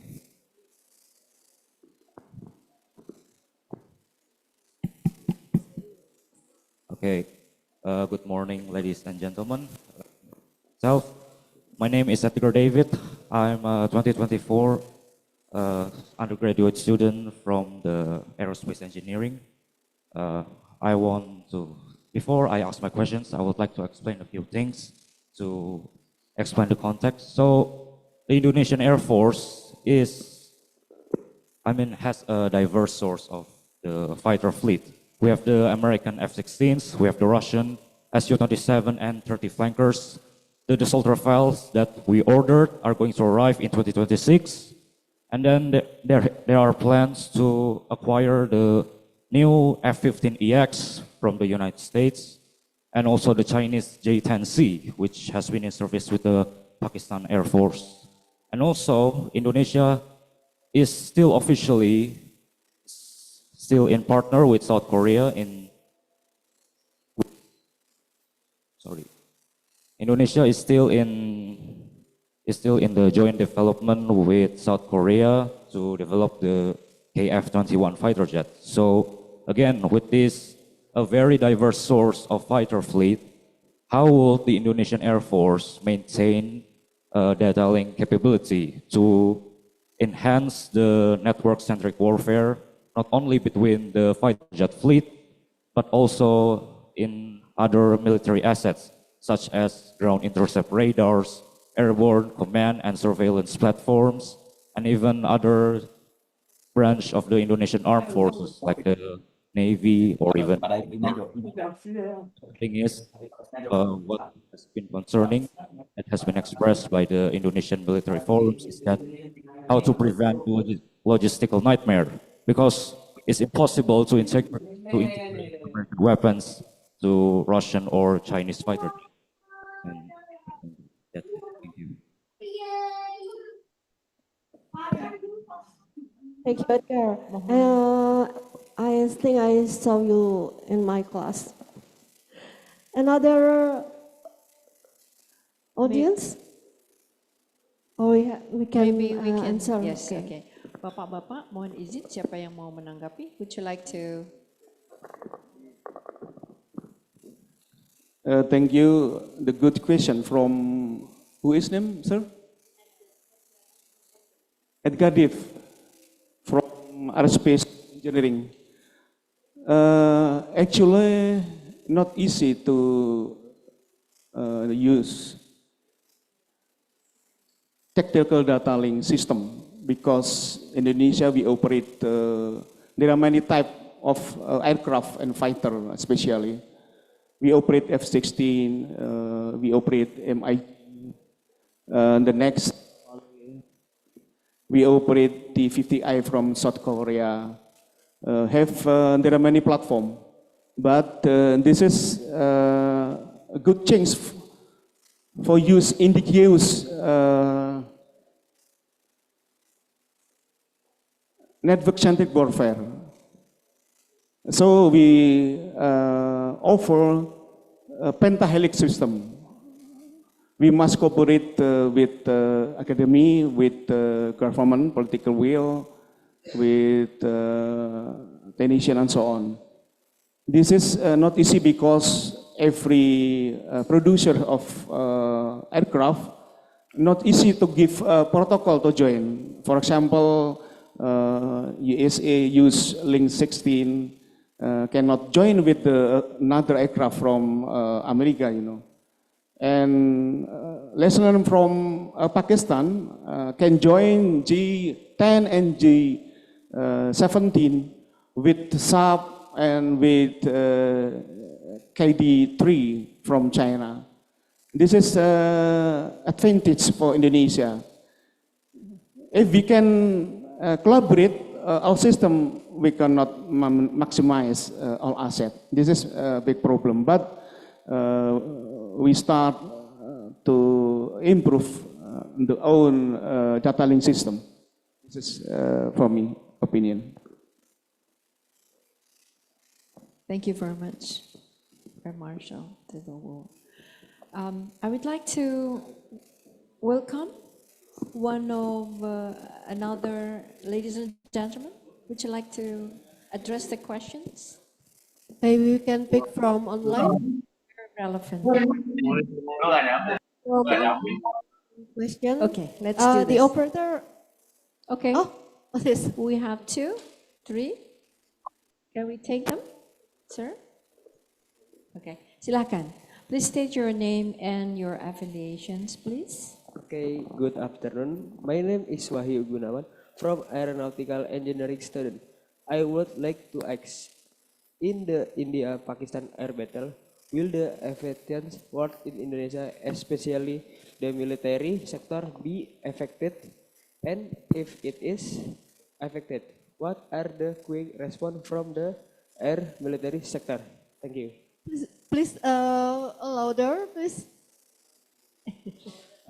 In the India-Pakistan air battle, will the aviation work in Indonesia, especially the military sector, be affected?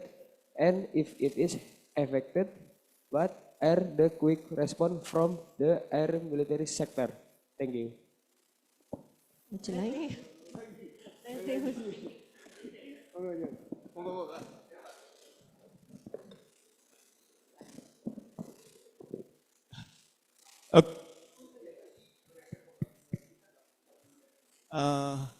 Okay, Mr.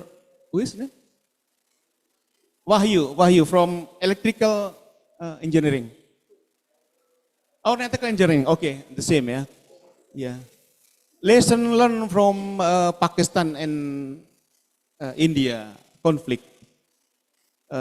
Very important to make a joint all platform can strengthen together, because every platform cannot work safely alone.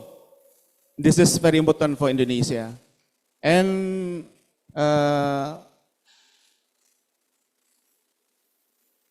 we will have Rafale, you know, but until now Rafale is a good aircraft, good fighter.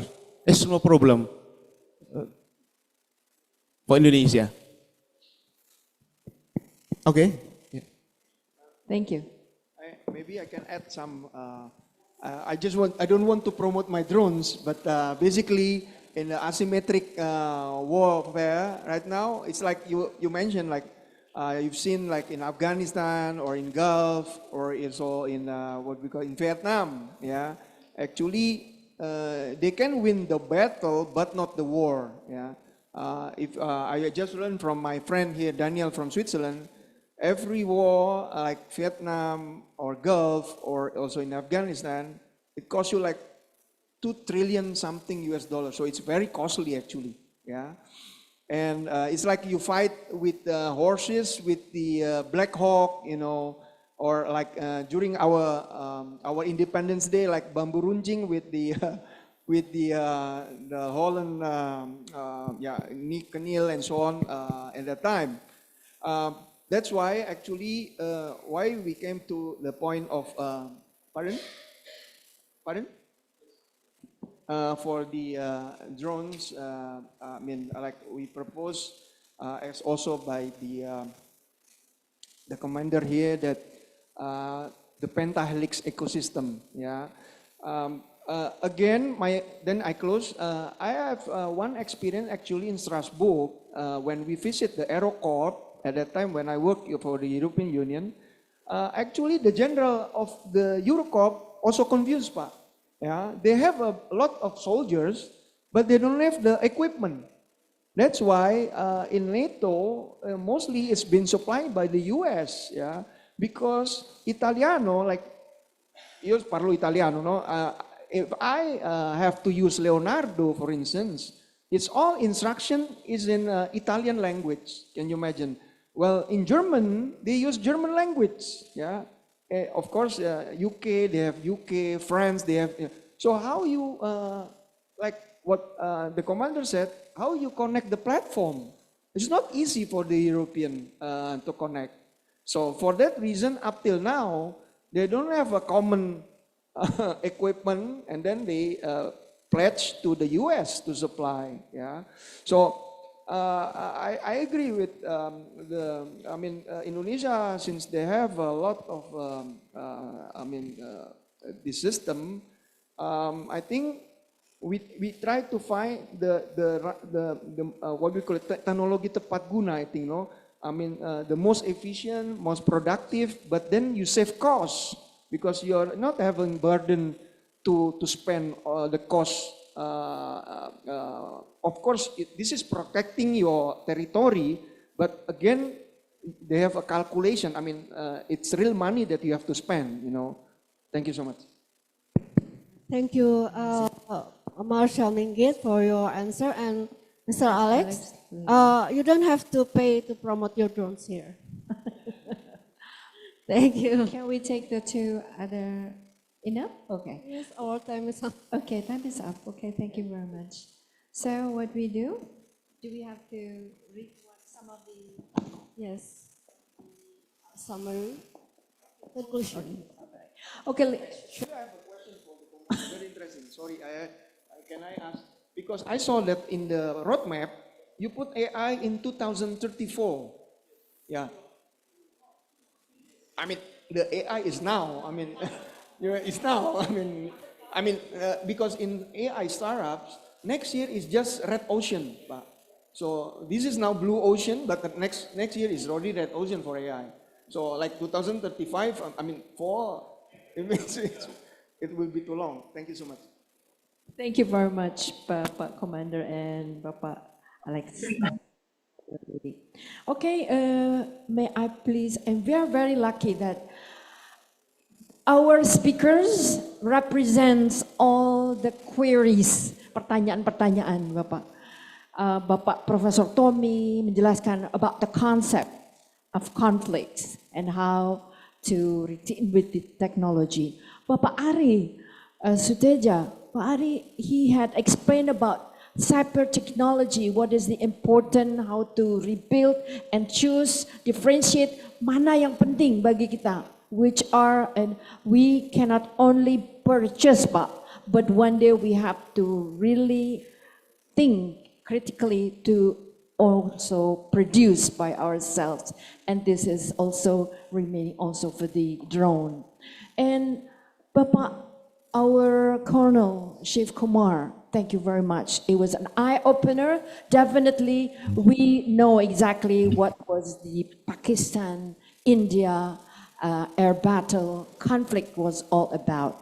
And to conclude everything, we thank you, the Air Marshal, Bapak Minggit Tribowo. You have concluded everything, also included the pentahelix, the human resources, the technologies, and all the computing and IoT and everything that is included.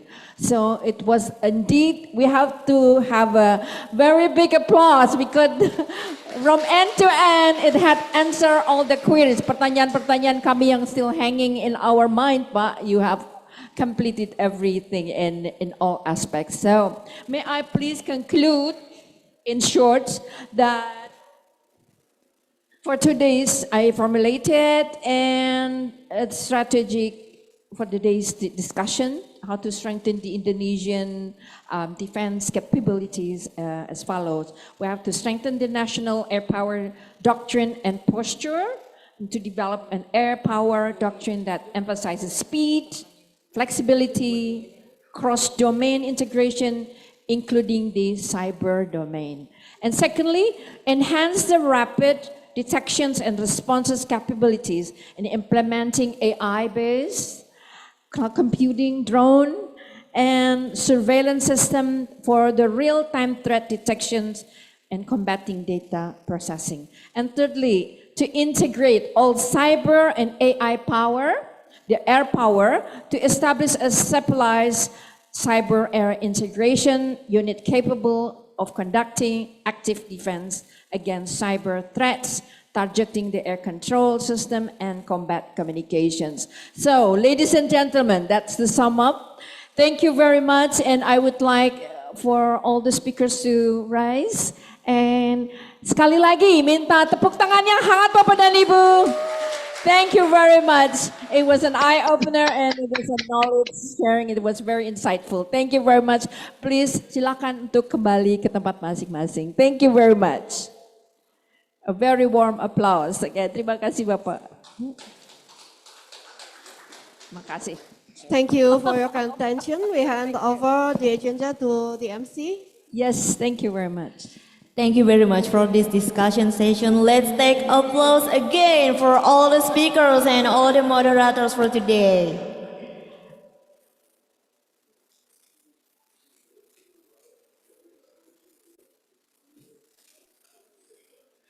Distinguished guests, ladies and gentlemen, let us now proceed to the next agenda, the certificate presentation and the book distribution.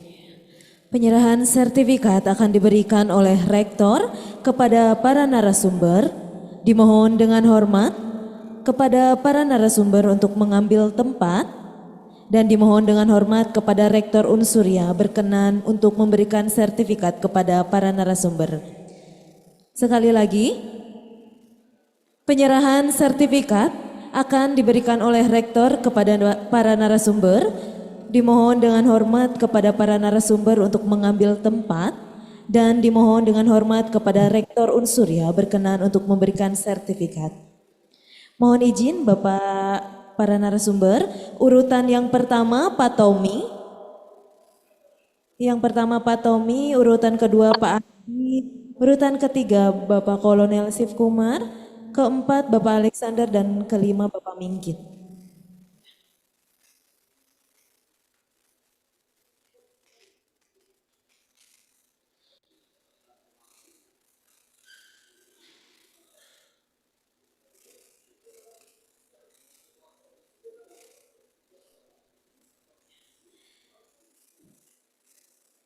Rektor Unsurya memberikan kenang-kenangan buku yang ditulis oleh Bapak Rektor sendiri dengan judul Airmanship berbasis filosofis.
Mohon izin Bapak untuk foto bersama terlebih dahulu.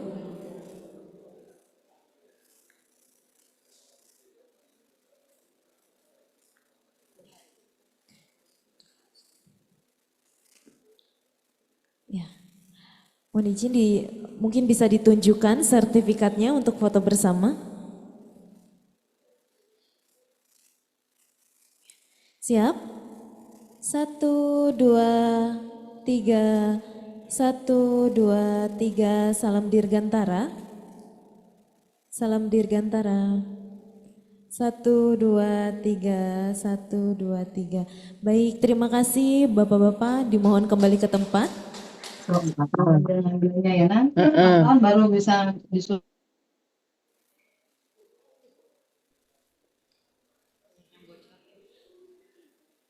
Ini ya.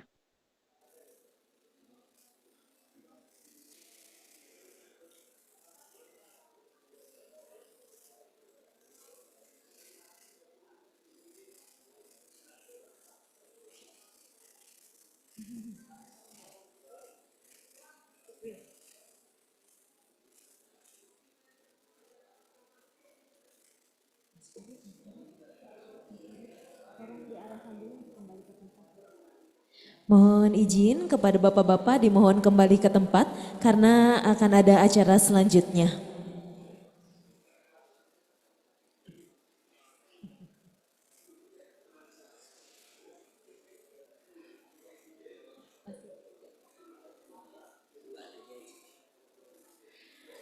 Next, we will hear the summary and closing remarks to be delivered by the Vice Rector 1 of Unsuria, Dr. Syamsul Nasir SOS MM CFRE. We kindly invite him to the stage. Please be welcome, sir.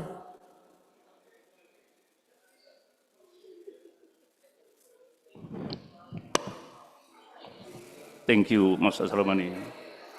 Assalamualaikum warahmatullahi wabarakatuh. Peace upon you and warm greetings to everyone.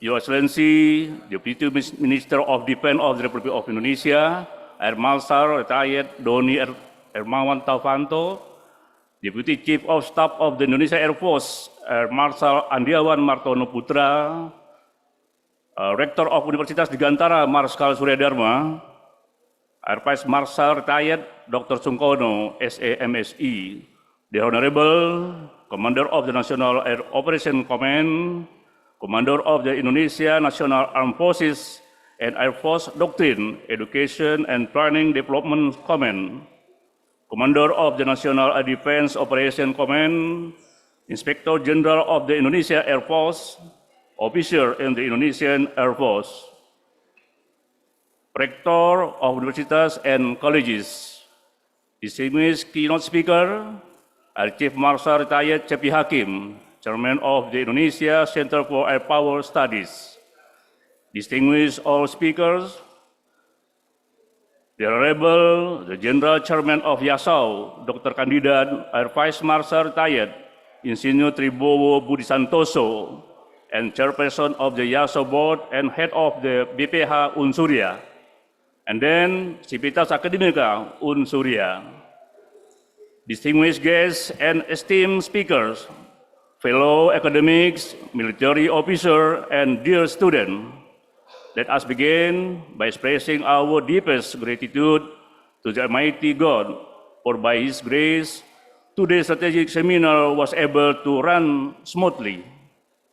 The seminar titled Analysis of the Pakistan-India Air Battle and Indonesia Anticipatory Strategies from the Perspective of Air Power has served not only as an academic forum, but also as a strategic platform to evaluate the direction of Indonesia's future and defense policies. As we have observed, the recent escalation culminating in Operation Sindoor in May 2025 marked a significant shift in the nature of modern warfare. No longer confined to conventional airspace, the conflict extended into cyber and information domains. This served as a reminder that contemporary and the future conflicts will not longer occur in a single domain, but in multiple, including air, cyber, and digital. From this series of presentation and discussion, we have drawn several key conclusions. First, in terms of strategic and geopolitical dimension, the conflict demonstrated how both India and Pakistan deploy complex and layered military strategies. India launched strategic strikes and deep into adversary territory, while Pakistan responded with asymmetric air defense for Indonesia. This serves as a lesson in the importance of maintaining a flexible and adaptive air defense posture, one that can respond swiftly and precisely to regional threats. Second, from perspective of technology and cyber operation, the complex approach, the air warfare is inseparable from technological dominance. The use of combat drones, smart radar system, and the integration of artificial intelligence and electronic warfare is no longer optional. It is essential. Indonesia must further accelerate the development of a network, all-driven air defense system, not merely as a support mechanism, but as the core of its future air power. Third, on the tactical and operational level, we note the increased role of UAVs, microsatellites, and the multi-axis attack strategies. These necessities enhance readiness of Indonesia air personnel for multi-domain operations, including digital simulation and cross-service integration. Training and joint exercise must reflect increasingly complex and realistic combat scenarios. Fourth, in the domain of information and psychological operation, the seminar highlighted that modern warfare involves not only missiles and aircraft, but also media, public opinion, and strategic communication. The use of propaganda, disinformation, and digital influence operations play a crucial role in shaping public perception and military morale. Indonesia must enhance its national narrative, resilient, and establish media literate defense strategies to counter psychological warfare. Ladies and gentlemen, based on insight gathered today, the seminar has also produced several strategic recommendations for strengthening Indonesia air defense capability. First, the establishment of National Cyber and Integration Command, integrating multiple agencies and digital combat assist, aligned with the C6ISR and Chakra doctrine of the Indonesian Air Force, to reinforce defense command structures and interoperability in the digital era. Second, modernization of our defense system with cutting-edge technologies such as smart radars, air-based decision-making platforms, and drone intersector. Third, formulation of multi-domain defense doctrine, tying air, cyber, and space into a single coherent national defense strategy.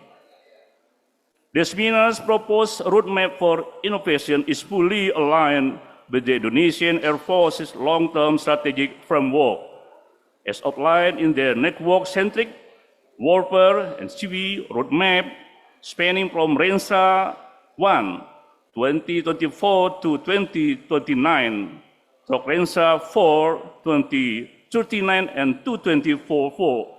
The roadmap envisions and progressive transformation that included control of the air and the establishment of Space Operations Center, integration of multi-platform system, satellites, and space assets, cross-domain interoperability supported by artificial intelligence and autonomous systems, and finally, the institutionalization of a C6ISR-based national air defense posture, including a future space force command. The roadmap must also prioritize domestic UAV component manufacturing, addressing supply chain vulnerabilities, and reducing dependence on important systems. Furthermore, the seminar encouraged the formation of national consortium for air defense innovation, involving universities, strategic industries, and national defense institution. Distinguished participants, everything we have discussed today reminds us that air power is no longer simply a matter of aircraft quantity or missile stockpile. It is defined by how we innovate, adapt, and collaborate. May the insight and outcomes of this seminar serve as a valuable reference for policymakers, defense strategies, and all stakeholders in reinforcing Indonesia air sovereignty. I would like to express my sincere appreciation to all speakers, the moderator, participants, and every individual who contribute to the success of this seminar. If there were any shortcomings during the event, whether in timing, technical arrangement, or overall experience, please accept our deepest apologies. Your feedback will serve as an important foundation for improving future academic and strategic forums. Once again, thank you for your attention and active participation. Wassalamualaikum warahmatullahi wabarakatuh. Waalaikumsalam warahmatullahi wabarakatuh. Thank you very much for Vice Rector. Waalaikumsalam warahmatullahi wabarakatuh. Ladies and gentlemen, before we conclude today's event, let us sing the national song Bagimu Negeri. We kindly ask all participants to rise and sing.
Thank you very much. All participants may be seated.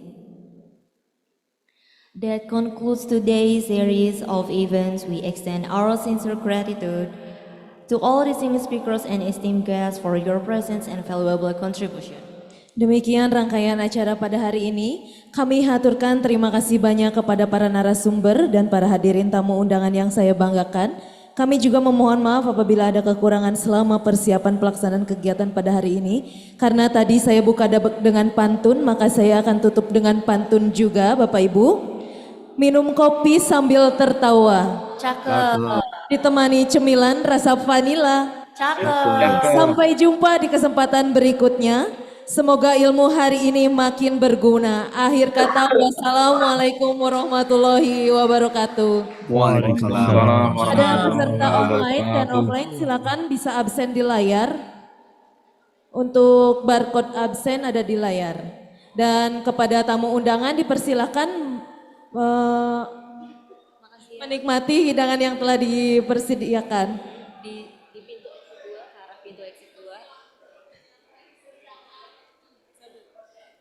Sekali lagi kepada para tamu undangan dipersilakan untuk menyantap hidangan yang telah disediakan bisa melalui pintu exit 2.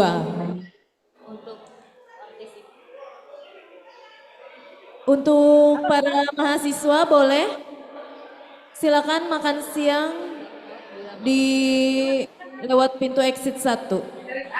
Para tamu undangan bisa melewati pintu exit 2.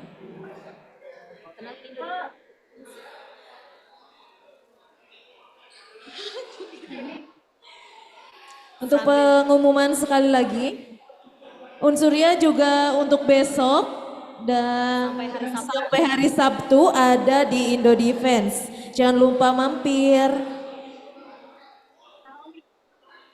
Sekali lagi untuk yang online maupun yang offline, absensi bisa di barcode di layar. Barcode-nya diulangi barcode. Absensi bisa di barcode di layar. Untuk para tamu undangan,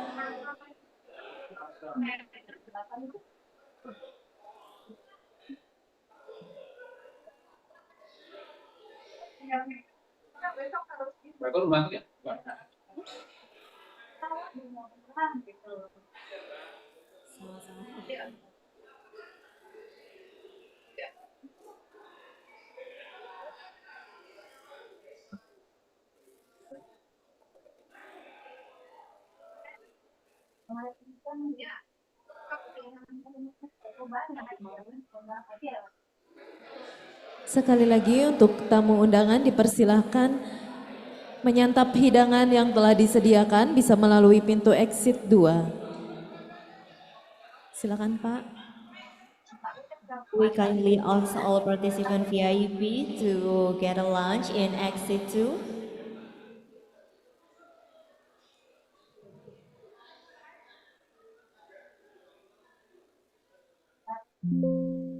We kindly ask our VIP participant to get a lunch through exit 2.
Begini, bayar Rp65.000 per bulan untuk aplikasi streaming, lalu Rp54.000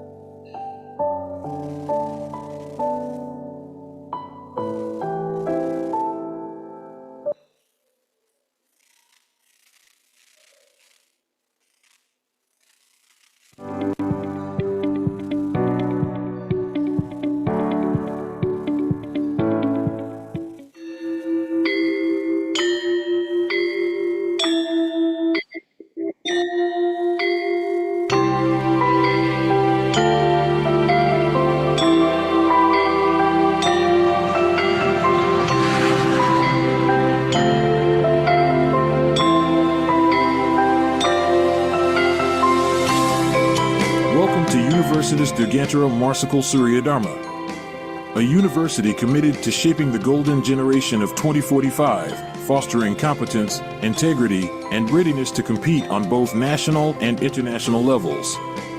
At the Faculty of Aerospace Technology and Industry, we prepare outstanding professionals in the fields of engineering and aerospace. Our study programs include bachelor's degree in aeronautical engineering, providing in-depth knowledge of aircraft design, maintenance, and technological innovation. Diploma in Aero Engineering and AMTO, a program designed to produce skilled experts in aircraft maintenance. Bachelor's degree in Electrical Engineering, focused on energy technology and modern control systems. Bachelor's degree in Industrial Engineering, developing expertise in industrial management and system efficiency. We also offer the 6-month AMTO matriculation program, supporting rapid career development in aviation. The Faculty of Law at Universitas Dirgantara Marsikal Surya Dharma is dedicated to producing legal experts with high integrity. We offer bachelor's degree in law with a curriculum emphasizing legal theory and its application. Master's degree in law, supporting advanced specialization in the field of law. The Faculty of Health Sciences is committed to producing professional healthcare providers who are compassionate and competent. Our study programs include Professional Nurse Program, as an advanced program for nurses seeking to enhance their professionalism. Bachelor's degree in nursing, preparing nurses with scientific knowledge and excellent practical skills. Diploma in nursing, practical training for healthcare professionals ready to enter the workforce directly. At the Faculty of Computer Science and Design, we shape technological innovators and creative designers. Our study programs include bachelor's degree in information systems, combining information technology with management for future digital solutions. Diploma in informatics management, focused on data management and application development using cutting-edge technology. The Faculty of Economics and Business is committed to producing entrepreneurs and professionals in the business world. Our study programs include bachelor's degree in management, preparing future leaders in business and organizations. Bachelor's degree in accounting, providing skills in accurate and reliable financial management. For those seeking advanced expertise, we offer a master's degree in management designed to develop innovative strategic leaders in the era of globalization. Universitas Dirgantara Marsikal Surya Dharma is where education, innovation, and dedication come together. Join us, shape your future, and let's achieve greatness together. Universitas Dirgantara Marsikal Surya Dharma, the Center of Excellence.